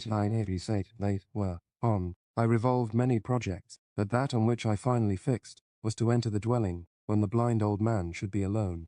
I had sagacity enough to discover that the unnatural hideousness of my person was the chief object of horror with those who had formerly beheld me. My voice, although harsh, had nothing terrible in it. I thought, therefore, that if in the absence of his children I could gain the goodwill and mediation of the old de Lacy, I might by his means be tolerated by my younger protectors. One day, when the sun shone on the red leaves that strewed the ground and diffused cheerfulness, although it denied warmth, Safie, Agatha, and Felix departed on a long country walk, and the old man, at his own desire, was left alone in the cottage. When his children had departed, he took up his guitar and played several mournful but sweet airs, more sweet and mournful than I had ever heard him play before. At first his countenance was illuminated with pleasure, but as he continued, thoughtfulness and sadness succeeded. At length, laying aside the instrument, he sat absorbed in reflection. My heart beat quick. This was the hour and moment of trial, which would decide my hopes or realize my fears. The servants were gone to a neighboring fair. All was silent in and around the cottage. It was an excellent opportunity. Yet when I proceeded to execute my plan, my limbs failed me, and I sank to the ground. Again I rose, and exerting all the firmness of which I was master, removed the planks which I had placed before my hovel to conceal my retreat. The fresh air revived me, and with renewed determination I approached the door of their cottage. I knocked. "Who is there?" "Charles," said the old man. "Come in." I entered. "Pardon this intrusion," said I. "I am a traveller in want of a little rest. You would greatly oblige me if you would allow me to remain a few minutes before the fire." "Enter," said de Lacy, "and I will try in what manner I can to relieve your wants. But unfortunately, my children are from home, and as I am blind, I am afraid I shall find it difficult to procure food for you." "Do not trouble yourself, my kind host. I have food. It is warmth and rest only that I need." I sat down, and a silence ensued. I knew that every minute was precious to me, yet I remained irresolute in what manner to commence the interview, when the old man addressed me. "By your language, stranger, I suppose you are my countryman. Are you French?" "No, but I was educated by a French family, and understand that language only. I am now going to claim the protection of some friends, whom I sincerely love, and of whose favour I have some hopes." "Are they Germans?" "No, they are French. But let us change the subject. I am an unfortunate and deserted creature. I look around, and I have no relation or friend upon earth. These amiable people to whom I go have never seen me and know little of me.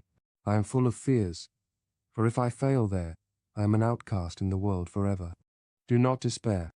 To be friendless is indeed to be unfortunate, but the hearts of men, when unprejudiced by any obvious self-interest, are full of brotherly love and charity. Rely therefore on your hopes, and if these friends are good and amiable, do not despair. They are kind, they are the most excellent creatures in the world, but unfortunately they are prejudiced against me. I have good dispositions. My life has been hitherto harmless, and in some degree beneficial, but a fatal prejudice clouds their eyes, and where they ought to see a feeling and kind friend, they behold only a detestable monster. That is indeed unfortunate, but if you are really blameless, cannot you undeceive them? I am about to undertake that task, and it is on that account that I feel so many overwhelming terrors. I tenderly love these friends. I have, unknown to them, been for many months in the habits of daily kindness towards them, but they believe that I wish to injure them, and it is that prejudice which I wish to overcome. Where do these friends reside? Near this spot. The old man paused and then continued, If you will unreservedly confide to me the particulars of your tale, I perhaps may be of use in undeceiving them. I am blind, and cannot judge of your countenance, but there is something in your words which persuades me that you are sincere. I am poor and an exile, but it will afford me true pleasure to be in any way serviceable to a human creature. I thank you and accept your generous offer. You raise me from the dust by this kindness, and I trust that, by your aid, I shall not be driven from the society and sympathy of your fellow creatures. Heaven forbid, even if you were really criminal, for that can only drive you to desperation and not instigate you to virtue. I also am unfortunate. I and my family have been condemned, although innocent. Judge, therefore, if I do not feel for your misfortunes. How can I thank you, my best and only benefactor? From your lips first have I heard the voice of kindness directed towards me. I shall be forever grateful, and your present humanity assures me of success with those friends whom I am on the point of meeting. May I know the names and residence of those friends? I paused. This, I thought, was the moment of decision, which was to rob me of, or bestow happiness on me forever. I struggled vainly for firmness sufficient to answer him, but the effort destroyed all my remaining strength. I sank on the chair and sobbed aloud. At that moment I heard the steps of my younger protectors. I had not a moment to lose, but seizing the hand of the old man, I cried, Now is the time. Save and protect me. You and your family are the friends whom I seek. Do not you desert me in the hour of trial. Great God, exclaimed the old man. Who are you? At that instant the cottage door was opened, and Felix, Safie, and Agatha entered. Who can describe their horror and consternation on beholding me? Agatha fainted, and Safie, unable to attend to her friend, rushed out of the cottage. Felix started forward, and with supernatural force tore me from his father, to whose knees I clung. In a transport of fury, he dashed me to the ground and struck me violently with a stick. I could have torn him limb from limb, as the lion rends the antelope. But my heart sank within me as with bitter sickness, and I refrained. I saw him on the point of repeating his blow, when, overcome by pain and anguish, I quitted the cottage, and in the general tumult, escaped unperceived to my hovel. Cursed Creator! Why did I live? Why, in that instant, did I not extinguish the spark of existence which you had so wantonly bestowed? I know not. Despair had not yet taken possession of me. My feelings were those of rage and revenge. I could with pleasure have destroyed the cottage and its inhabitants, and have glutted myself with their shrieks and misery. When night came, I quitted my retreat, and wandered in the wood. And now, no longer restrained by the fear of discovery, I gave vent to my anguish in fearful howlings. I was like a wild beast that had broken the toils, destroying the objects that obstructed me, and ranging through the wood with a stag-like swiftness. Oh, what a miserable night I passed! The cold stars shone in mockery, and the bare trees waved their branches above me. Now and then, the sweet voice of a bird burst forth amidst the universal stillness. All, save I, were at rest or in enjoyment. I, like the arch-fiend, bore a hell within me, and finding myself unsympathized with, wished to tear up the trees, spread havoc and destruction around me, and then to have sat down and enjoyed the ruin. But this was a luxury of sensation that could not endure. I became fatigued with excess of bodily exertion, and sank on the damp grass, in the sick impotence of despair. There was none among the myriads of men that existed who would pity or assist me, and should I feel kindness towards my enemies. No, from that moment I declared everlasting war against the species, and more than all, against him who had formed me, and sent me forth to this insupportable misery. The sun rose. I heard the voices of men, and knew that it was impossible to return to my retreat during that day. Accordingly, I hid myself in some thick underwood, determining to devote the ensuing hours to reflection on my situation. The pleasant sunshine and the pure air of day restored me to some degree of tranquillity, and when I considered what had passed at the cottage, I could not help believing that I had been too hasty in my conclusions. I had certainly acted imprudently. It was apparent that my conversation had interested the father in my behalf, and I was a fool in having exposed my person to the horror of his children. I ought to have familiarized the old de Lacy to me, and by degrees to have discovered myself to the rest of his family, when they should have been prepared for my approach. But I did not believe my errors to be irretrievable, and after much consideration I resolved to return to the cottage, seek the old man, and by my representations win him to my party. These thoughts calmed me, and in the afternoon I sank into a profound sleep. But the fever of my blood did not allow me to be visited by peaceful dreams. The horrible scene of the preceding day was forever acting before my eyes. The females were flying, and the enraged Felix tearing me from his father's feet. I awoke exhausted, and finding that it was already night, I crept forth from my hiding place, and went in search of food. When my hunger was appeased, I directed my steps towards the well-known path that conducted to the cottage. All there was at peace. I crept into my hovel, and remained in silent expectation of the accustomed hour when the family arose. That hour passed, the sun mounted high in the heavens, but the cottagers did not appear. I trembled violently, apprehending some dreadful misfortune. The inside of the cottage was dark, and I heard no motion. I cannot describe the agony of this suspense. Presently 2 countrymen passed by, but pausing near the cottage, they entered into conversation, using violent gesticulations, but I did not understand what they said, as they spoke the language of the country, which differed from that of my protectors.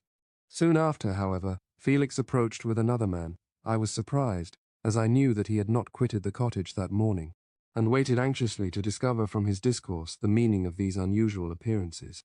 "Do you consider," said his companion to him, "that you will be obliged to pay 3 months' rent, and to lose the produce of your garden?" I do not wish to take any unfair advantage, and I beg therefore that you will take some days to consider of your determination. "It is utterly useless," replied Felix. "We can never again inhabit your cottage. The life of my father is in the greatest danger, owing to the dreadful circumstance that I have related. My wife and my sister will never recover from their horror. I entreat you not to reason with me any more. Take possession of your tenement and let me fly from this place." Alex trembled violently as he said this. He and his companion entered the cottage, in which they remained for a few minutes, and then departed. I never saw any of the family of de Lacy more. I continued for the remainder of the day in my hovel, in a state of utter and stupid despair. My protectors had departed and had broken the only link that held me to the world.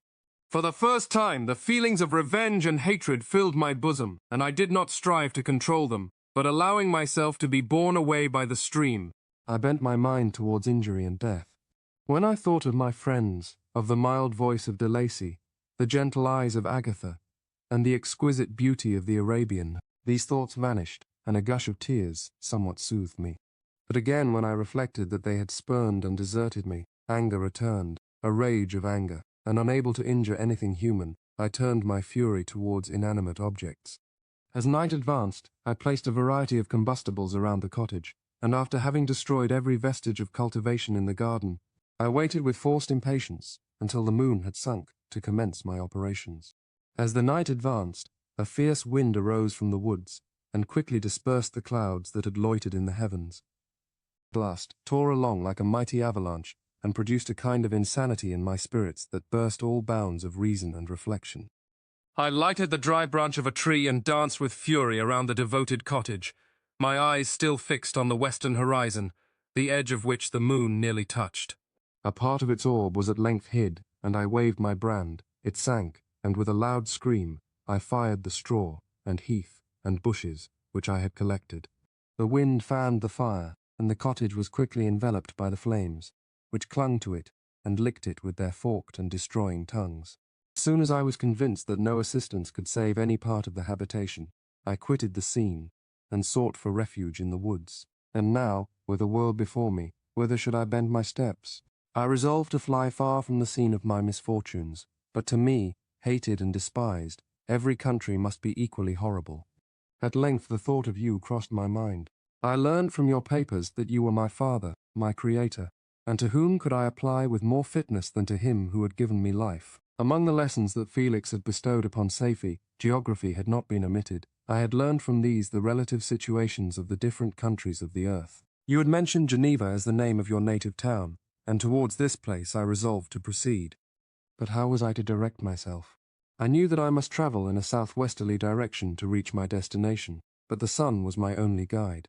I did not know the names of the towns that I was to pass through, nor could I ask information from a single human being. But I did not despair.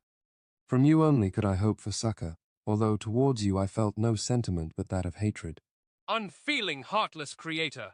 You had endowed me with perceptions and passions, and then cast me abroad an object for the scorn and horror of mankind.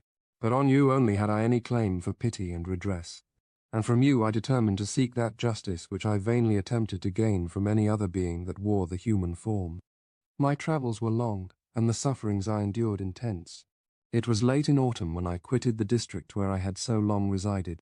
I travelled only at night, fearful of encountering the visage of a human being. Nature decayed around me, and the sun became heatless. Rain and snow poured around me.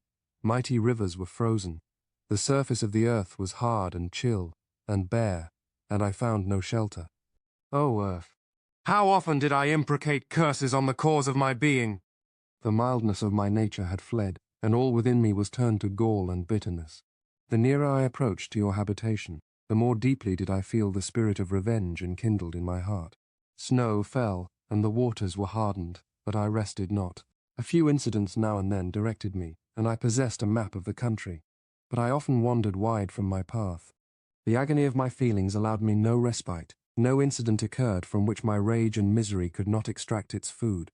But a circumstance that happened when I arrived on the confines of Switzerland, when the sun had recovered its warmth and the earth again began to look green, found, in an especial manner, the bitterness and horror of my feelings. I generally rested during the day and travelled only when I was secured by night from the view of man. One morning, however, finding that my path lay through a deep wood, I ventured to continue my journey after the sun had risen.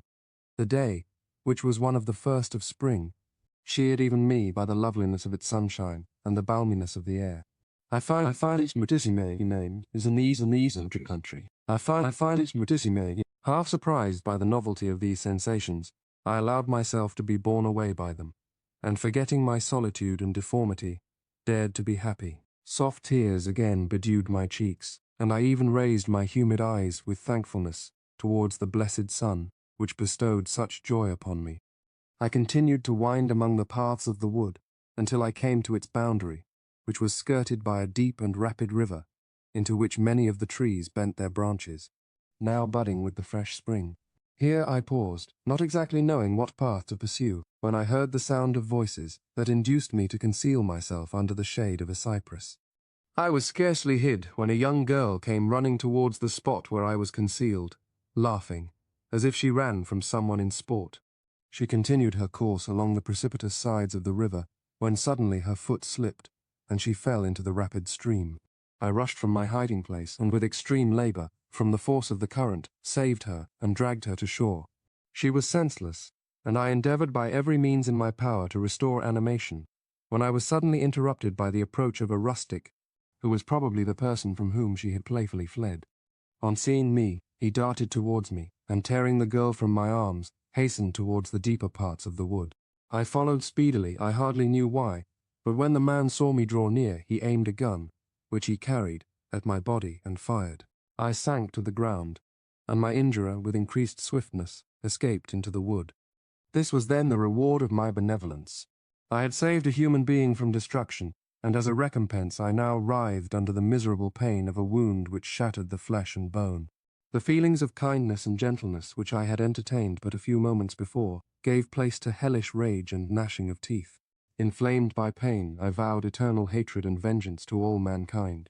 But the agony of my wound overcame me. My pulses paused, and I fainted. For some weeks I led a miserable life in the woods, endeavouring to cure the wound which I had received. The ball had entered my shoulder, and I knew not whether it had remained there or passed through. At any rate, I had no means of extracting it. My sufferings were augmented also by the oppressive sense of the injustice and ingratitude of their infliction. My daily vows rose for revenge, a deep and deadly revenge, such as would alone compensate for the outrages and anguish I had endured. After some weeks my wound healed, and I continued my journey. The labours I endured were no longer to be alleviated by the bright sun or gentle breezes of spring. All joy was but a mockery which insulted my desolate state, and made me feel more painfully that I was not made for the enjoyment of pleasure. But my toils now drew nearer close, and in 2 months from this time I reached the environs of Geneva. It was evening when I arrived, and I retired to a hiding place among the fields that surround it. to meditate in what manner I should apply to you. I was oppressed by fatigue and hunger, and far too unhappy to enjoy the gentle breezes of evening, or the prospect of the sun setting behind the stupendous mountains of Jura. At this time, a slight sleep relieved me from the pain of reflection, which was disturbed by the approach of a beautiful child, who came running into the recess I had chosen, with all the sportiveness of infancy. Suddenly, as I gazed on him, an idea seized me that this little creature was unprejudiced, and had lived too short a time to have imbibed a horror of deformity. If, therefore, I could seize him and educate him as my companion and friend, I should not be so desolate in this peopled earth. Urged by this impulse, I seized on the boy as he passed and drew him towards me. As soon as he beheld my form, he placed his hands before his eyes and uttered a shrill scream. I drew his hand forcibly from his face and said, "Child, what is the meaning of this? I do not intend to hurt you. Listen to me." He struggled violently. "Let me go," he cried. "Monster! Ugly wretch! You wish to eat me and tear me to pieces. You are an ogre. Let me go, or I will tell my papa. Boy, you will never see your father again. You must come with me. Hideous monster! Let me go. My papa is a syndic. He is Mem Frankenstein. He will punish you. You dare not keep me. Frankenstein, you belong then to my enemy, to him towards whom I have sworn eternal revenge. You shall be my first victim." The child still struggled and loaded me with epithets which carried despair to my heart. I grasped his throat to silence him, and in a moment he lay dead at my feet. I gazed on my victim, and my heart swelled with exultation and hellish triumph. Clapping my hands, I exclaimed, "I too can create desolation. My enemy is not invulnerable. This death will carry despair to him, and 1,000 other miseries shall torment and destroy him." As I fixed my eyes on the child, I saw something glittering on his breast. I took it. It was a portrait of a most lovely woman. In spite of my malignity, it softened and attracted me. For a few moments I gazed with delight on her dark eyes, fringed by deep lashes, and her lovely lips. But presently my rage returned. I remembered that I was forever deprived of the delights that such beautiful creatures could bestow, and that she whose resemblance I contemplated would, in regarding me, changed that air of divine benignity to one expressive of disgust and affright. Can you wonder that such thoughts transported me with rage? I only wonder that at that moment, instead of venting my sensations in exclamations and agony, I did not rush among mankind and perish in the attempt to destroy them. While I was overcome by these feelings, I left the spot where I had committed the murder, and seeking a more secluded hiding place, I entered a barn which had appeared to me to be empty. A woman was sleeping on some straw. She was young, not indeed so beautiful as her whose portrait I held, but of an agreeable aspect and blooming in the loveliness of youth and health. Here, I thought, is one of those whose joy-imparting smiles are bestowed on all but me. And then I bent over her and whispered, "Awake, fairest, thy lover is near. He who would give his life but to obtain one look of affection from thine eyes. My beloved, awake." The sleeper stirred, a thrill of terror ran through me. Should she indeed awake, and see me, and curse me, and denounce the murderer? Thus would she assuredly act if her darkened eyes opened and she beheld me. The thought was madness. It stirred the fiend within me. Not I, but she, shall suffer. The murder I have committed because I am forever robbed of all that she could give me. She shall atone. The crime had its source in her, be hers the punishment. Thanks to the lessons of Felix and the sanguinary laws of man, I had learned now to work mischief. I bent over her and placed the portrait securely in one of the folds of her dress. She moved again, and I fled. For some days I haunted the spot where these scenes had taken place, sometimes wishing to see you, sometimes resolved to quit the world and its miseries forever. At length I wandered towards these mountains, and have ranged through their immense recesses, consumed by a burning passion which you alone can gratify. We may not part until you have promised to comply with my requisition. I am alone and miserable. Man will not associate with me, but one as deformed and horrible as myself would not deny herself to me. My companion must be of the same species, and have the same defects. This being you must create.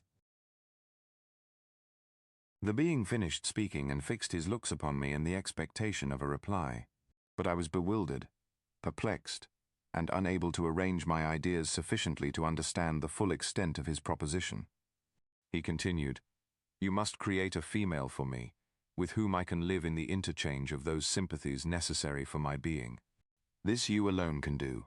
and I demand it of you as a right which you must not refuse to concede." The latter part of his tale had kindled anew in me the anger that had died away while he narrated his peaceful life among the cottagers, and as he said this, I could no longer suppress the rage that burned within me.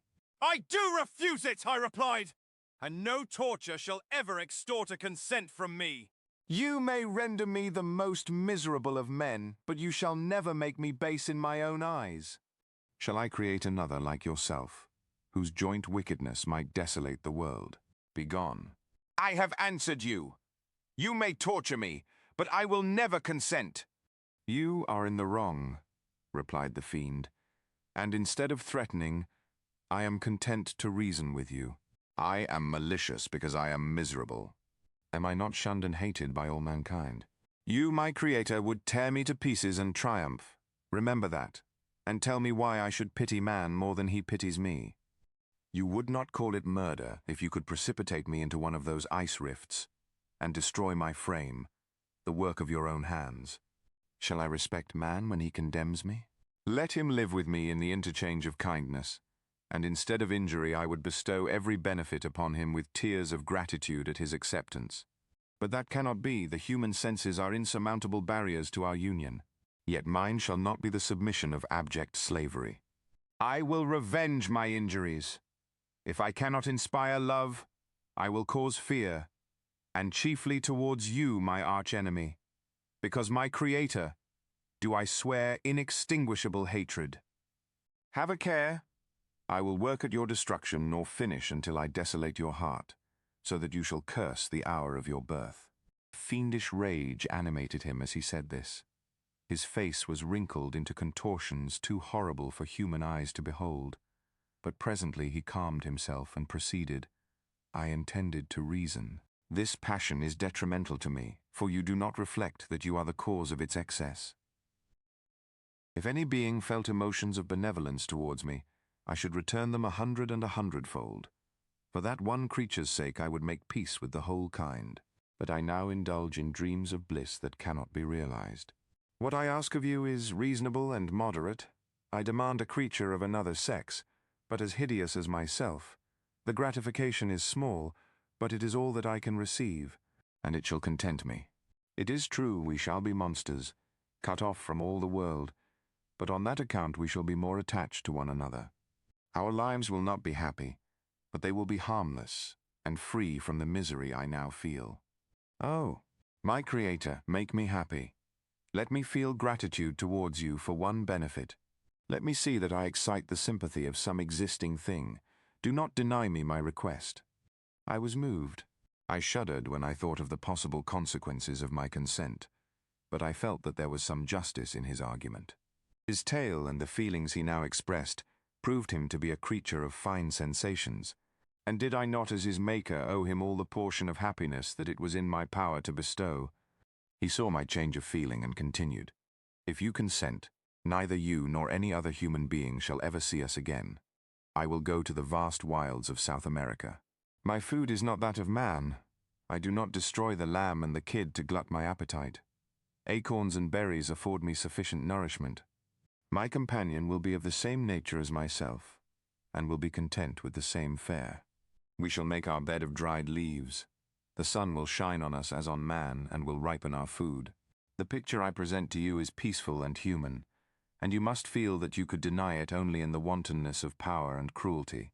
Pitiless as you have been towards me, I now see compassion in your eyes. Let me seize the favorable moment, and persuade you to promise what I so ardently desire." "You propose," replied I, "to fly from the habitations of man, to dwell in those wilds where the beasts of the field will be your only companions. How can you, who long for the love and sympathy of man, persevere in this exile?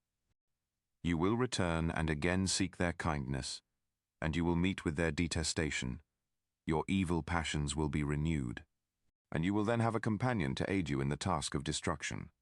This may not be, cease to argue the point, for I cannot consent. How inconstant are your feelings? But a moment ago you were moved by my representations, and why do you again harden yourself to my complaints? I swear to you, by the earth which I inhabit, and by you that made me, that with the companion you bestow, I will quit the neighborhood of man and dwell, as it may chance, in the most savage of places. My evil passions will have fled, for I shall meet with sympathy.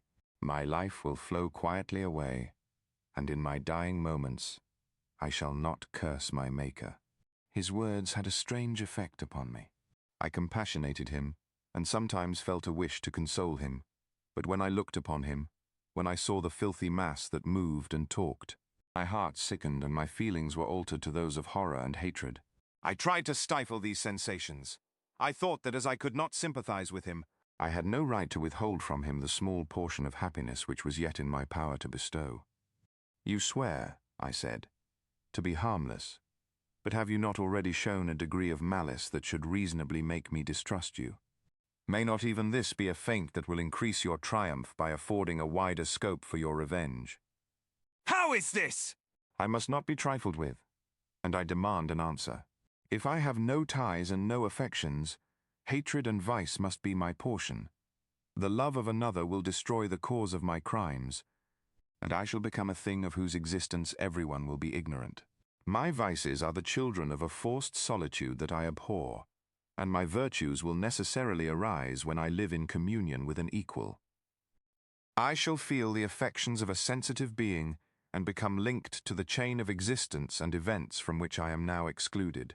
I paused some time to reflect on all he had related and the various arguments which he had employed. I thought of the promise of virtues which he had displayed on the opening of his existence, and the subsequent blight of all kindly feeling by the loathing and scorn which his protectors had manifested towards him. His power and threats were not omitted in my calculations. A creature who could exist in the ice caves of the glaciers and hide himself from pursuit among the ridges of inaccessible precipices was a being possessing faculties it would be vain to cope with. After a long pause of reflection, I concluded that the justice due both to him and my fellow creatures demanded of me that I should comply with his request. Turning to him, therefore, I said, I consent to your demand, on your solemn oath to quit Europe forever, and every other place in the neighborhood of man, as soon as I shall deliver into your hands a female who will accompany you in your exile. I swear, he cried, by the sun, and by the blue sky of heaven, and by the fire of love that burns my heart, that if you grant my prayer, while they exist you shall never behold me again. Depart to your home and commence your labors. I shall watch their progress with unutterable anxiety, and fear not but that when you are ready I shall appear. Saying this, he suddenly quitted me, fearful perhaps of any change in my sentiments. I saw him descend the mountain with greater speed than the flight of an eagle, and quickly lost among the undulations of the sea of ice. His tale had occupied the whole day, and the sun was upon the verge of the horizon when he departed. I knew that I ought to hasten my descent towards the valley, as I should soon be encompassed in darkness, but my heart was heavy, and my steps slow. The labor of winding among the little paths of the mountain, and fixing my feet firmly as I advanced, perplexed me, occupied as I was by the emotions which the occurrences of the day had produced. Night was far advanced when I came to the halfway resting place and seated myself beside the fountain. The stars shone at intervals as the clouds passed from over them. The dark pines rose before me, and every here and there a broken tree lay on the ground. It was a scene of wonderful solemnity and stirred strange thoughts within me. I wept bitterly, and clasping my hands in agony, I exclaimed, "Oh, stars and clouds and winds, you're all about to mock me. If ye really pity me, crush sensation and memory. Let me become as naught. But if not, depart and leave me in darkness." These were wild and miserable thoughts, but I cannot describe to you how the eternal twinkling of the stars weighed upon me, and how I listened to every blast of wind as if it were a dull, ugly siroc on its way to consume me. Morning dawned before I arrived at the village of Chamonix.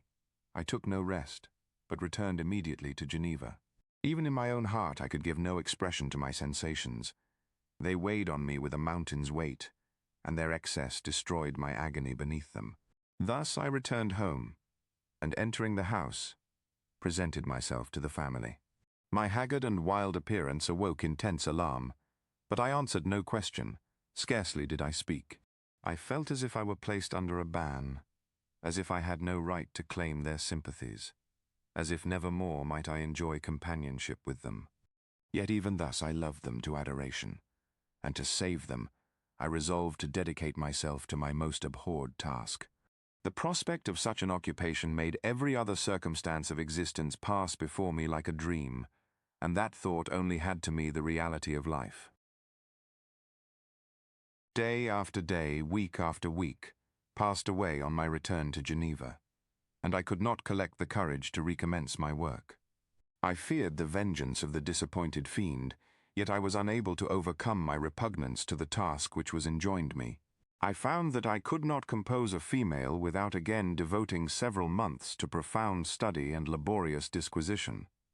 I had heard of some discoveries having been made by an English philosopher, the knowledge of which was material to my success, and I sometimes thought of obtaining my father's consent to visit England for this purpose. But I clung to every pretense of delay, and shrank from taking the first step in an undertaking whose immediate necessity began to appear less absolute to me. A change indeed had taken place in me. My health, which had hitherto declined, was now much restored, and my spirits, when unchecked by the memory of my unhappy promise, rose proportionably. My father saw this change with pleasure, and he turned his thoughts towards the best method of eradicating the remains of my melancholy, which every now and then would return by fits, and with a devouring blackness overcast the approaching sunshine. At these moments I took refuge in the most perfect solitude. I passed whole days on the lake alone in a little boat, watching the clouds and listening to the rippling of the waves, silent and listless. But the fresh air and bright sun seldom failed to restore me to some degree of composure, and on my return I met the salutations of my friends with a readier smile and a more cheerful heart. It was after my return from one of these rambles that my father, calling me aside, thus addressed me. "I am happy to remark, my dear son, that you have resumed your former pleasures, and seem to be returning to yourself. And yet you are still unhappy and still avoid our society. For some time I was lost in conjecture as to the cause of this, but yesterday an idea struck me, and if it is well founded, I conjure you to avow it. Reserve on such a point would be not only useless, but draw down treble misery on us all." I trembled violently at his exordium, and my father continued, "I confess, my son, that I have always looked forward to your marriage with our dear Elizabeth as the tie of our domestic comfort and the stay of my declining years. You were attached to each other from your earliest infancy. You studied together, and appeared, in dispositions and tastes, entirely suited to one another. But so blind is the experience of man that what I conceived to be the best assistance to my plan may have entirely destroyed it. You, perhaps, regard her as your sister, without any wish that she might become your wife. Nay, you may have met with another whom you may love, and considering yourself as bound in honor to Elizabeth, this struggle may occasion the poignant misery which you appear to feel. My dear father, reassure yourself. I love my cousin tenderly and sincerely. I never saw any woman who excited, as Elizabeth does, my warmest admiration and affection. My future hopes and prospects are entirely bound up in the expectation of our union. The expression of your sentiments of this subject, my dear Victor, gives me more pleasure than I have for some time experienced. If you feel thus, we shall assuredly be happy, however present events may cast a gloom over us. But it is this gloom which appears to have taken so strong a hold of your mind that I wish to dissipate. Tell me, therefore, whether you object to an immediate solemnization of the marriage. We have been unfortunate, and recent events have drawn us from that everyday tranquility befitting my years and infirmities. You are younger, yet I do not suppose, possessed as you are of a competent fortune, that an early marriage would at all interfere with any future plans of honor and utility that you may have formed. Do not suppose, however, that I wish to dictate happiness to you, or that a delay on your part would cause me any serious uneasiness. Interpret my words with candor, and answer me, I conjure you, with confidence and sincerity." I listened to my father in silence and remained for some time incapable of offering any reply. I revolved rapidly in my mind a multitude of thoughts and endeavored to arrive at some conclusion. Alas! To me, the idea of an immediate union with my Elizabeth was one of horror and dismay. I was bound by a solemn promise which I had not yet fulfilled and dared not break, or if I did, what manifold miseries might not impend over me and my devoted family. Could I enter into a festival with this deadly weight yet hanging round my neck and bowing me to the ground? I must perform my engagement and let the monster depart with his mate before I allowed myself to enjoy the delight of a union from which I expected peace.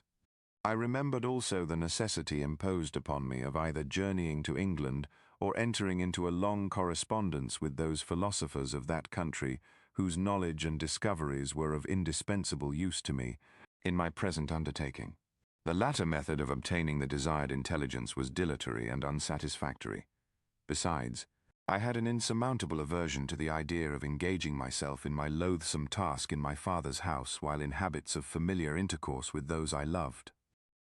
I knew that 1,000 fearful accidents might occur, the slightest of which would disclose a tale to thrill all connected with me with horror.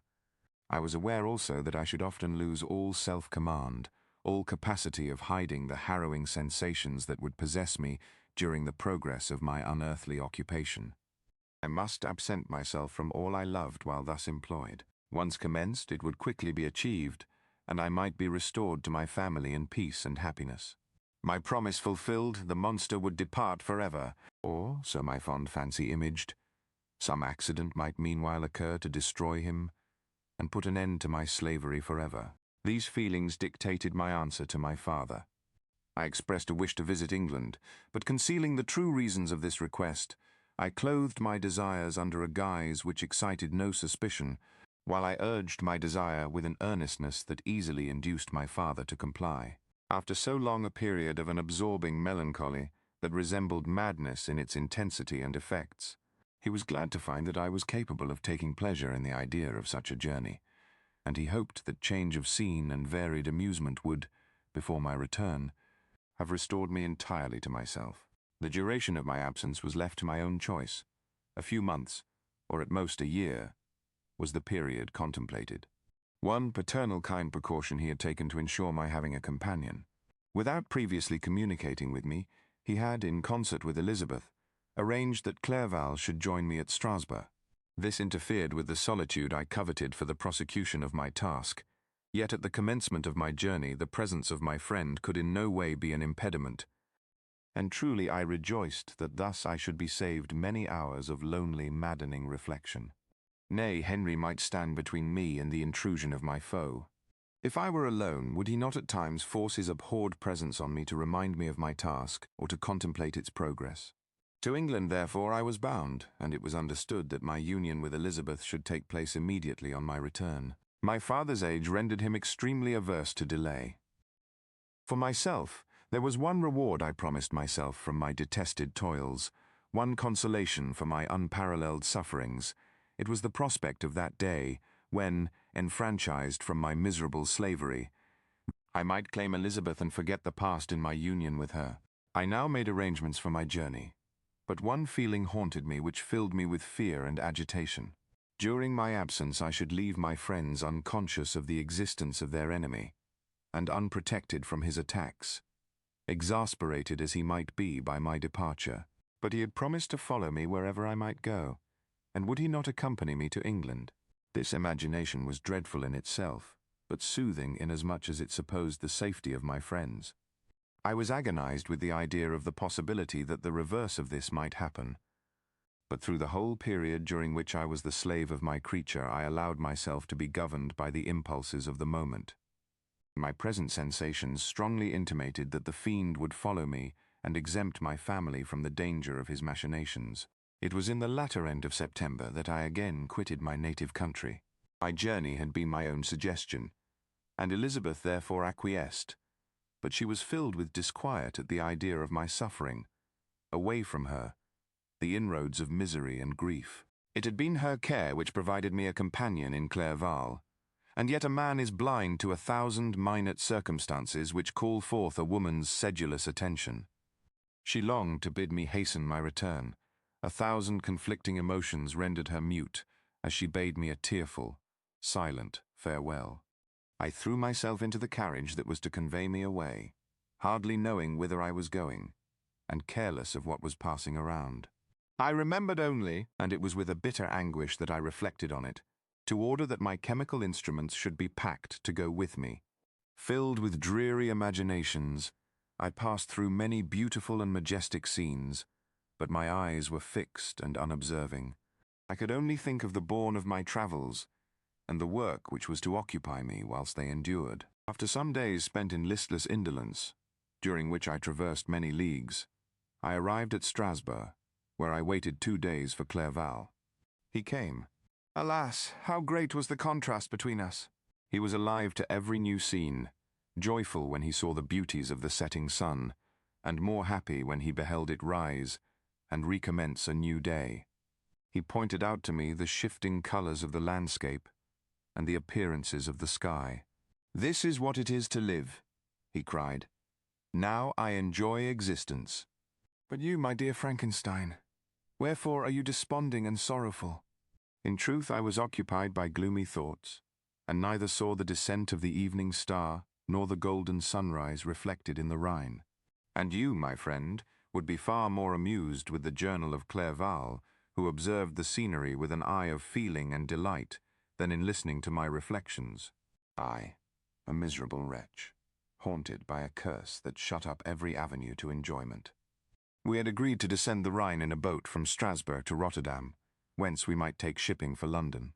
During this voyage we passed many willowy islands and saw several beautiful towns. We stayed a day at Mannheim, and on the 5th from our departure from Strasbourg, arrived at Mainz. The course of the Rhine below Mainz becomes much more picturesque. The river descends rapidly and winds between hills, not high but steep, and of beautiful forms. We saw many ruined castles standing on the edges of precipices, surrounded by black woods, high and inaccessible. This part of the Rhine, indeed, presents a singularly variegated landscape. In one spot you view rugged hills, ruined castles overlooking tremendous precipices, with the dark Rhine rushing beneath, and on the sudden turn of a promontory, flourishing vineyards with green sloping banks and a meandering river, and populous towns occupy the scene. We travelled at the time of the vintage and heard the song of the labourers as we glided down the stream. And if these were my sensations, who can describe those of Henry? He felt as if he had been transported to fairyland and enjoyed a happiness seldom tasted by man. "I have seen," he said, "the most beautiful scenes of my own country. I have visited the lakes of Lucerne and Uri, where the snowy mountains descend almost perpendicularly to the water, casting black and impenetrable shades, which would cause a gloomy and mournful appearance, were it not for the most verdant islands that relieve the eye by their gay appearance. I have seen this lake agitated by a tempest, when the wind tore up whirlwinds of water, and gave you an idea of what the waterspout must be on the great ocean. And the waves dash with fury the base of the mountain, where the priest and his mistress were overwhelmed by an avalanche, and where their dying voices are still said to be heard amid the pauses of the nightly wind. I have seen the mountains of La Valais and the Pays de Vaud, but this country, Victor, pleases me more than all those wonders. The mountains of Switzerland are more majestic and strange, but there is a charm in the banks of this divine river that I never before saw equalled. Look at that castle which overhangs yon precipice, and that also on the island, almost concealed amongst the foliage of those lovely trees, and now that group of labourers coming from among their vines, and that village half hid in the recess of the mountain. Oh, surely the spirit that inhabits and guards this place has a soul more in harmony with man than those who pile the glacier or retire to the inaccessible peaks of the mountains of our own country. Clerval, beloved friend, even now it delights me to record your words, and to dwell on the praise of which you are so eminently deserving. He was a being formed in the very poetry of nature. His wild and enthusiastic imagination was chastened by the sensibility of his heart. His soul overflowed with ardent affections, and his friendship was of that devoted and wondrous nature that the worldly-minded teach us to look for only in the imagination. But even human sympathies were not sufficient to satisfy his eager mind. The scenery of external nature, which others regard only with admiration, he loved with ardour. The sounding cataract haunted him like a passion. The tall rock, the mountain, and the deep and gloomy wood, Their colors and their forms were then to him an appetite, a feeling, and a love that had no need of a remoter charm, by thought supplied, or any interest unborrowed from the eye. Wordsworth's Tintern Abbey. And where does he now exist? Is this gentle and lovely being lost forever? Has this mind, so replete with ideas, imaginations fanciful and magnificent, which formed a world whose existence depended on the life of its creator, has this mind perished? Does it now only exist in my memory? No, it is not thus. Your form so divinely wrought, and beaming with beauty, has decayed, but your spirit still visits and consoles your unhappy friend. Pardon this gush of sorrow. These ineffectual words are but a slight tribute to the unexampled worth of Henry, but they soothe my heart, overflowing with the anguish which his remembrance creates. I will proceed with my tale. Beyond Cologne we descended to the plains of Holland, and we resolved to post the remainder of our way, for the wind was contrary and the stream of the river was too gentle to aid us. Our journey here lost the interest arising from beautiful scenery, but we arrived in a few days at Rotterdam, whence we proceeded by sea to England. It was on a clear morning in the latter days of December that I first saw the white cliffs of Britain. The banks of the Thames presented a new scene.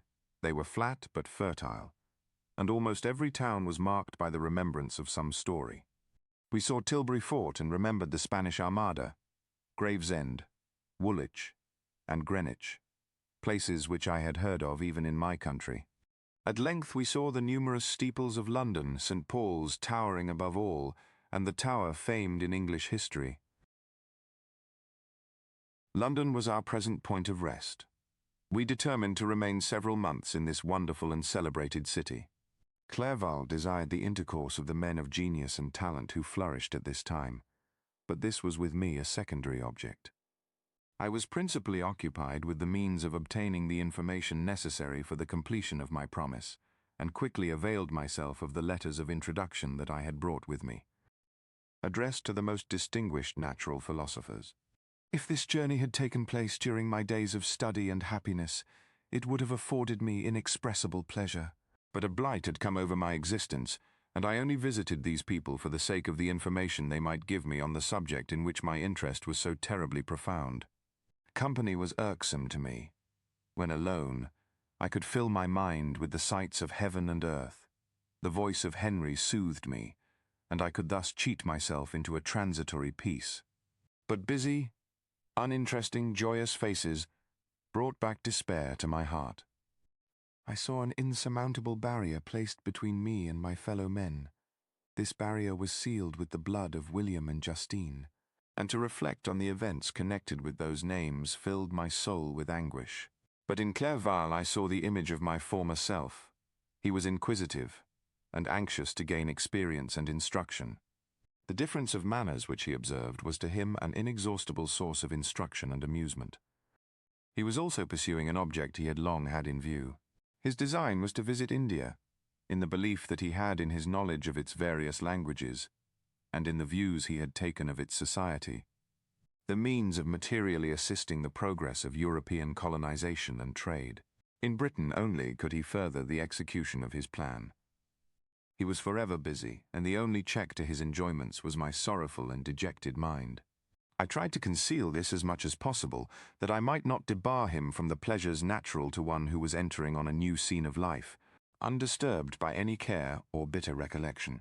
I often refused to accompany him, alleging another engagement, that I might remain alone. I now also began to collect the materials necessary for my new creation, and this was to me like the torture of single drops of water continually falling on the head. Every thought that was devoted to it was an extreme anguish, and every word that I spoke in allusion to it caused my lips to quiver and my heart to palpitate. After passing some months in London, we received a letter from a person in Scotland who had formerly been our visitor at Geneva. He mentioned the beauties of his native country and asked us if those were not sufficient allurements to induce us to prolong our journey as far north as Perth, where he resided. Clerval eagerly desired to accept this invitation, and I, although I abhorred society, wished to view again mountains and streams, and all the wondrous works with which nature adorns her chosen dwelling places. We had arrived in England at the beginning of October, and it was now February.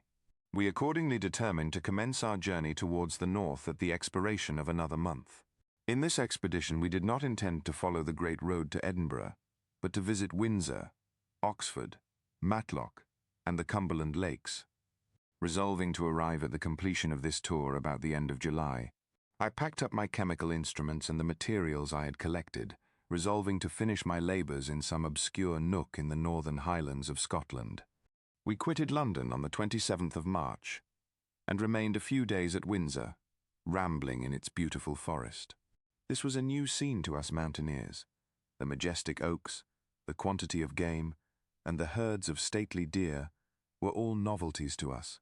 From thence we proceeded to Oxford. As we entered this city, our minds were filled with the remembrance of the events that had been transacted there more than a century and a half before. It was here that Charles I had collected his forces. This city had remained faithful to him, after the whole nation had forsaken his cause to join the standard of Parliament and liberty. The memory of that unfortunate king and his companions, the amiable Falkland, the insolent Goring, his queen and son, gave a peculiar interest to every part of the city which they might be supposed to have inhabited. The spirit of elder days found a dwelling here, and we delighted to trace its footsteps.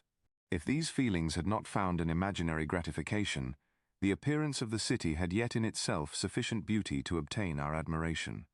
The colleges are ancient and picturesque, the streets are almost magnificent, and the lovely Isis, which flows beside it through meadows of exquisite verdure, is spread forth into a placid expanse of waters, which reflects its majestic assemblage of towers and spires and domes, embosomed among aged trees. I enjoyed this scene, and yet my enjoyment was embittered both by the memory of the past and the anticipation of the future. I was formed for peaceful happiness. During my youthful days, discontent never visited my mind, and if I was ever overcome by ennui, the sight of what is beautiful in nature, or the study of what is excellent and sublime in the productions of man, could always interest my heart and communicate elasticity to my spirits. But I am a blasted tree. The bolt has entered my soul, and I felt then that I should survive to exhibit what I shall soon cease to be, a miserable spectacle of wrecked humanity, pitiable to others and intolerable to myself. We passed a considerable period at Oxford, rambling among its environs and endeavouring to identify every spot which might relate to the most animating epoch of English history. Our little voyages of discovery were often prolonged by the successive objects that presented themselves. We visited the tomb of the illustrious Hampden and the field on which that patriot fell. For a moment my soul was elevated from its debasing and miserable fears to contemplate the divine ideas of liberty and self-sacrifice of which these sites were the monuments and the remembrances. For an instant I dared to shake off my chains and look around me with a free and lofty spirit, but the iron had eaten into my flesh, and I sank again, trembling and hopeless, into my miserable self. We left Oxford with regret, and proceeded to Matlock, which was our next place of rest.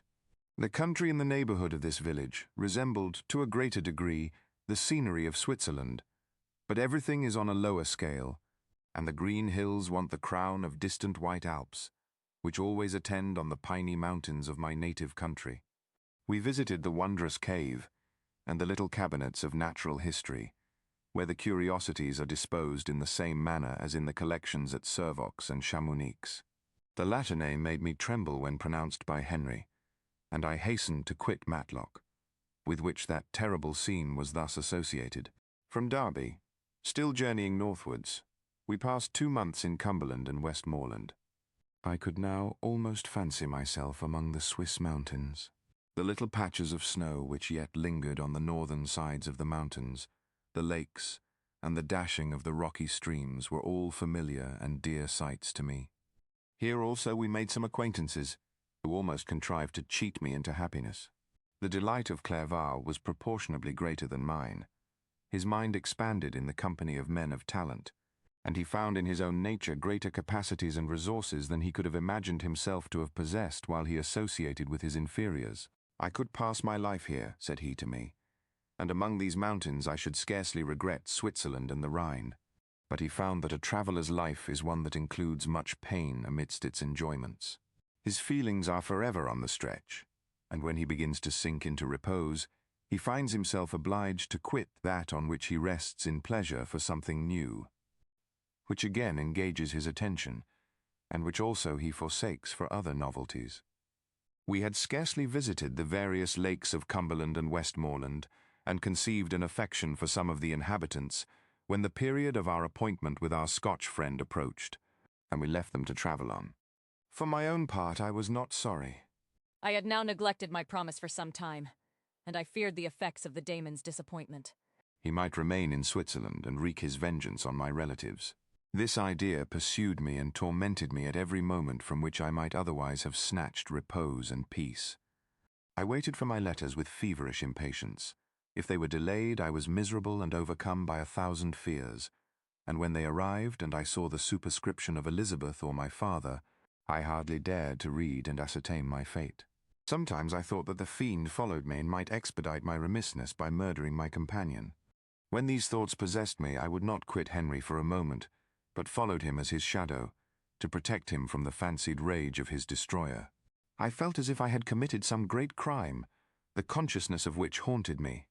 I was guiltless, but I had indeed drawn down a horrible curse upon my head, as mortal as that of crime. I visited Edinburgh, with languid eyes and mind, and yet that city might have interested the most unfortunate being. Clerval did not like it so well as Oxford, for the antiquity of the latter city was more pleasing to him.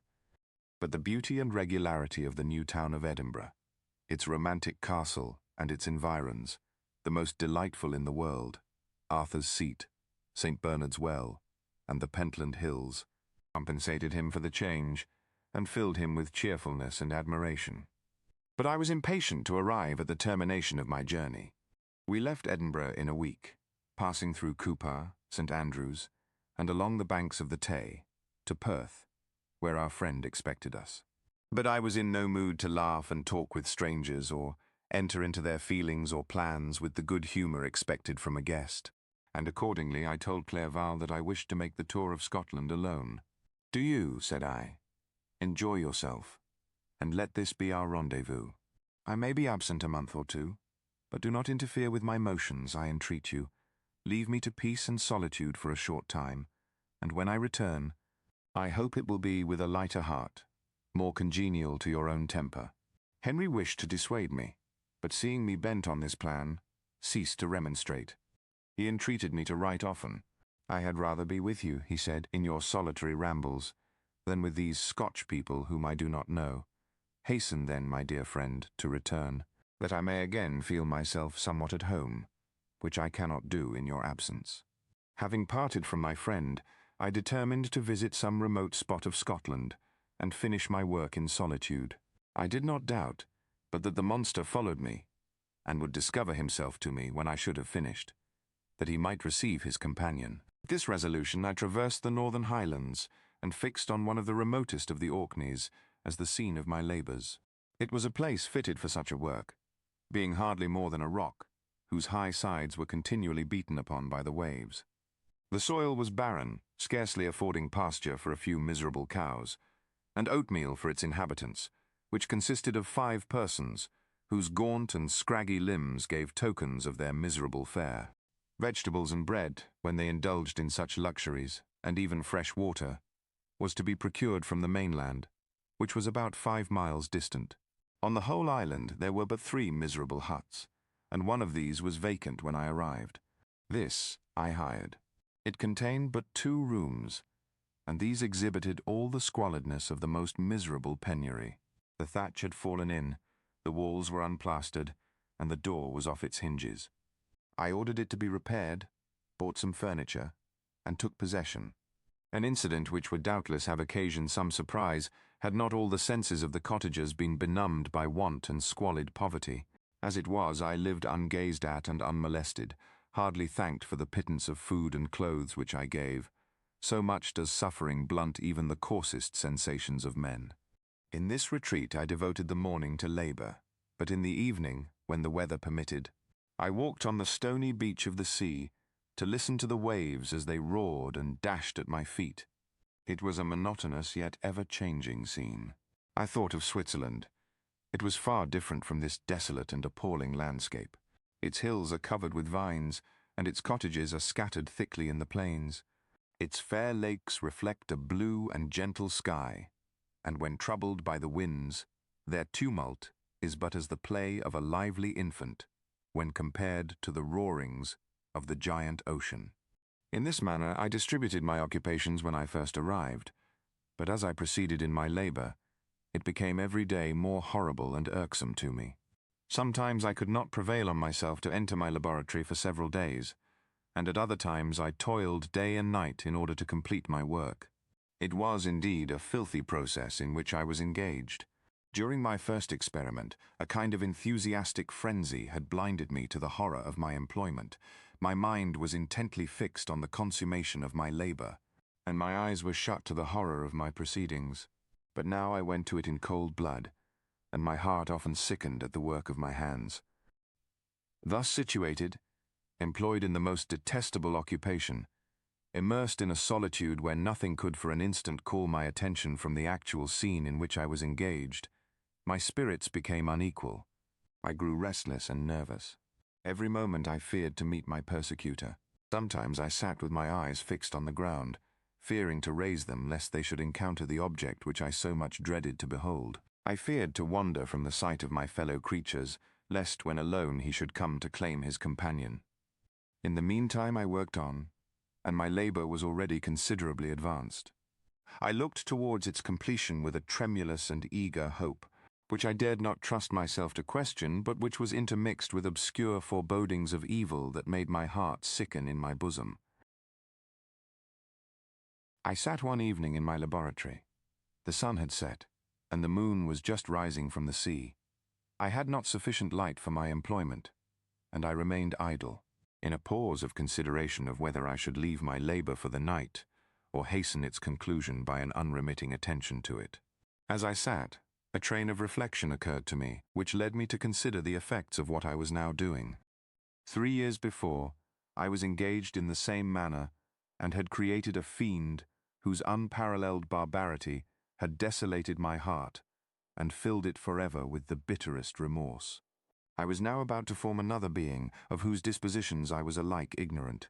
She might become 10,000 times more malignant than her mate, and delight, for its own sake, in murder and wretchedness.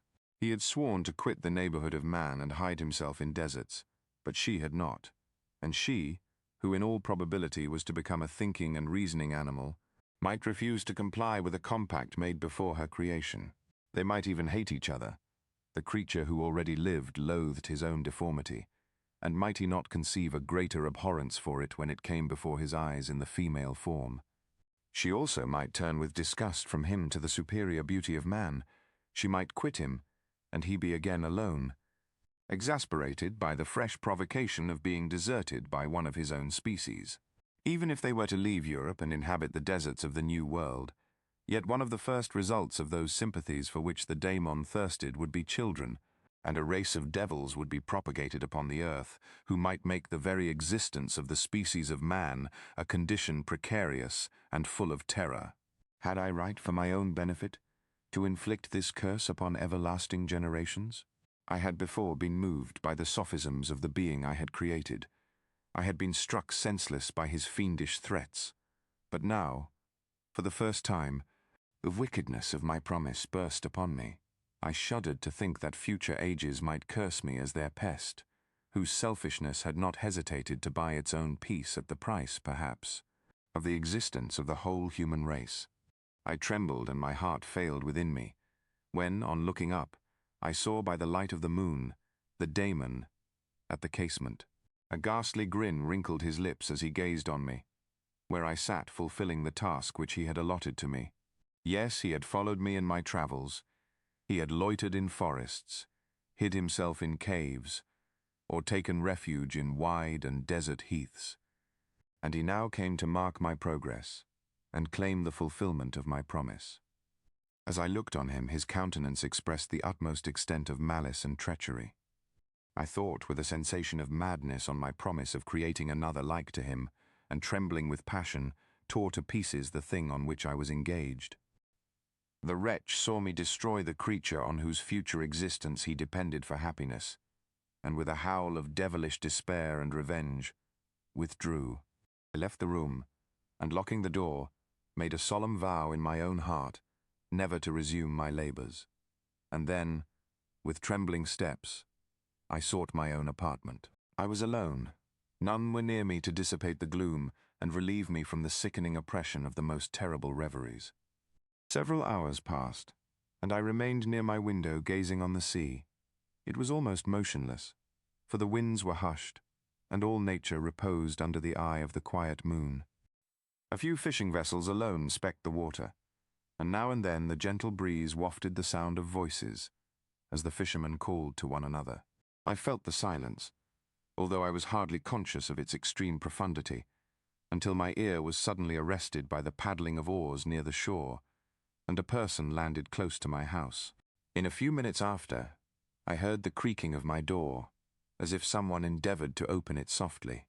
I trembled from head to foot.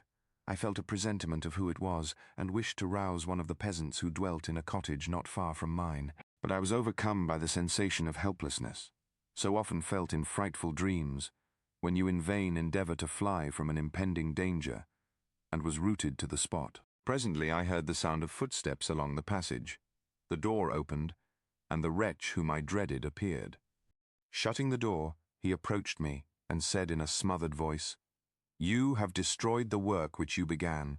What is it that you intend? Do you dare to break your promise? I have endured toil and misery. I left Switzerland with you. I crept along the shores of the Rhine, among its willow islands and over the summits of its hills. I have dwelt many months in the heaths of England and among the deserts of Scotland. I have endured incalculable fatigue and cold and hunger. Do you dare destroy my hopes? Begone! I do break my promise. Never will I create another like yourself, equal in deformity and wickedness. Slave! I before reasoned with you, but you have proved yourself unworthy of my condescension. Remember that I have power. You believe yourself miserable, but I can make you so wretched that the light of day will be hateful to you. You are my creator, but I am your master. Obey.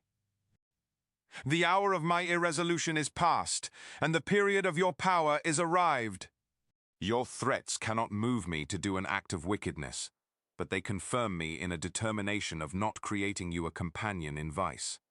Shall I, in cool blood, set loose upon the earth a daemon whose delight is in death and wretchedness? Begone! I am firm, and your words will only exasperate my rage. The monster saw my determination in my face, and gnashed his teeth in the impotence of anger. Shall each man, cried he, find a wife for his bosom, and each beast have his mate, and I be alone? I had feelings of affection, and they were requited by detestation and scorn. Man, you may hate, but beware. Your hours will pass in dread and misery, and soon the bolt will fall which must ravish from you your happiness forever. Are you to be happy while I grovel in the intensity of my wretchedness? You can blast my other passions, but revenge remains. Revenge, henceforth dearer than light or food. I may die, but first you, my tyrant and tormentor, shall curse the sun that gazes on your misery. Beware, for I am fearless, and therefore powerful. I will watch with the wiliness of a snake, that I may sting with its venom. Man, you shall repent of the injuries you inflict. Devil, cease, and do not poison the air with these sounds of malice. I have declared my resolution to you, and I am no coward to bend beneath words. Leave me. I am inexorable. It is well. I go. But remember, I shall be with you on your wedding night. I started forward and exclaimed, Villain, before you sign my death warrant, be sure that you are yourself safe. I would have seized him, but he eluded me and quitted the house with precipitation. In a few moments I saw him in his boat, which shot across the waters with an arrowy swiftness, and was soon lost amidst the waves. All was again silent, but his words rang in my ears. I burned with rage to pursue the murderer of my peace and precipitate him into the ocean. I walked up and down my room hastily and perturbed, while my imagination conjured up 1,000 images to torment and sting me. Why had I not followed him and closed with him in mortal strife? But I had suffered him to depart, and he had directed his course towards the mainland. I shuddered to think who might be the next victim sacrificed to his insatiate revenge. And then I thought again of his words, "I will be with you on your wedding night." That then was the period fixed for the fulfillment of my destiny. In that hour I should die, and at once satisfy and extinguish his malice. The prospect did not move me to fear, yet when I thought of my beloved Elizabeth, of her tears and endless sorrow, when she should find her lover so barbarously snatched from her, tears, the first I had shed for many months, streamed from my eyes, and I resolved not to fall before my enemy without a bitter struggle. The night passed away, and the sun rose from the ocean. My feelings became calmer, if it may be called calmness when the violence of rage sinks into the depths of despair. I left the house, the horrid scene of the last night's contention, and walked on the beach of the sea, which I almost regarded as an insuperable barrier between me and my fellow creatures. Nay, a wish that such should prove the fact stole across me. I desired that I might pass my life on that barren rock, wearily, it is true, but uninterrupted by any sudden shock of misery. If I returned, it was to be sacrificed or to see those whom I most loved die under the grasp of a daemon whom I had myself created. I walked about the isle like a restless spectre, separated from all it loved. When it became noon and the sun rose higher, I lay down on the grass and was overpowered by a deep sleep. I had been awake the whole of the preceding night. My nerves were agitated, and my eyes inflamed by watching and misery. The sleep into which I now sank refreshed me, and when I awoke, I again felt as if I belonged to a race of human beings like myself, and I began to reflect upon what had passed with greater composure. Yet still the words of the fiend rang in my ears like a death knell. They appeared like a dream, yet distinct and oppressive as a reality. The sun had far descended, and I still sat on the shore, satisfying my appetite, which had become ravenous, with an oaten cake, when I saw a fishing boat land close to me, and one of the men brought me a packet. It contained letters from Geneva, and one from Clerval, entreating me to join him. He said that he was wearing away his time fruitlessly where he was, that letters from the friends he had formed in London desired his return to complete the negotiation they had entered into for his Indian enterprise. He could not any longer delay his departure, but as his journey to London might be followed even sooner than he now conjectured, by his longer voyage, he entreated me to bestow as much of my society on him as I could spare. He besought me, therefore, to leave my solitary isle and to meet him at Perth, that we might proceed southwards together. This letter in a degree recalled me to life, and I determined to quit my island at the expiration of 2 days. Yet, before I departed, there was a task to perform, on which I shuddered to reflect. I must pack up my chemical instruments, and for that purpose, I must enter the room which had been the scene of my odious work, and I must handle those utensils, the sight of which was sickening to me. The next morning at daybreak, I summoned sufficient courage and unlocked the door of my laboratory. The remains of the half-finished creature, whom I had destroyed, lay scattered on the floor, and I almost felt as if I had mangled the living flesh of a human being. I paused to collect myself, and then entered the chamber. With trembling hand I conveyed the instruments out of the room, but I reflected that I ought not to leave the relics of my work to excite the horror and suspicion of the peasants, and I accordingly put them into a basket, with a great quantity of stones, and laying them up, determined to throw them into the sea that very night. And in the meantime I sat upon the beach, employed in cleaning and arranging my chemical apparatus. Nothing could be more complete than the alteration that had taken place in my feelings since the night of the appearance of the daemon. I had before regarded my promise with a gloomy despair as a thing that, with whatever consequences, must be fulfilled. But I now felt as if a film had been taken from before my eyes, and that I for the first time saw clearly. The idea of renewing my labors did not for one instant occur to me. The threat I had heard weighed on my thoughts, but I did not reflect that a voluntary act of mine could avert it. I had resolved in my own mind that to create another like the fiend I had first made would be an act of the basest and most atrocious selfishness, and I banished from my mind every thought that could lead to a different conclusion. Between 2 and 3 in the morning the moon rose, and I then, putting my basket aboard a little skiff, sailed out about 4 miles from the shore. The scene was perfectly solitary. A few boats were returning towards land, but I sailed away from them. I felt as if I was about the commission of a dreadful crime, and avoided with shuddering anxiety any encounter with my fellow creatures. At one time the moon, which had before been clear, was suddenly overspread by a thick cloud, and I took advantage of the moment of darkness and cast my basket into the sea. I listened to the gurgling sound as it sank, and then sailed away from the spot. The sky became clouded, but the air was pure, although chilled by the northeast breeze that was then rising. But it refreshed me, and filled me with such agreeable sensations that I resolved to prolong my stay on the water, and fixing the rudder in a direct position, stretched myself at the bottom of the boat. Clouds hid the moon, everything was obscure, and I heard only the sound of the boat as its keel cut through the waves.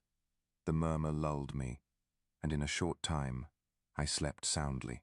I do not know how long I remained in this situation, but when I awoke I found that the sun had already mounted considerably. The wind was high, and the waves continually threatened the safety of my little skiff. I found that the wind was northeast, and must have driven me far from the coast from which I had embarked. I endeavored to change my course, but quickly found that if I again made the attempt, the boat would be instantly filled with water.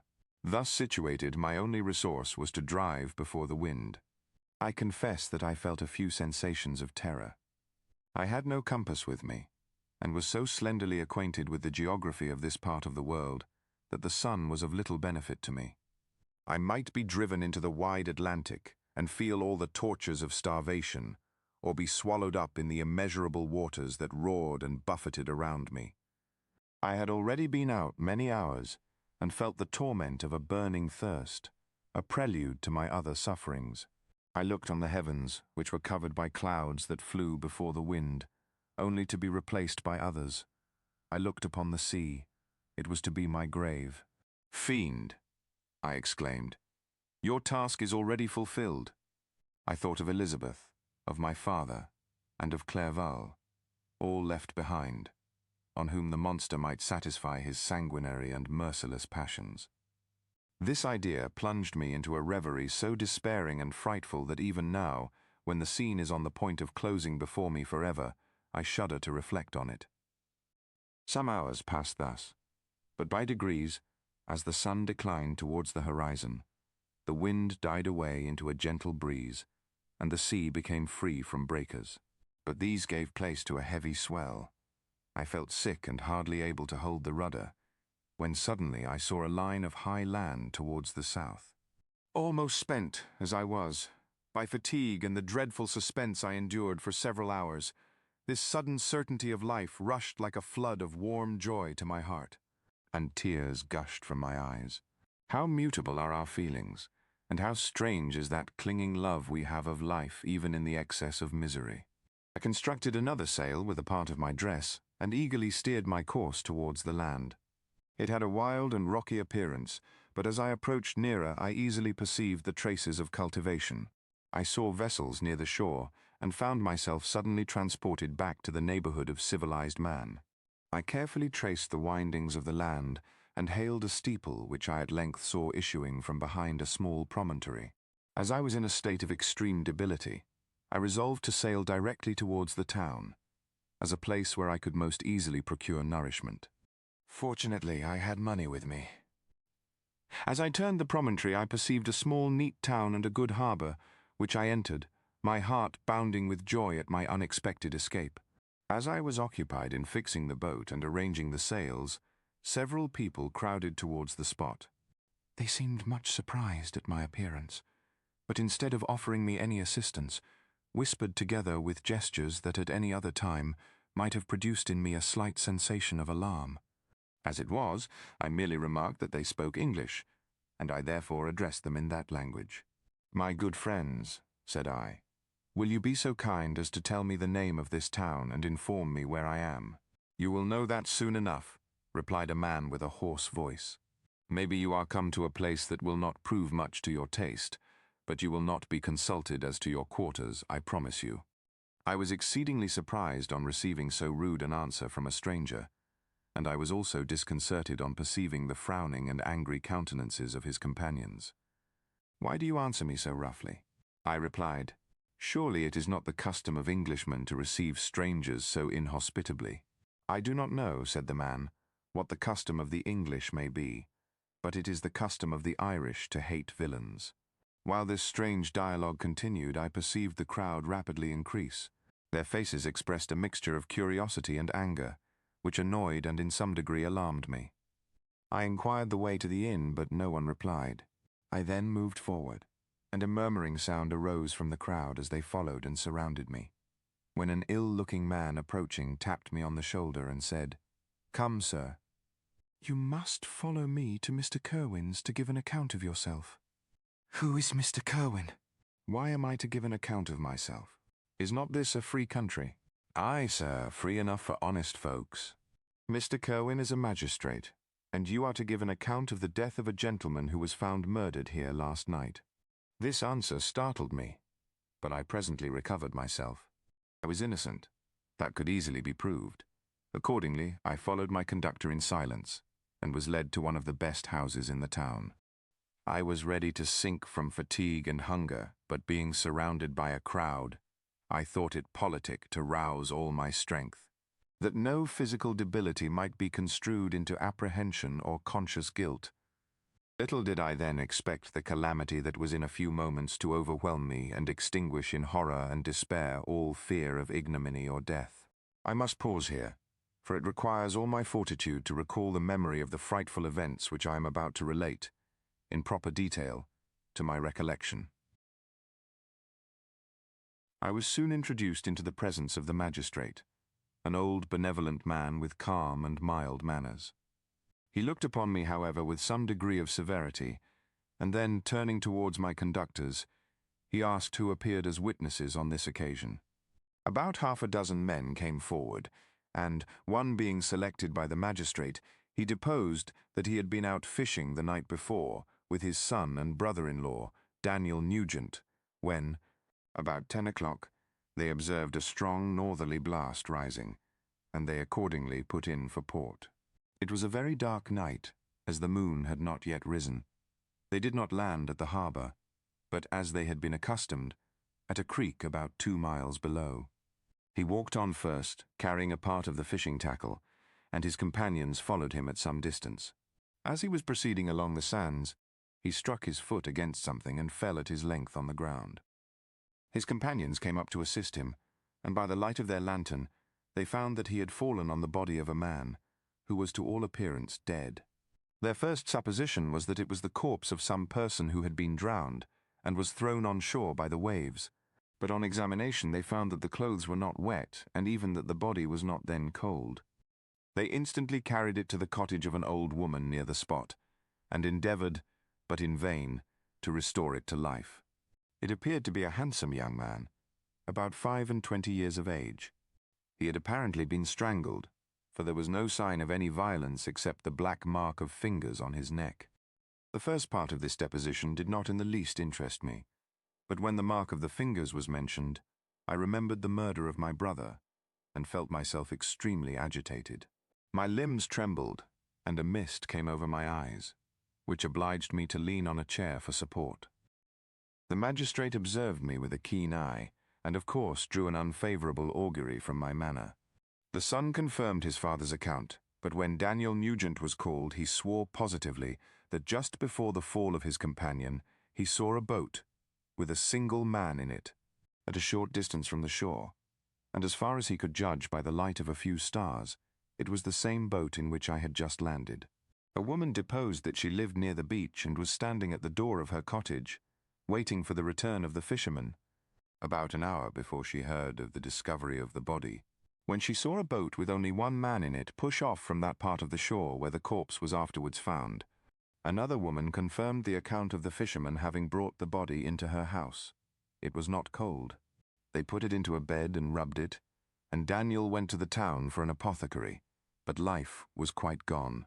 Several other men were examined concerning my landing, and they agreed that, with the strong north wind that had arisen during the night, it was very probable that I had beaten about for many hours and had been obliged to return nearly to the same spot from which I had departed.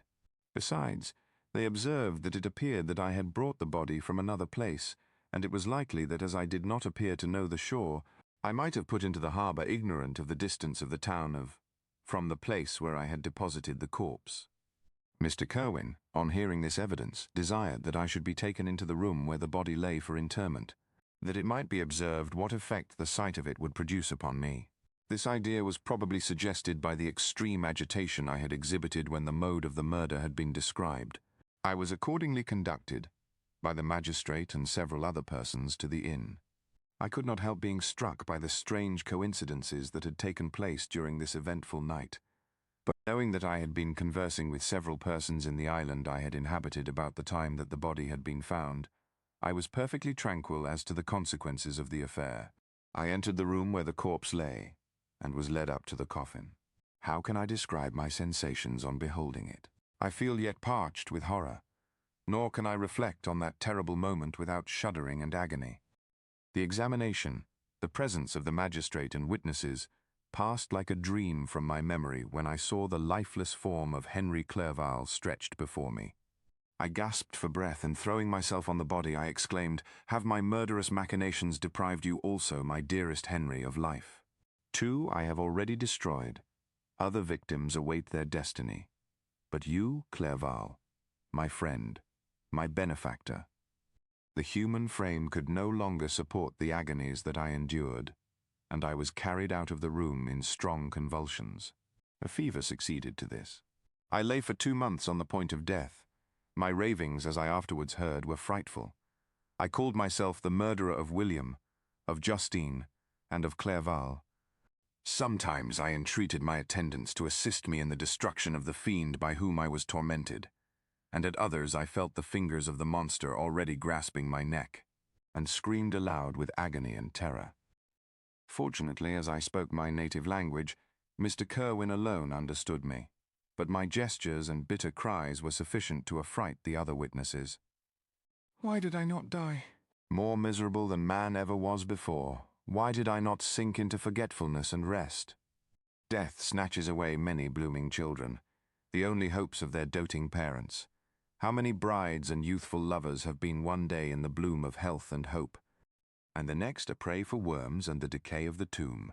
Of what materials was I made that I could thus resist so many shocks, which, like the turning of the wheel, continually renewed the torture?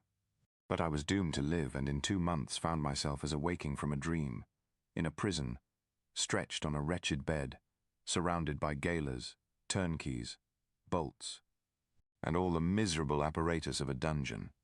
It was morning, I remember, when I thus awoke to understanding. I had forgotten the particulars of what had happened, and only felt as if some great misfortune had suddenly overwhelmed me.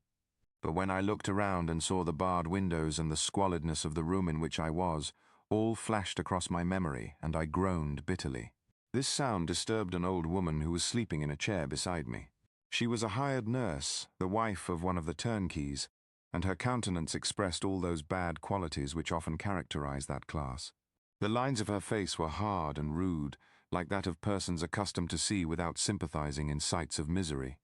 Her tone expressed her entire indifference. She addressed me in English, and the voice struck me as one that I had heard during my sufferings. "Are you better now, sir?" said she. I replied in the same language, with a feeble voice, "I believe I am. But if it be all true, if indeed I did not dream, I am sorry that I am still alive to feel this misery and horror." "For that matter," replied the old woman, "if you mean about the gentleman you murdered, I believe that it were better for you if you were dead. For I fancy it will go hard with you. However, that's none of my business. I am sent to nurse you and get you well. I do my duty with a safe conscience. It were well if everybody did the same." I turned with loathing from the woman who could utter so unfeeling a speech to a person just saved, on the very edge of death. But I felt languid and unable to reflect on all that had passed.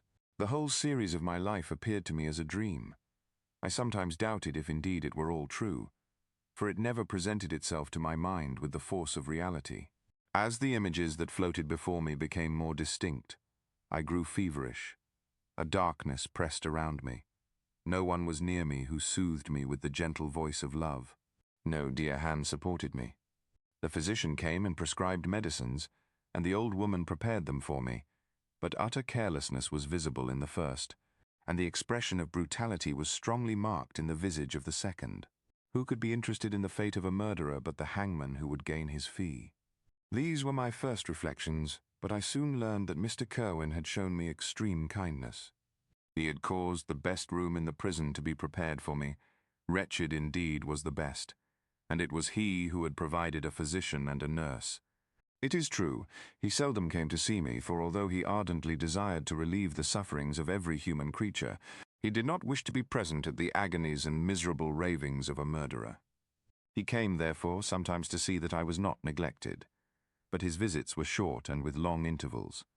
One day, while I was gradually recovering, I was seated in a chair, my eyes half open, and my cheeks livid like those in death. I was overcome by gloom and misery, and often reflected I had better seek death than desire to remain in a world which to me was replete with wretchedness. At one time I considered whether I should not declare myself guilty, and suffer the penalty of the law, less innocent than poor Justine had been. Such were my thoughts when the door of my apartment was opened and Mr. Kerwin entered. His countenance expressed sympathy and compassion. He drew a chair close to mine and addressed me in French. "I fear that this place is very shocking to you. Can I do anything to make you more comfortable?" "I thank you, but all that you mention is nothing to me.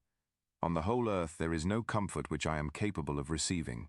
I know that the sympathy of a stranger can be but of little relief to one borne down as you are by so strange a misfortune.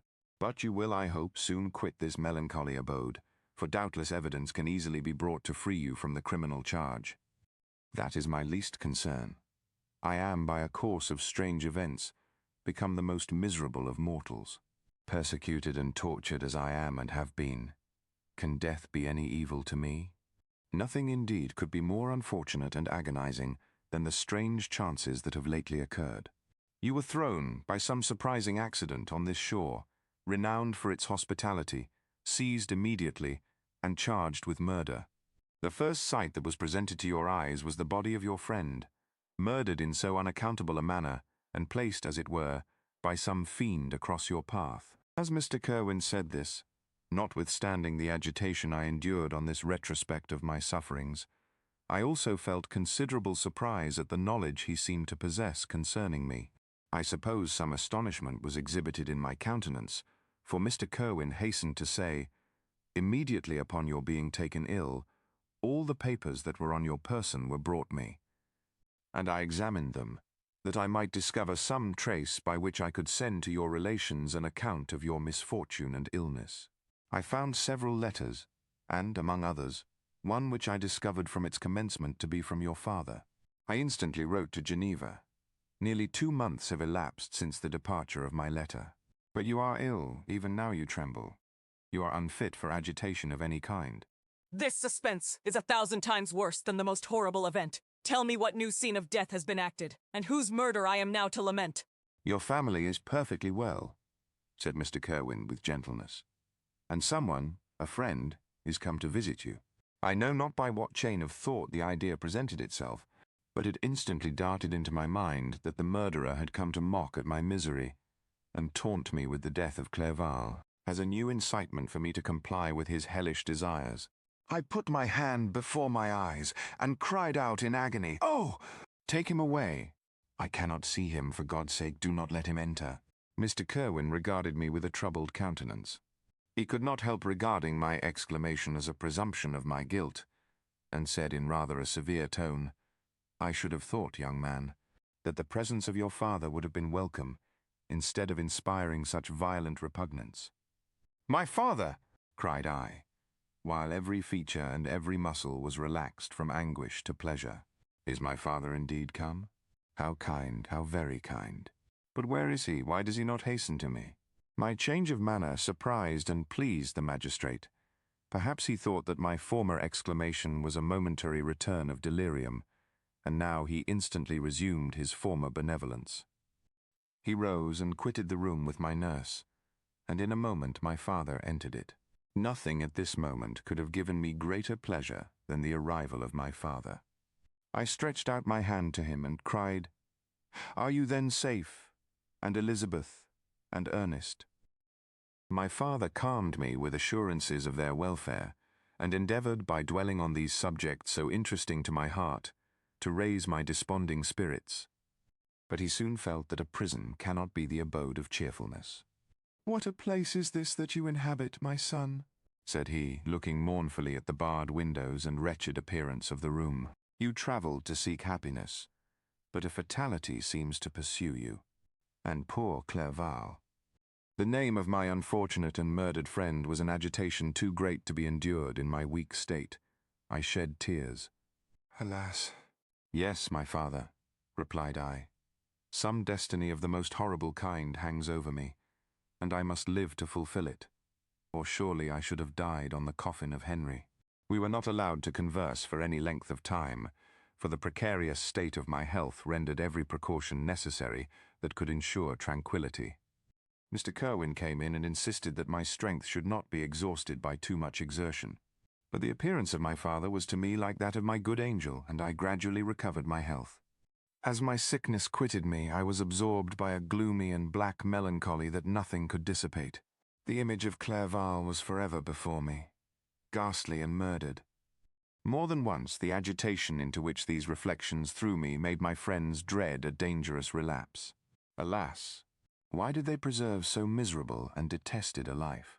It was surely that I might fulfill my destiny, which is now drawing to a close.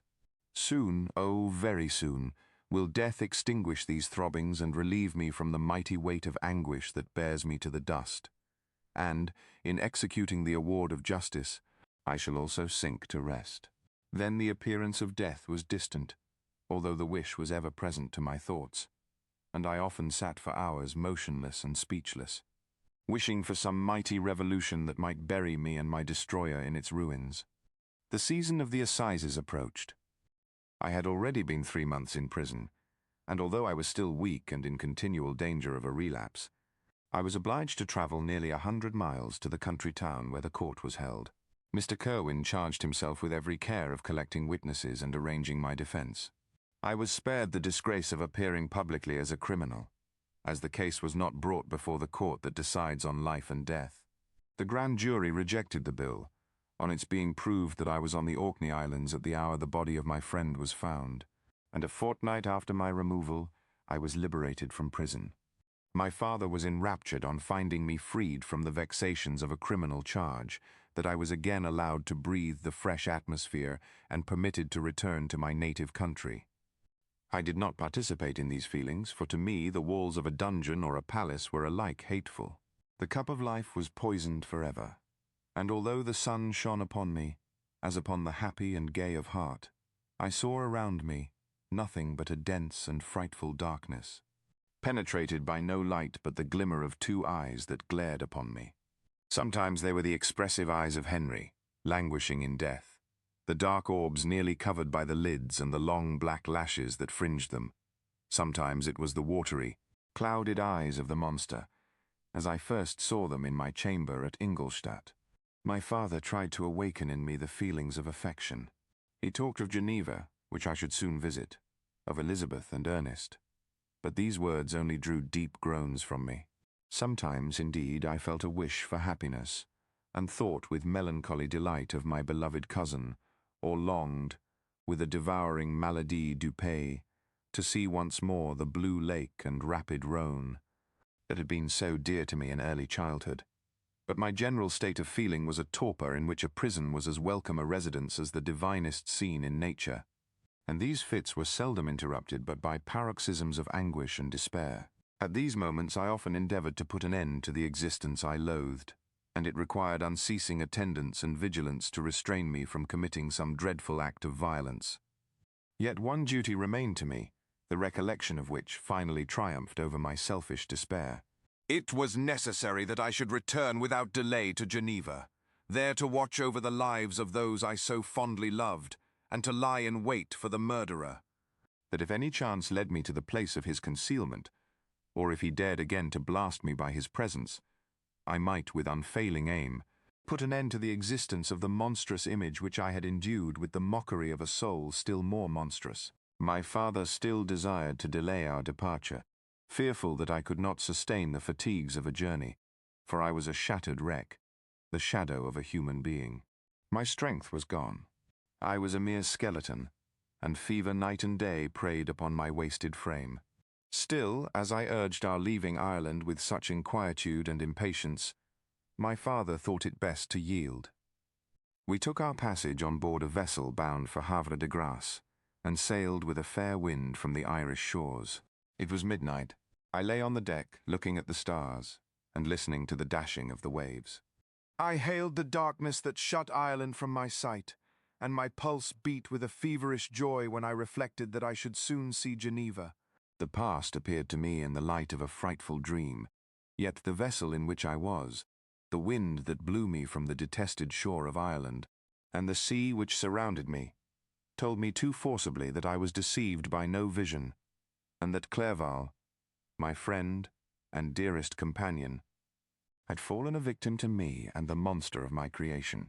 I repassed, in my memory, my whole life, my quiet happiness while residing with my family in Geneva, the death of my mother, and my departure for Ingolstadt. I remembered, shuddering, the mad enthusiasm that hurried me on to the creation of my hideous enemy, and I called to mind the night in which he first lived. I was unable to pursue the train of thought. 1,000 feelings pressed upon me, and I wept bitterly. Ever since my recovery from the fever, I had been in the custom of taking every night a small quantity of laudanum, for it was by means of this drug only that I was enabled to gain the rest necessary for the preservation of life. Oppressed by the recollection of my various misfortunes, I now swallowed double my usual quantity, and soon slept profoundly. But sleep did not afford me respite from thought and misery. My dreams presented 1,000 objects that scared me. Towards morning I was possessed by a kind of nightmare. I felt the fiend's grasp in my neck and could not free myself from it. Groans and cries rang in my ears. My father, who was watching over me, perceiving my restlessness, awoke me. The dashing waves were around, the cloudy sky above. The fiend was not here. A sense of security. A feeling that a truce was established between the present hour and the irresistible, disastrous future imparted to me a kind of calm forgetfulness, of which the human mind is by its structure peculiarly susceptible. The voyage came to an end. We landed and proceeded to Paris. I soon found that I had overtaxed my strength, and that I must repose before I could continue my journey. My father's care and attentions were indefatigable, but he did not know the origin of my sufferings, and sought erroneous methods to remedy the incurable ill. He wished me to seek amusement in society. I abhorred the face of man! Oh, not abhorred. They were my brethren, my fellow beings, and I felt attracted even to the most repulsive among them, as to creatures of an angelic nature and celestial mechanism. But I felt that I had no right to share their intercourse. I had unchained an enemy among them whose joy it was to shed their blood and to revel in their groans. How they would, each and all, abhor me and hunt me from the world, did they know my unhallowed acts and the crimes which had their source in me. My father yielded at length to my desire to avoid society, and strove by various arguments to banish my despair.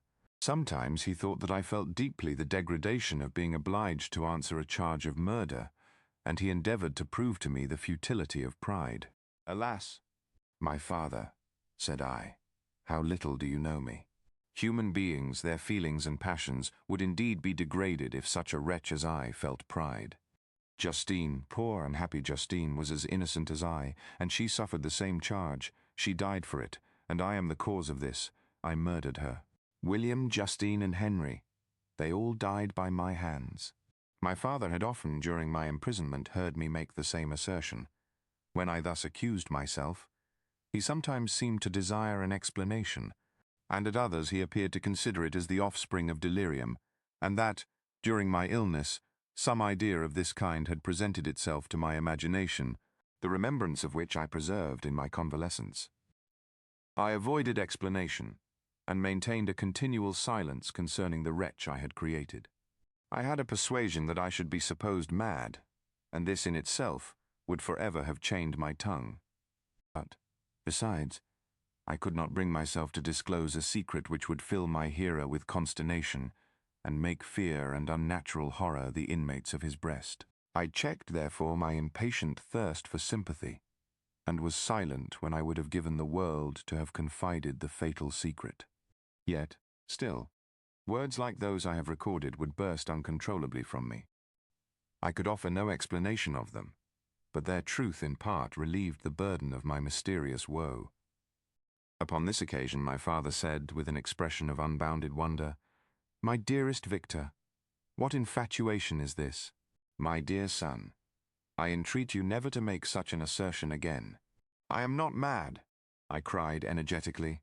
"The sun and the heavens who have viewed my operations can bear witness of my truth.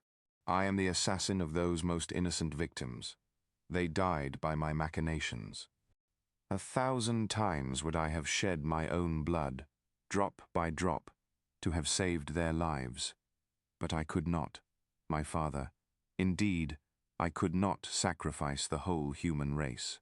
The conclusion of this speech convinced my father that my ideas were deranged, and he instantly changed the subject of our conversation and endeavored to alter the course of my thoughts.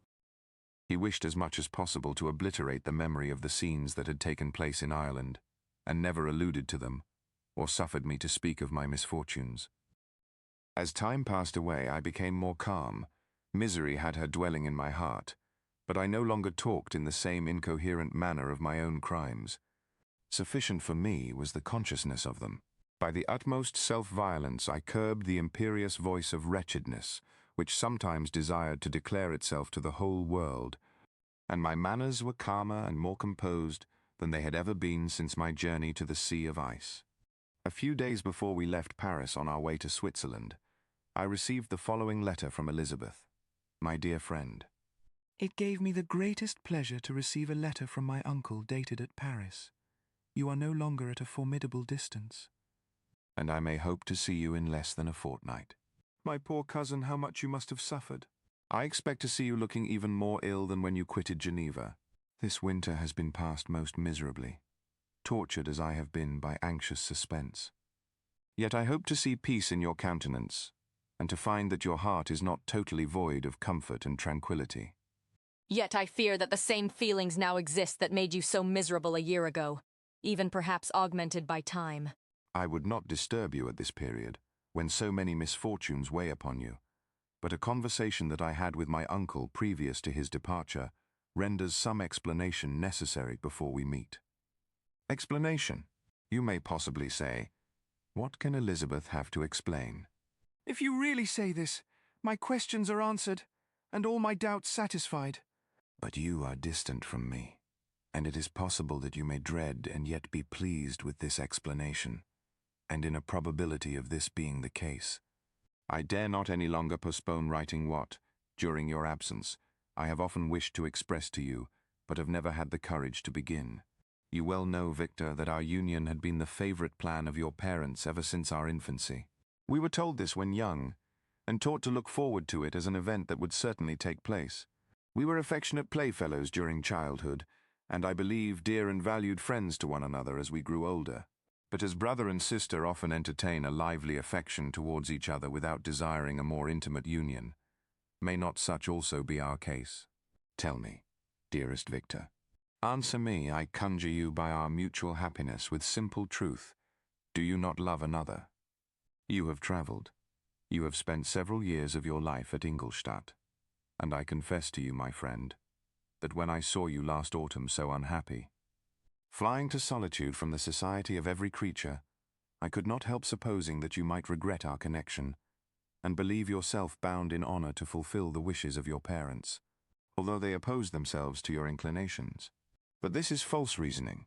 I confess to you, my friend, that I love you, and that in my airy dreams of futurity you have been my constant friend and companion. But it is your happiness I desire as well as my own, when I declare to you that our marriage would render me eternally miserable unless it were the dictate of your own free choice. Even now I weep to think that, Borne down as you are by the cruelest misfortunes, you may stifle, by the word honor, all hope of that love and happiness which would alone restore you to yourself. I, who have so disinterested an affection for you, may increase your miseries tenfold by being an obstacle to your wishes. Victor, be assured that your cousin and playmate has too sincere a love for you not to be made miserable by this supposition. Be happy, my friend, and if you obey me in this one request, remain satisfied that nothing on earth will have the power to interrupt my tranquility. Do not let this letter disturb you. Do not answer tomorrow, or the next day, or even until you come, if it will give you pain. My uncle will send me news of your health, and if I see but one smile on your lips when we meet, occasioned by this or any other exertion of mine, I shall need no other happiness. Elizabeth Lavenza, Geneva, May 18th, 17. This letter revived in my memory what I had before forgotten, the threat of the fiend. I will be with you on your wedding night. Such was my sentence, and on that night would the daemon employ every art to destroy me and tear me from the glimpse of happiness which promised partly to console my sufferings. On that night he had determined to consummate his crimes by my death. Well, be it so. A deadly struggle would then assuredly take place, in which if he were victorious, I should be at peace, and his power over me be at an end. If he were vanquished, I should be a free man. Alas, what freedom! Such as the peasant enjoys when his family have been massacred before his eyes, his cottage burnt, his lands laid waste, and he is turned adrift, homeless, penniless, and alone, but free. Such would be my liberty, except that in my Elizabeth I possessed a treasure, alas, balanced by those horrors of remorse and guilt which would pursue me until death. Sweet and beloved Elizabeth, I read and reread her letter, and some softened feelings stole into my heart and dared to whisper paradisiacal dreams of love and joy. But the apple was already eaten, and the angel's arm bared to drive me from all hope. Yet I would die to make her happy. If the monster executed his threat, death was inevitable. Yet, again, I considered whether my marriage would hasten my fate. My destruction might indeed arrive a few months sooner, but if my torturer should suspect that I postponed it, influenced by his menaces, he would surely find other and perhaps more dreadful means of revenge.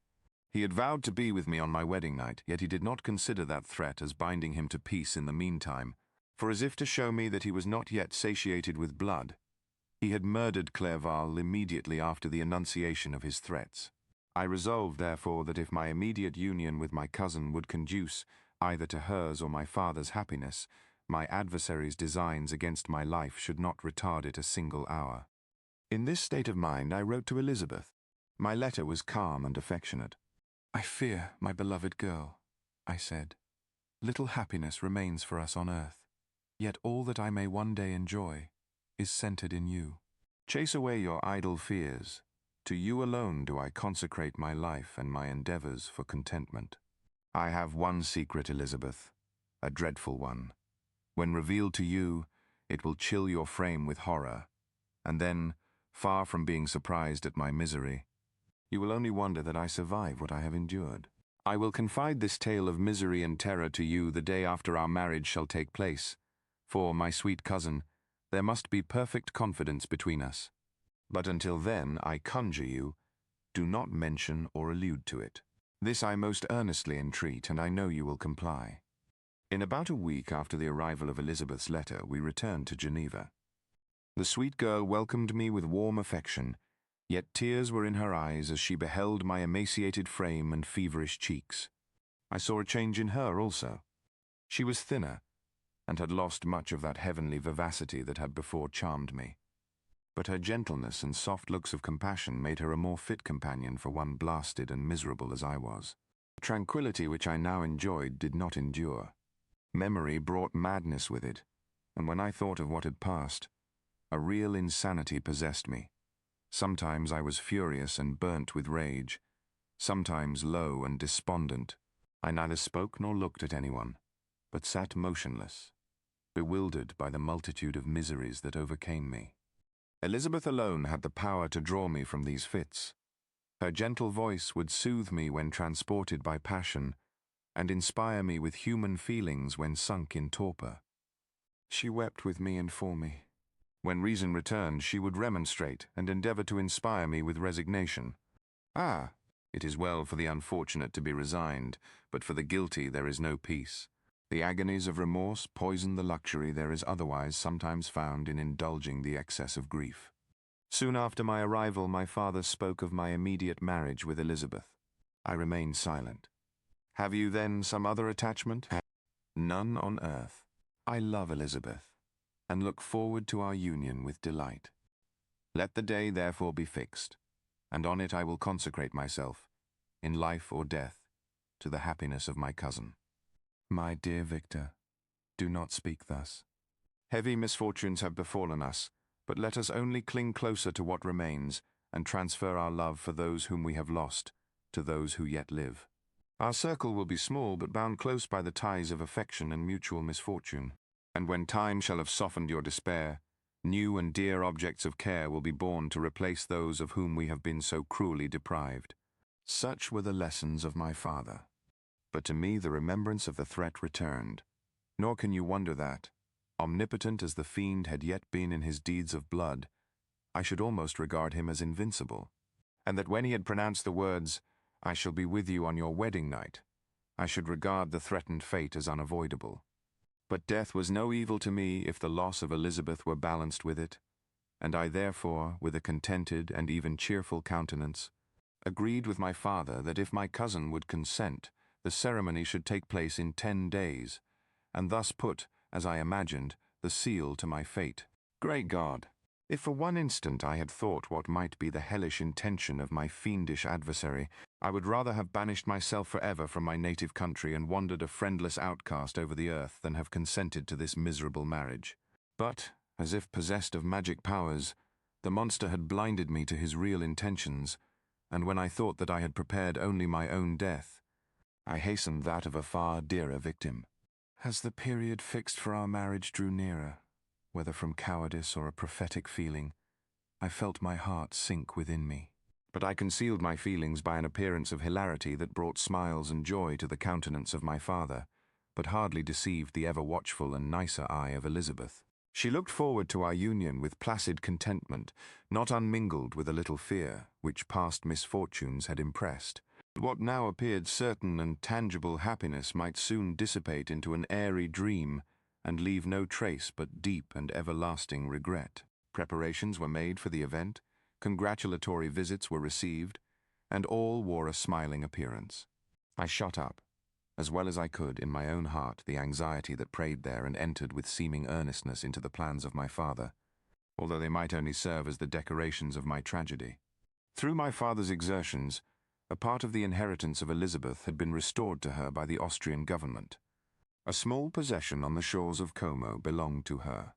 It was agreed that immediately after our union we should proceed to Villa Lavenza and spend our first days of happiness beside the beautiful lake near which it stood. In the meantime, I took every precaution to defend my person in case the fiend should openly attack me. I carried pistols and a dagger constantly about me, and was ever on the watch to prevent artifice, and by these means gained a greater degree of tranquillity. Indeed, as the period approached, the threat appeared more as a delusion, not to be regarded as worthy to disturb my peace, while the happiness I hoped for in my marriage wore a greater appearance of certainty as the day fixed for its solemnization drew nearer, and I heard it continually spoken of as an occurrence which no accident could possibly prevent. Elizabeth seemed happy. My tranquil demeanor contributed greatly to calm her mind. But on the day that was to fulfill my wishes and my destiny, she was melancholy, and a presentiment of evil pervaded her. And perhaps also she thought of the dreadful secret which I had promised to reveal to her on the following day. My father was in the meantime overjoyed, and, in the bustle of preparation, only recognized in the melancholy of his niece the diffidence of a bride.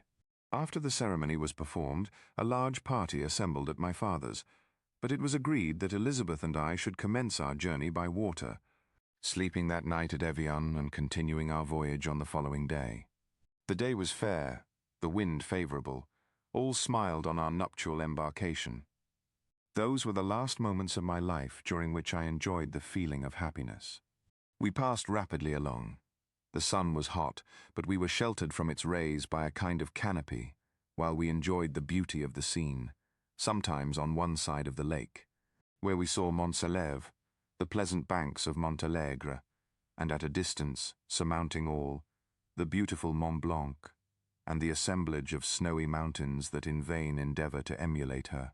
Sometimes coasting the opposite banks, we saw the mighty Jura opposing its dark side to the ambition that would quit its native country, and an almost insurmountable barrier to the invader who should wish to enslave it. I took the hand of Elizabeth. "You are sorrowful, my love. Ah, if you knew what I have suffered and what I may yet endure, you would endeavor to let me taste the quiet and freedom from despair that this one day at least permits me to enjoy." "Be happy, my dear Victor," replied Elizabeth. "There is, I hope, nothing to distress you, and be assured that if a lively joy is not painted in my face, my heart is contented. Something whispers to me not to depend too much on the prospect that is opened before us, but I will not listen to such a sinister voice. Observe how fast we move along, and how the clouds, which sometimes obscure and sometimes rise above the dome of Mont Blanc, render this scene of beauty still more interesting. Look also at the innumerable fish that are swimming in the clear waters, where we can distinguish every pebble that lies at the bottom. What a divine day! How happy and serene all nature appears! Thus Elizabeth endeavoured to divert her thoughts and mine from all reflection upon melancholy subjects. But her temper was fluctuating. Joy for a few instants shone in her eyes, but it continually gave place to distraction and reverie. The sun sank lower in the heavens. We passed the river Drance, and observed its path through the chasms of the higher and the glens of the lower hills. The Alps here come closer to the lake, and we approached the amphitheatre of mountains which forms its eastern boundary. The spire of Evian shone under the woods that surrounded it, and the range of mountain above mountain by which it was overhung. The wind, which had hitherto carried us along with amazing rapidity, sank at sunset to a light breeze. The soft air just ruffled the water and caused a pleasant motion among the trees as we approached the shore, from which it wafted the most delightful scent of flowers and hay. The sun sank beneath the horizon as we landed, and as I touched the shore I felt those cares and fears revive which soon were to clasp me and cling to me forever. It was 8 o'clock when we landed. We walked for a short time on the shore, enjoying the transitory light, and then retired to the inn and contemplated the lovely scene of waters, woods, and mountains, obscured in darkness, yet still displaying their black outlines. The wind, which had fallen in the south, now rose with great violence in the west. The moon had reached her summit in the heavens, and was beginning to descend. The clouds swept across it swifter than the flight of the vulture, and dimmed her rays, while the lake reflected the scene of the busy heavens, rendered still busier by the restless waves that were beginning to rise. Suddenly a heavy storm of rain descended. I had been calm during the day, but so soon as night obscured the shapes of objects, 1,000 fears arose in my mind. I was anxious and watchful, while my right hand grasped a pistol which was hidden in my bosom. Every sound terrified me. But I resolved that I would sell my life dearly, and not shrink from the conflict until my own life or that of my adversary was extinguished. Elizabeth observed my agitation for some time in timid and fearful silence, but there was something in my glance which communicated terror to her, and trembling, she asked, "What is it that agitates you? My dear Victor, what is it you fear?" "Oh, peace, peace, my love," replied I. "This night, and all will be safe. But this night is dreadful, very dreadful." I passed an hour in this state of mind when suddenly I reflected how fearful the combat which I momentarily expected would be to my wife, and I earnestly entreated her to retire, resolving not to join her until I had obtained some knowledge as to the situation of my enemy.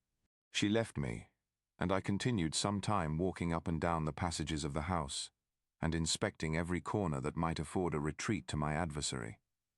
But I discovered no trace of him, and was beginning to conjecture that some fortunate chance had intervened to prevent the execution of his menaces, when suddenly I heard a shrill and dreadful scream. It came from the room into which Elizabeth had retired. As I heard it, the whole truth rushed into my mind. My arms dropped. The motion of every muscle and fiber was suspended. I could feel the blood trickling in my veins and tingling in the extremities of my limbs. This state lasted but for an instant. The scream was repeated, and I rushed into the room. Great God! Why did I not then expire? Why am I here to relate the destruction of the best hope and the purest creature on earth? She was there, lifeless and inanimate, thrown across the bed, her head hanging down and her pale and distorted features half covered by her hair. Everywhere I turn, I see the same figure, her bloodless arms and relaxed form flung by the murderer on its bridal bier. Could I behold this and live? Alas! Life is obstinate, and clings closest where it is most hated. For a moment only did I lose recollection. I fell senseless on the ground. When I recovered, I found myself surrounded by the people of the inn. Their countenances expressed a breathless terror, but the horror of others appeared only as a mockery, a shadow of the feelings that oppressed me. I escaped from them to the room where lay the body of Elizabeth, my love, my wife, so lately living, so dear, so worthy. She had been moved from the posture in which I had first beheld her, and now, as she lay, her head upon her arm, and a handkerchief thrown across her face and neck, I might have supposed her asleep. I rushed towards her and embraced her with ardor, but the deadly languor and coldness of the limbs told me that what I now held in my arms had ceased to be the Elizabeth whom I had loved and cherished. The murderous mark of the fiend's grasp was on her neck, and the breath had ceased to issue from her lips. While I still hung over her in the agony of despair, I happened to look up. The windows of the room had before been darkened, and I felt a kind of panic on seeing the pale yellow light of the moon illuminate the chamber. The shutters had been thrown back, and with a sensation of horror not to be described, I saw at the open window a figure the most hideous and abhorred. A grin was on the face of the monster. He seemed to jeer, as with his fiendish finger he pointed towards the corpse of my wife. I rushed towards the window, and drawing a pistol from my bosom, fired. But he eluded me, leaped from his station, and running with the swiftness of lightning, plunged into the lake. The report of the pistol brought a crowd into the room. I pointed to the spot where he had disappeared, and we followed the track with boats. Nets were cast, but in vain. After passing several hours, we returned hopeless, most of my companions believing it to have been a form conjured up by my fancy. After having landed, they proceeded to search the country, parties going in different directions among the woods and vines. I attempted to accompany them and proceeded a short distance from the house, but my head whirled round. My steps were like those of a drunken man. I fell at last in a state of utter exhaustion. A film covered my eyes, and my skin was parched with the heat of fever. In this state I was carried back and placed on a bed, hardly conscious of what had happened. My eyes wandered round the room as if to seek something that I had lost. After an interval I arose, and as if by instinct, crawled into the room where the corpse of my beloved lay. There were women weeping around. I hung over it and joined my sad tears to theirs. All this time no distinct idea presented itself to my mind, but my thoughts rambled to various subjects, reflecting confusedly on my misfortunes and their cause. I was bewildered, in a cloud of wonder and horror. The death of William, the execution of Justine, the murder of Clerval, and lastly, of my wife. Even at that moment I knew not that my only remaining friends were safe from the malignity of the fiend. My father even now might be writhing under his grasp, and Ernest might be dead at his feet. This idea made me shudder and recalled me to action. I started up and resolved to return to Geneva with all possible speed. There were no horses to be procured, and I must return by the lake, but the wind was unfavourable, and the rain fell in torrents. However, it was hardly morning, and I might reasonably hope to arrive by night. I hired men to row and took an oar myself, for I had always experienced relief from mental torment in bodily exercise. But the overflowing misery I now felt, and the excess of agitation that I endured, rendered me incapable of any exertion. I threw down the oar, and leaning my head upon my hands gave way to every gloomy idea that arose. If I looked up, I saw scenes which were familiar to me in my happier time, and which I had contemplated but the day before in the company of her who was now but a shadow and a recollection. Tears streamed from my eyes.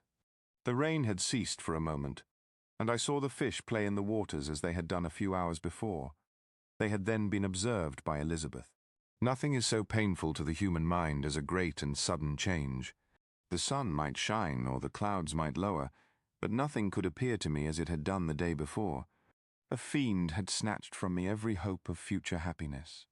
No creature had ever been so miserable as I was. So frightful an event is single in the history of man.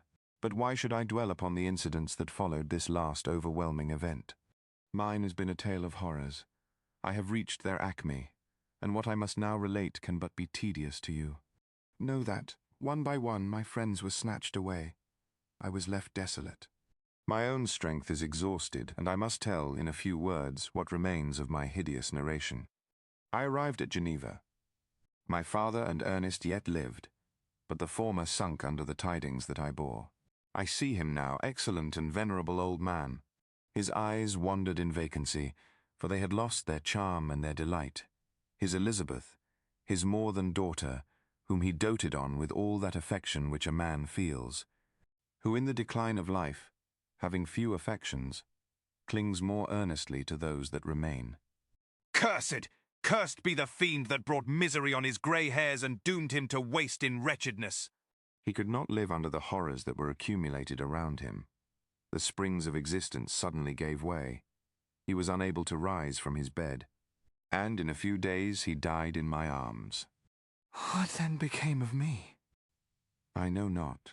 I lost sensation, and chains and darkness were the only objects that pressed upon me. Sometimes, indeed, I dreamt that I wandered in flowery meadows and pleasant vales with the friends of my youth, but I awoke and found myself in a dungeon. Melancholy followed, but by degrees I gained a clear conception of my miseries and situation, and was then released from my prison. For they had called me mad, and during many months, as I understood, a solitary cell had been my habitation.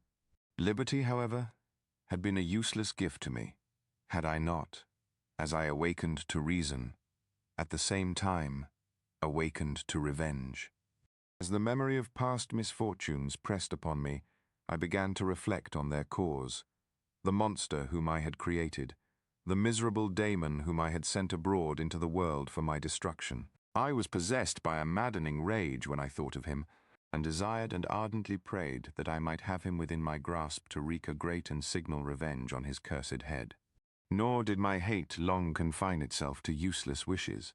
I began to reflect on the best means of securing him, and for this purpose, about a month after my release, I repaired to a criminal judge in the town and told him that I had an accusation to make, that I knew the destroyer of my family, and that I required him to exert his whole authority for the apprehension of the murderer. The magistrate listened to me with attention and kindness. "Be assured, sir," said he, "no pains or exertions on my part shall be spared to discover the villain." "I thank you," replied I. "Listen, therefore, to the deposition that I have to make.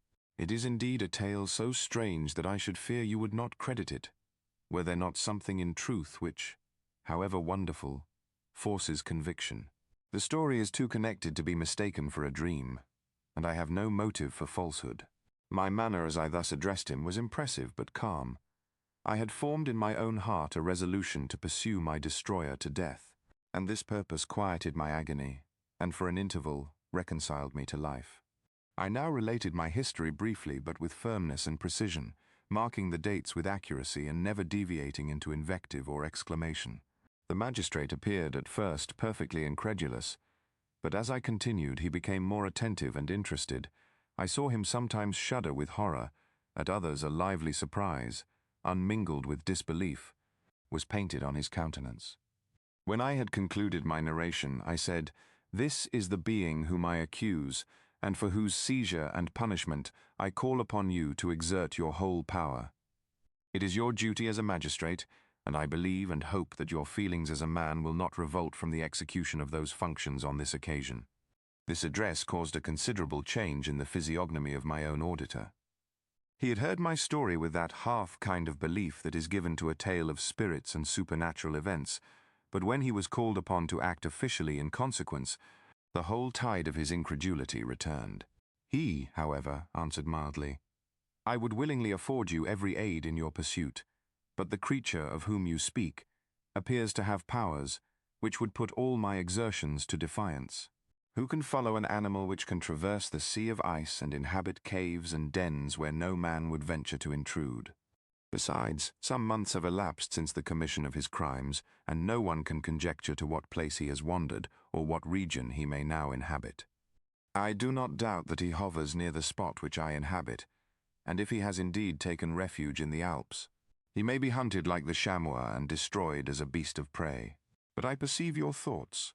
You do not credit my narrative, and do not intend to pursue my enemy with the punishment which is his desert."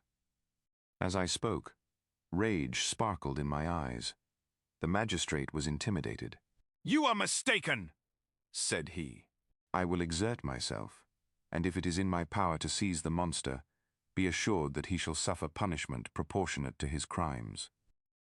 But I fear, from what you have yourself described to be his properties, that this will prove impracticable, and thus, while every proper measure is pursued, you should make up your mind to disappointment. That cannot be, but all that I can say will be of little avail. My revenge is of no moment to you, yet, while I allow it to be a vice, I confess that it is the devouring and only passion of my soul. My rage is unspeakable when I reflect that the murderer whom I have turned loose upon society still exists. You refuse my just demand. I have but one resource, and I devote myself, either in my life or death, to his destruction." I trembled with excess of agitation as I said this. There was a frenzy in my manner, and something, I doubt not, of that haughty fierceness which the martyrs of old are said to have possessed. But to a Genevan magistrate, whose mind was occupied by far other ideas than those of devotion and heroism, this elevation of mind had much the appearance of madness. He endeavored to soothe me as a nurse does a child, and reverted to my tale as the effects of delirium. "Man," I cried, "how ignorant art thou in thy pride of wisdom! Cease. You know not what it is you say." "I broke from the house angry and disturbed, and retired to meditate on some other mode of action." My present situation was one in which all voluntary thought was swallowed up and lost. I was hurried away by fury. Revenge alone endowed me with strength and composure. It molded my feelings and allowed me to be calculating and calm at periods when otherwise delirium or death would have been my portion. My first resolution was to quit Geneva forever, my country, which, when I was happy and beloved, was dear to me, now, in my adversity, became hateful. I provided myself with a sum of money, together with a few jewels which had belonged to my mother, and departed. And now my wanderings began, which are to cease but with life. I have traversed a vast portion of the earth, and have endured all the hardships which travellers in deserts and barbarous countries are wont to meet. How I have lived I hardly know. Many times have I stretched my failing limbs upon the sandy plain and prayed for death. But revenge kept me alive. I dared not die and leave my adversary in being. When I quitted Geneva, my first labour was to gain some clue by which I might trace the steps of my fiendish enemy. But my plan was unsettled, and I wandered many hours round the confines of the town, uncertain what path I should pursue. As night approached, I found myself at the entrance of the cemetery where William, Elizabeth, and my father reposed. I entered it and approached the tomb which marked their graves. Everything was silent except the leaves of the trees, which were gently agitated by the wind. The night was nearly dark, and the scene would have been solemn and affecting even to an uninterested observer. The spirits of the departed seemed to flit around and to cast a shadow, which was felt but not seen, around the head of the mourner. The deep grief which this scene had at first excited quickly gave way to rage and despair. They were dead, and I lived. Their murderer also lived, and to destroy him I must drag out my weary existence. I knelt on the grass and kissed the earth, and with quivering lips exclaimed, "By the sacred earth on which I kneel, by the shades that wander near me, by the deep and eternal grief that I feel, I swear, and by thee, O night, and the spirits that preside over thee, to pursue the daemon who caused this misery, until he or I shall perish in mortal conflict. For this purpose I will preserve my life. To execute this dear revenge will I again behold the sun, and tread the green herbage of earth, which otherwise should vanish from my eyes forever. And I call on you, spirits of the dead, and on you, wandering ministers of vengeance, to aid and conduct me in my work. Let the cursed and hellish monster drink deep of agony. Let him feel the despair that now torments me. I had begun my adjuration with solemnity and an awe which almost assured me that the shades of my murdered friends heard and approved my devotion, but the furies possessed me as I concluded, and rage choked my utterance. I was answered through the stillness of night by a loud and fiendish laugh. It rang on my ears long and heavily, the mountains re-echoed it, and I felt as if all hell surrounded me with mockery and laughter. Surely in that moment I should have been possessed by frenzy and have destroyed my miserable existence, but that my vow was heard and that I was reserved for vengeance. The laughter died away, when a well-known and abhorred voice, apparently close to my ear, addressed me in an audible whisper, "I am satisfied, miserable wretch. You have determined to live, and I am satisfied." I darted towards the spot from which the sound proceeded, but the devil eluded my grasp. Suddenly the broad disk of the moon arose and shone full upon his ghastly and distorted shape as he fled with more than mortal speed. I pursued him, and for many months this has been my task. Guided by a slight clue, I followed the windings of the Rhone, but vainly. The blue Mediterranean appeared, and by a strange chance I saw the fiend enter by night and hide himself in a vessel bound for the Black Sea. I took my passage in the same ship, but he escaped, I know not how, amidst the wilds of Tartary and Russia. Although he still evaded me, I have ever followed in his track. Sometimes the peasants, scared by this horrid apparition, informed me of his path. Sometimes he himself, who feared that if I lost all trace of him, I should despair and die, left some mark to guide me. The snows descended on my head, and I saw the print of his huge step on the white plain. To you first entering on life, to whom care is new and agony unknown, how can you understand what I have felt and still feel? Cold, want, and fatigue were the least pains which I was destined to endure. I was cursed by some devil and carried about with me my eternal hell. Yet still a spirit of good followed and directed my steps, and when I most murmured, would suddenly extricate me from seemingly insurmountable difficulties. Sometimes, when nature, overcome by hunger, sank under the exhaustion, a repast was prepared for me in the desert that restored and inspirited me. The fare was indeed coarse, such as the peasants of the country ate, but I will not doubt that it was set there by the spirits that I had invoked to aid me. Often, when all was dry, the heavens cloudless, and I was parched by thirst, a slight cloud would bedim the sky, shed the few drops that revived me, and vanish. I followed, when I could, the courses of the rivers, but the daemon generally avoided these, as it was here that the population of the country chiefly collected. In other places human beings were seldom seen, and I generally subsisted on the wild animals that crossed my path. I had money with me and gained the friendship of the villagers by distributing it, or I brought with me some food that I had killed, which, after taking a small part, I always presented to those who had provided me with fire and utensils for cooking. My life, as it passed thus, was indeed hateful to me, and it was during sleep alone that I could taste joy. Oh, blessed sleep! Often when most miserable I sank to repose, and my dreams lulled me even to rapture. The spirits that guarded me had provided these moments, or rather hours, of happiness that I might retain strength to fulfill my pilgrimage. Deprived of this respite, I should have sunk under my hardships. During the day I was sustained and inspirited by the hope of night, for in sleep I saw my friends, my wife, and my beloved country. Again I saw the benevolent countenance of my father, heard the silver tones of my Elizabeth's voice, and beheld Clerval enjoying health and youth. Often, when wearied by a toilsome march, I persuaded myself that I was dreaming until night should come, and that I should then enjoy reality in the arms of my dearest friends. What agonizing fondness did I feel for them? How did I cling to their dear forms as sometimes they haunted even my waking hours, and persuade myself that they still lived?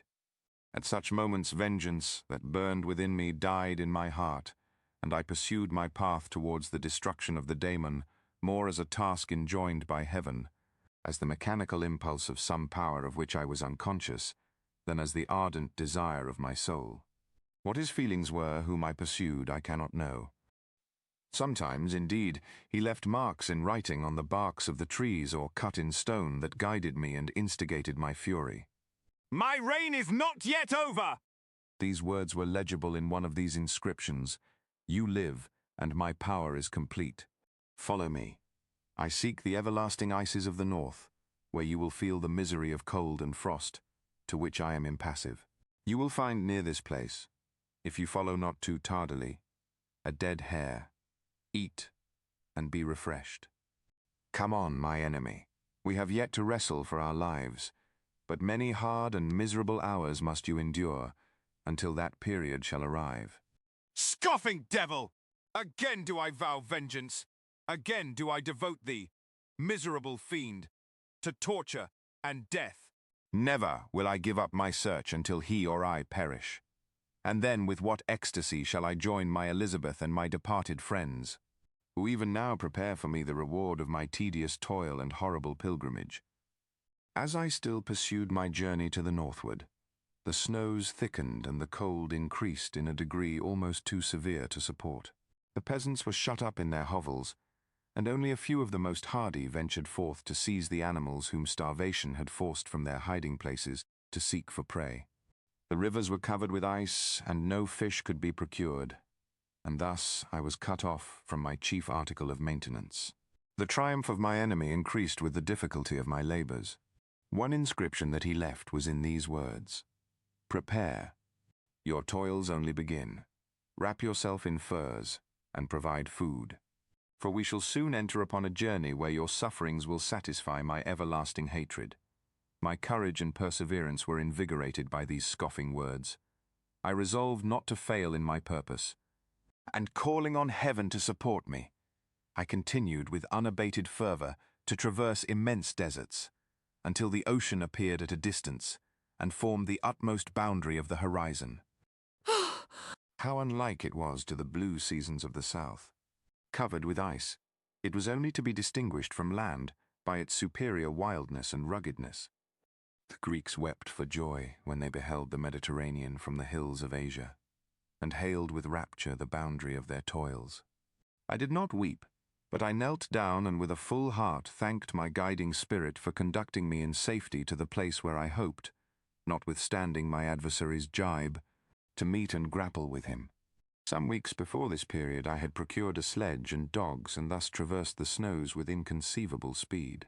I know not whether the fiend possessed the same advantages, but I found that, as before I had daily lost ground in the pursuit, I now gained on him. So much so that when I first saw the ocean he was but 1 day's journey in advance, and I hoped to intercept him before he should reach the beach. With new courage, therefore, I pressed on, and in 2 days arrived at a wretched hamlet on the seashore. I inquired of the inhabitants concerning the fiend and gained accurate information.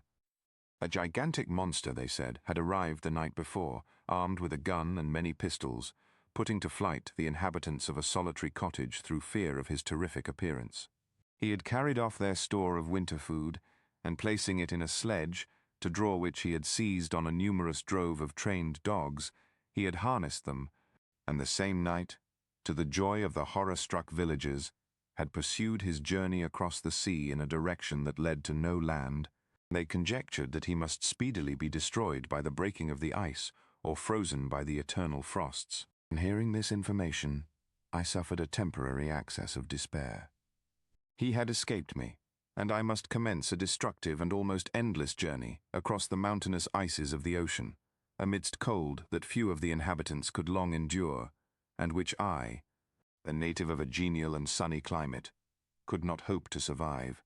Yet at the idea that the fiend should live and be triumphant, my rage and vengeance returned, and like a mighty tide, overwhelmed every other feeling.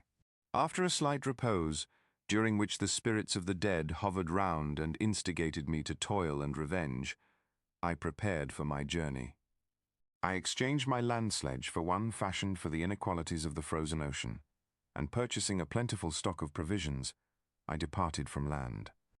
I cannot guess how many days have passed since then, but I have endured misery which nothing but the eternal sentiment of a just retribution burning within my heart could have enabled me to support.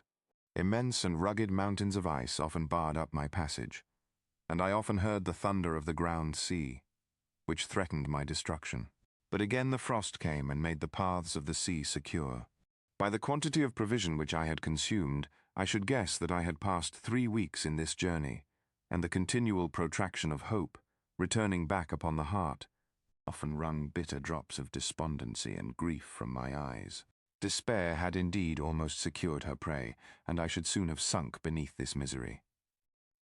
Once, after the poor animals that conveyed me had with incredible toil gained the summit of a sloping ice mountain, and one, sinking under his fatigue, died, I viewed the expanse before me with anguish, when suddenly my eye caught a dark speck upon the dusky plain. I strained my sight to discover what it could be, and uttered a wild cry of ecstasy when I distinguished a sledge and the distorted proportions of a well-known form within. Oh, with what a burning gush did hope revisit my heart! Warm tears filled my eyes, which I hastily wiped away, that they might not intercept the view I had of the daemon. But still my sight was dimmed by the burning drops, until, giving way to the emotions that oppressed me, I wept aloud. But this was not the time for delay. I disencumbered the dogs of their dead companion, gave them a plentiful portion of food, and after an hour's rest, which was absolutely necessary, and yet which was bitterly irksome to me, I continued my route.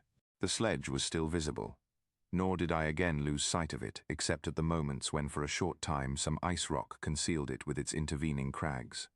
I indeed perceptibly gained on it, and when, after nearly 2 days' journey, I beheld my enemy at no more than a mile distant, my heart bounded within me.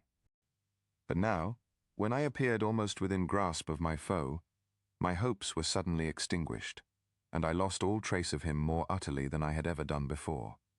A ground sea was heard, the thunder of its progress, as the waters rolled and swelled beneath me, became every moment more ominous and terrific.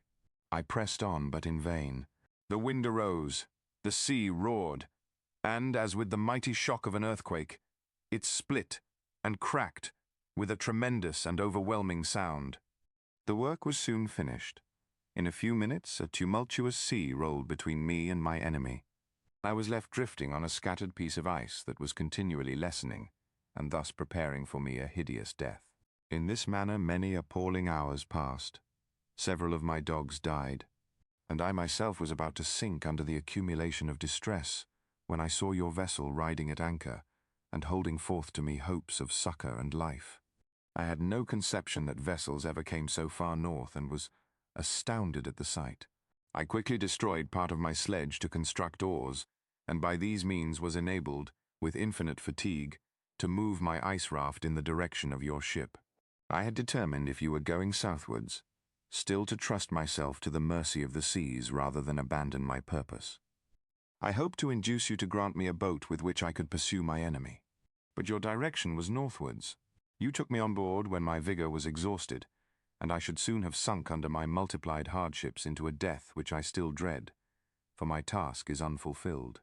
Oh, when will my guiding spirit in conducting me to the daemon allow me the rest I so much desire, or must I die, and he yet live? If I do, swear to me, Walton, that he shall not escape, that you will seek him and satisfy my vengeance in his death.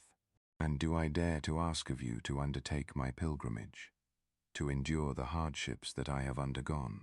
No, I am not so selfish. Yet, when I am dead, if he should appear, if the ministers of vengeance should conduct him to you, swear that he shall not live, swear that he shall not triumph over my accumulated woes and survive to add to the list of his dark crimes. He is eloquent and persuasive, and once his words had even power over my heart. But trust him not. His soul is as hellish as his form, full of treachery and fiend-like malice. Hear him not. Call on the names of William, Justine, Clerval, Elizabeth, my father, and of the wretched Victor, and thrust your sword into his heart. I will hover near and direct the steel aright. Walton, in continuation. August 26th, 17. You have read this strange and terrific story, Margaret, and do you not feel your blood congeal with horror, like that which even now curdles mine? Sometimes, seized with sudden agony, he could not continue his tale. At others, his voice broken, yet piercing, uttered with difficulty the words so replete with anguish. His fine and lovely eyes were now lighted up with indignation, now subdued to downcast sorrow, and quenched in infinite wretchedness. Sometimes he commanded his countenance and tones, and related the most horrible incidents with a tranquil voice, suppressing every mark of agitation. Then, like a volcano bursting forth, his face would suddenly change to an expression of the wildest rage as he shrieked out imprecations on his persecutor. His tale is connected and told with an appearance of the simplest truth, yet I own to you that the letters of Felix and Safie, which he showed me, and the apparition of the monster seen from our ship, brought to me a greater conviction of the truth of his narrative than his asseverations, however earnest and connected. Such a monster has, then, really existence. I cannot doubt it, yet I am lost in surprise and admiration. Sometimes I endeavored to gain from Frankenstein the particulars of his creature's formation, but on this point he was impenetrable. "Are you mad, my friend?" said he. "Or whither does your senseless curiosity lead you? Would you also create for yourself and the world a demoniacal enemy? Peace, peace. Learn my miseries and do not seek to increase your own." Frankenstein discovered that I made notes concerning his history. He asked to see them and then himself corrected and augmented them in many places, but principally in giving the life and spirit to the conversations he held with his enemy. "Since you have preserved my narration," said he, "I would not that a mutilated one should go down to posterity. Thus has a week passed away, while I have listened to the strangest tale that ever imagination formed.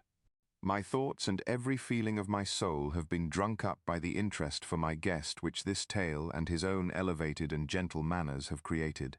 I wish to soothe him, yet can I counsel one so infinitely miserable, so destitute of every hope of consolation, to live?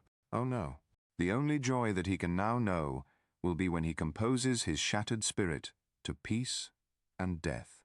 Yet he enjoys one comfort, the offspring of solitude and delirium. He believes that when in dreams he holds converse with his friends, and derives from that communion consolation for his miseries or excitements to his vengeance, that they are not the creations of his fancy, but the beings themselves who visit him from the regions of a remote world. This faith gives a solemnity to his reveries that render them to me almost as imposing and interesting as truth. Our conversations are not always confined to his own history and misfortunes. In every point of general literature he displays unbounded knowledge and a quick and piercing apprehension. His eloquence is forcible and touching, nor can I hear him, when he relates a pathetic incident or endeavors to move the passions of pity or love, without tears. What a glorious creature must he have been in the days of his prosperity, when he is thus noble and godlike in ruin. He seems to feel his own worth and the greatness of his fall. "When younger," said he, "I believed myself destined for some great enterprise. My feelings are profound, but I possessed a coolness of judgment that fitted me for illustrious achievements. This sentiment of the worth of my nature supported me when others would have been oppressed, for I deemed it criminal to throw away in useless grief those talents that might be useful to my fellow creatures. When I reflected on the work I had completed, no less a one than the creation of a sensitive and rational animal, I could not rank myself with the herd of common projectors. But this thought, which supported me in the commencement of my career, now serves only to plunge me lower in the dust. All my speculations and hopes are as nothing, and like the archangel who aspired to omnipotence, I am chained in an eternal hell.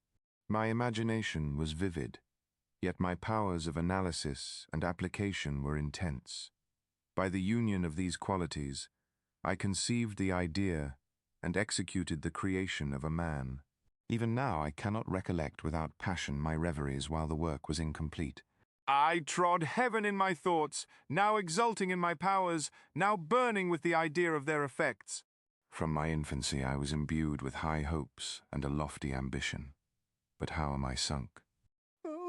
My friend, if you had known me as I once was, you would not recognize me in this state of degradation.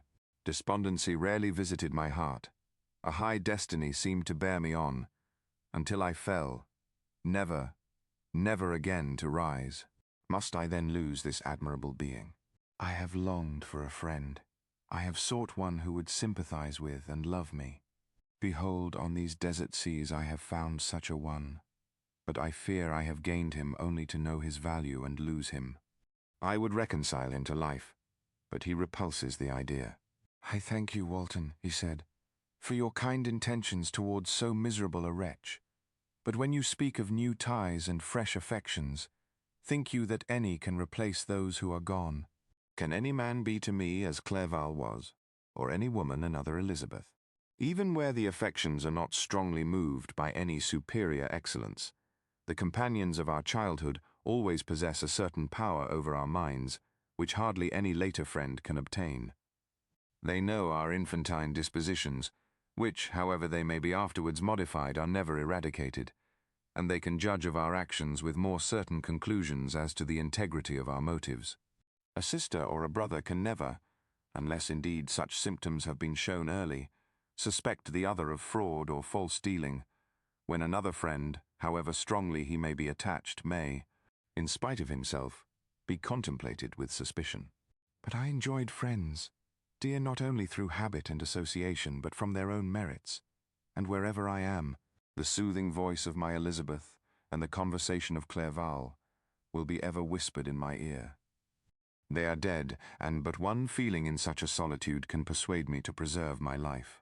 If I were engaged in any high undertaking or design, fraught with extensive utility to my fellow creatures, then could I live to fulfill it. But such is not my destiny. I must pursue and destroy the being to whom I gave existence. Then my lot on earth will be fulfilled, and I may die. My beloved sister, September 2d. I write to you, encompassed by peril and ignorant whether I am ever doomed to see again dear England and the dearer friends that inhabit it. I am surrounded by mountains of ice which admit of no escape and threaten every moment to crush my vessel.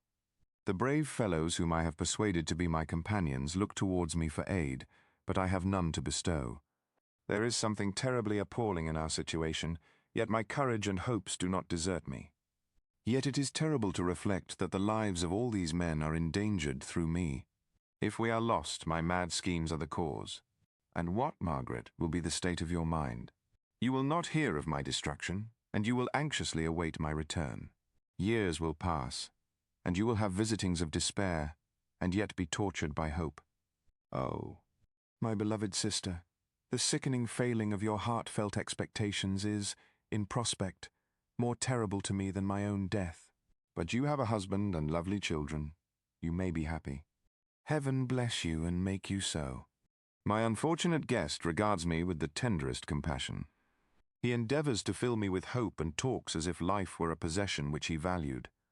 He reminds me how often the same accidents have happened to other navigators who have attempted this sea, and in spite of myself, he fills me with cheerful auguries. Even the sailors feel the power of his eloquence. When he speaks, they no longer despair. He rouses their energies.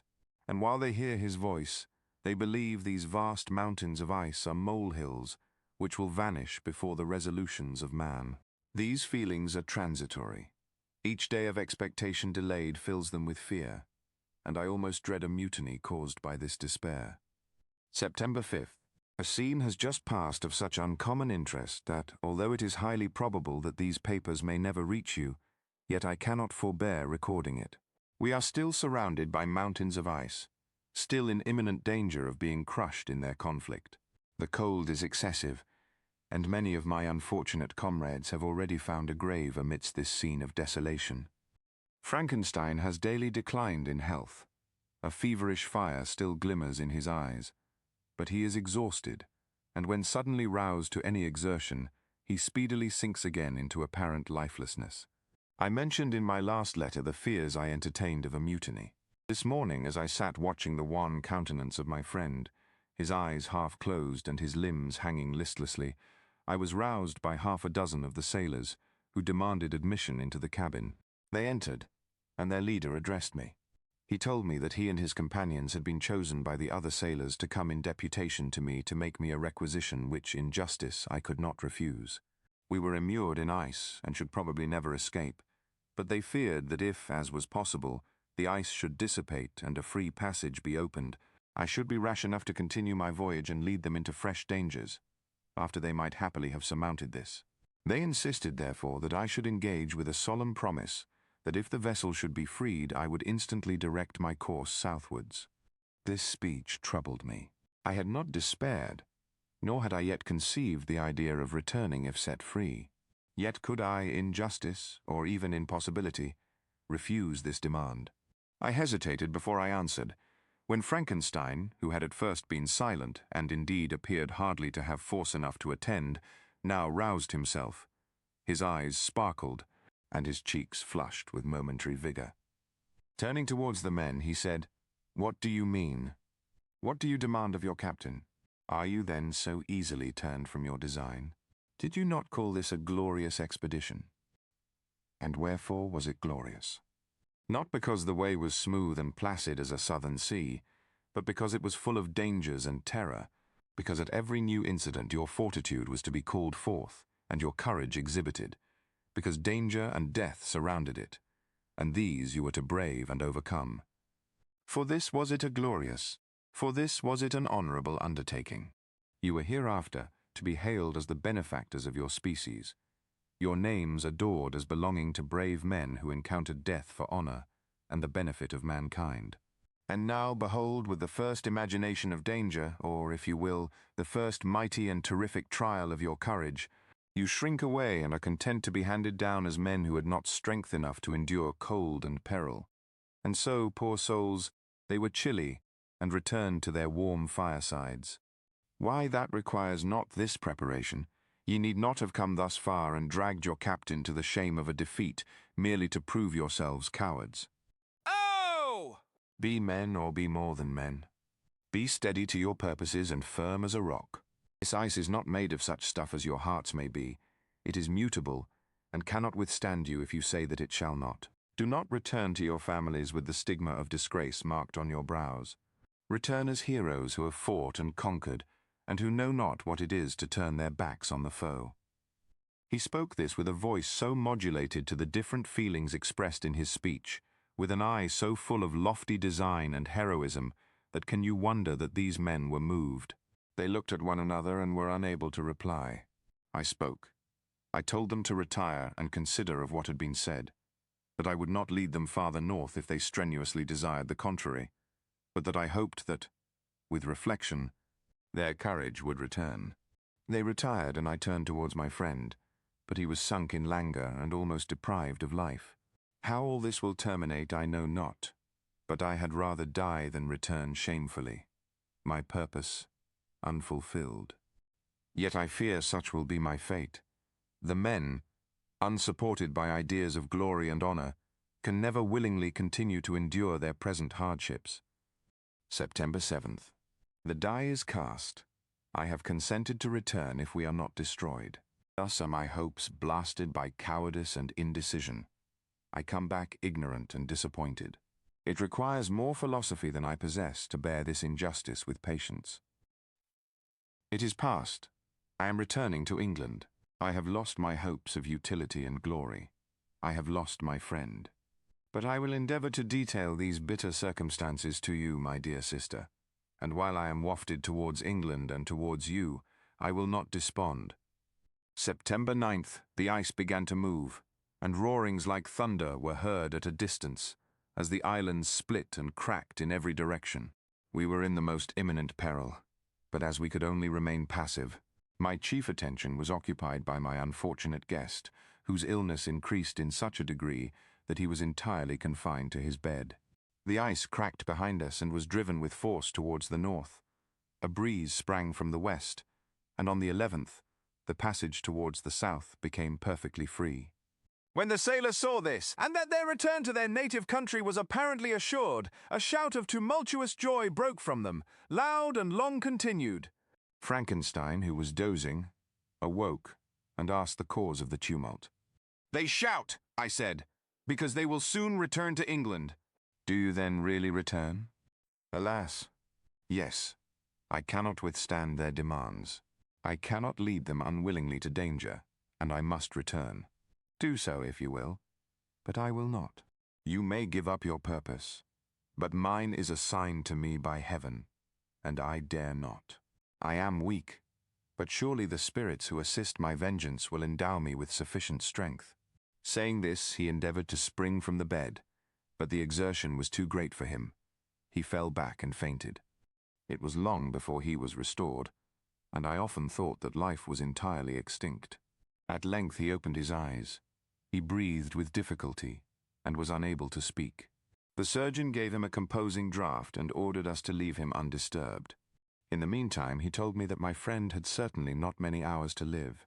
His sentence was pronounced, and I could only grieve and be patient. I sat by his bed, watching him. His eyes were closed, and I thought he slept. But presently he called to me in a feeble voice, and bidding me come near, said, "Alas, the strength I relied on is gone. I feel that I shall soon die, and he, my enemy and persecutor, may still be in being.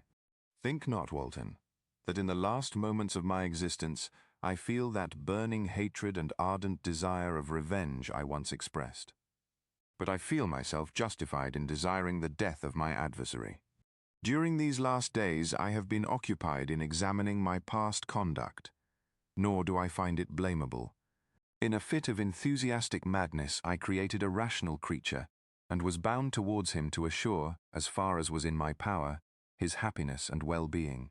This was my duty, but there was another still paramount to that.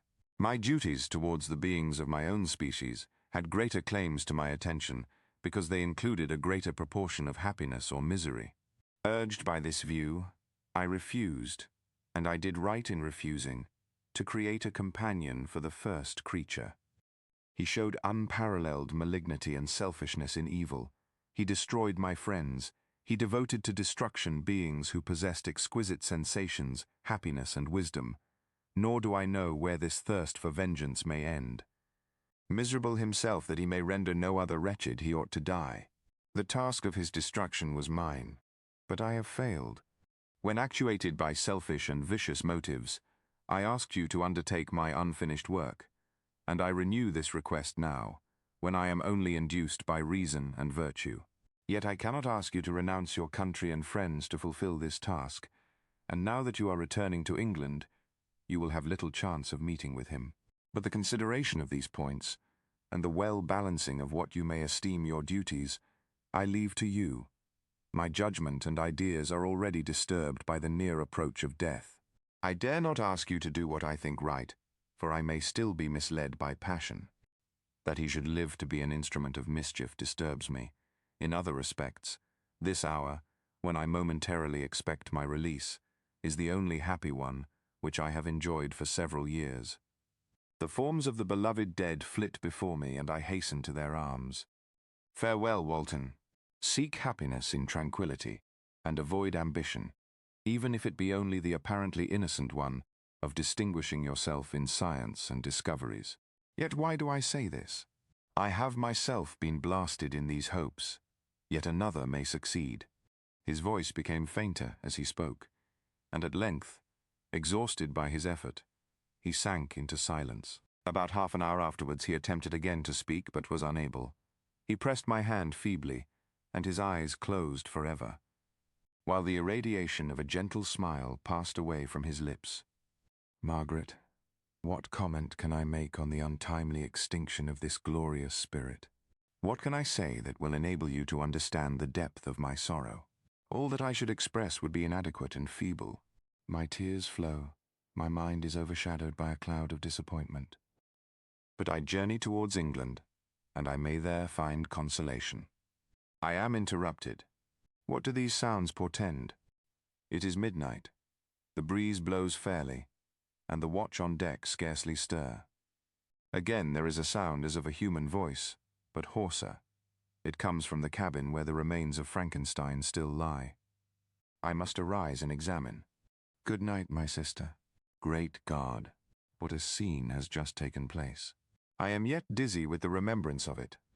I hardly know whether I shall have the power to detail it, yet the tale which I have recorded would be incomplete without this final and wonderful catastrophe. I entered the cabin where lay the remains of my ill-fated and admirable friend. Over him hung a form which I cannot find words to describe, gigantic in stature, yet uncouth and distorted in its proportions. As he hung over the coffin, his face was concealed by long locks of ragged hair. But one vast hand was extended, in color and apparent texture, like that of a mummy. When he heard the sound of my approach, he ceased to utter exclamations of grief and horror, and sprung towards the window. Never did I behold a vision so horrible as his face, of such loathsome yet appalling hideousness. I shut my eyes involuntarily, and endeavored to recollect what were my duties with regard to this destroyer. I called on him to stay. He paused, looking on me with wonder, and again turning towards the lifeless form of his creator, he seemed to forget my presence, and every feature and gesture seemed instigated by the wildest rage of some uncontrollable passion. That is also my victim, he exclaimed. In his murder my crimes are consummated. The miserable series of my being is wound to its close. Oh, Frankenstein, generous and self-devoted being, what does it avail that I now ask thee to pardon me? I, who irretrievably destroyed thee by destroying all thou lovedst. Alas, he is cold. He cannot answer me. His voice seemed suffocated, and my first impulses, which had suggested to me the duty of obeying the dying request of my friend in destroying his enemy, were now suspended by a mixture of curiosity and compassion. I approached this tremendous being. I dared not again raise my eyes to his face. There was something so scaring and unearthly in his ugliness. I attempted to speak, but the words died away on my lips. The monster continued to utter wild and incoherent self-reproaches. At length I gathered resolution to address him in a pause of the tempest of his passion. Your repentance, I said, is now superfluous. If you had listened to the voice of conscience and heeded the stings of remorse before you had urged your diabolical vengeance to this extremity, Frankenstein would yet have lived. And do you dream? Said the daimon. Do you think that I was then dead to agony and remorse? He continued, pointing to the corpse, he suffered not in the consummation of the deed. Oh, not the 10,000th portion of the anguish that was mine during the lingering detail of its execution. A frightful selfishness hurried me on, while my heart was poisoned with remorse. Think you that the groans of Clerval were music to my ears? My heart was fashioned to be susceptible of love and sympathy, and when wrenched by misery to vice and hatred, did not endure the violence of the change without torture, such as you cannot even imagine. After the murder of Clerval, I returned to Switzerland, heartbroken and overcome. I pitied Frankenstein. My pity amounted to horror. I abhorred myself. But when I discovered that he, the author at once of my existence and of its unspeakable torments, dared to hope for happiness, that while he accumulated wretchedness and despair upon me, he sought his own enjoyment in feelings and passions from the indulgence of which I was forever barred, then impotent envy and bitter indignation filled me with an insatiable thirst for vengeance. I recollected my threat, and resolved that it should be accomplished. I knew that I was preparing for myself a deadly torture, but I was the slave, not the master, of an impulse which I detested yet could not disobey. Yet when she died, nay, then I was not miserable. I had cast off all feeling, subdued all anguish, to riot in the excess of my despair. Evil thenceforth became my good. Urged thus far, I had no choice but to adapt my nature to an element which I had willingly chosen. The completion of my demoniacal design became an insatiable passion, and now it is ended. There is my last victim. I was at first touched by the expressions of his misery.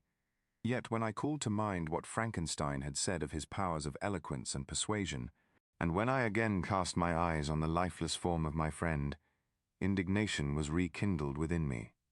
Wretch, I said, It is well that you come here to whine over the desolation that you have made. You throw a torch into a pile of buildings, and when they are consumed, you sit among the ruins and lament the fall. Hypocritical fiend! If he whom you mourn still lived, still would he be the object. Again would he become the prey of your accursed vengeance. It is not pity that you feel, you lament only because the victim of your malignity is withdrawn from your power. Oh, it is not thus, interrupted the being. Yet such must be the impression conveyed to you by what appears to be the purport of my actions. Yet I seek not a fellow feeling in my misery. No sympathy may I ever find.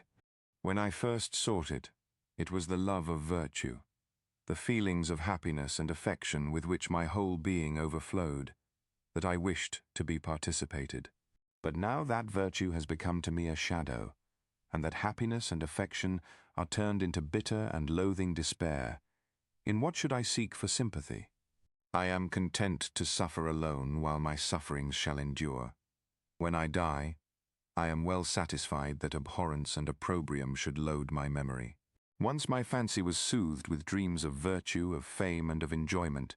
Once I falsely hoped to meet with beings who, pardoning my outward form, would love me for the excellent qualities which I was capable of unfolding. I was nourished with high thoughts of honor and devotion. But now crime has degraded me beneath the meanest animal. No guilt, no mischief, no malignity, no misery can be found comparable to mine. When I run over the frightful catalogue of my sins, I cannot believe that I am the same creature whose thoughts were once filled with sublime and transcendent visions of the beauty and the majesty of goodness. But it is even so, the fallen angel becomes a malignant devil. Yet even that enemy of God and man had friends and associates in his desolation. I am alone. You, who call Frankenstein your friend, seem to have a knowledge of my crimes and his misfortunes. But in the detail which he gave you of them, he could not sum up the hours and months of misery which I endured, wasting in impotent passions. For while I destroyed his hopes, I did not satisfy my own desires. They were forever ardent and craving. Still I desired love and fellowship, and I was still spurned. Was there no injustice in this? Am I to be thought the only criminal when all humankind sinned against me? Why do you not hate Felix, who drove his friend from his door with contumely? Why do you not execrate the rustic who sought to destroy the saviour of his child? Nay, these are virtuous and immaculate beings. I, the miserable and the abandoned, am an abortion, to be spurned at, and kicked, and trampled on. Even now my blood boils at the recollection of this injustice.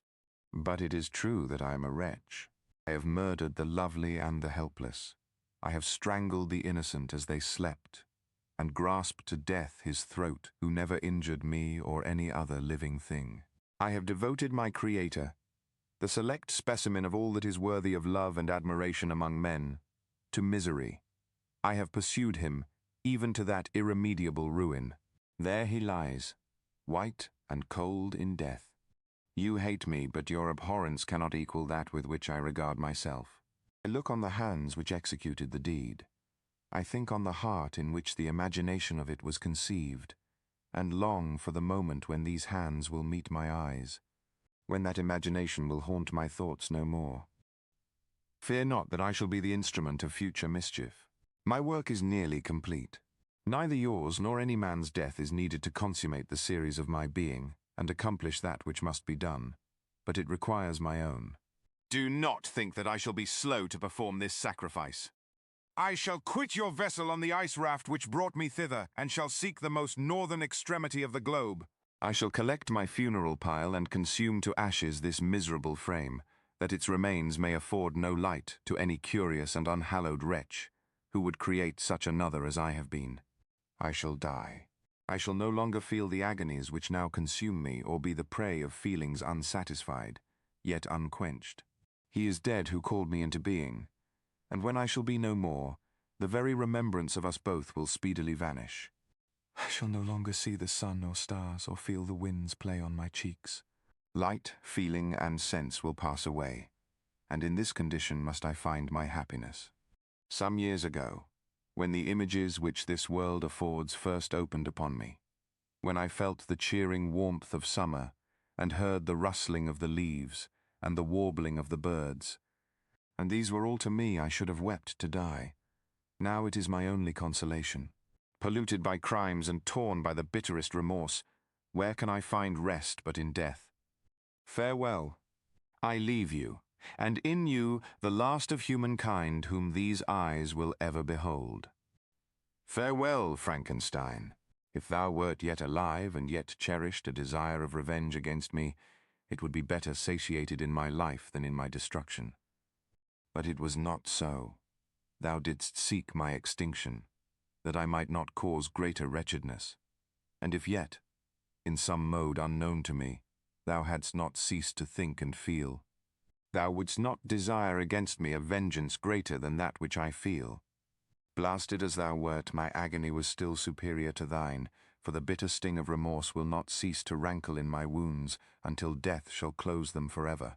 But soon, he cried with sad and solemn enthusiasm, I shall die, and what I now feel be no longer felt. Soon these burning miseries will be extinct. I shall ascend my funeral pile triumphantly and exult in the agony of the torturing flames. The light of that conflagration will fade away. My ashes will be swept into the sea by the winds. My spirit will sleep in peace, or if it thinks, it will not surely think thus. Farewell. He sprang from the cabin window as he said this, upon the ice raft which lay close to the vessel. He was soon borne away by the waves and lost in darkness and distance. Frankenstein by Mary Shelley. AI-generated visuals. Explore more illustrated classics.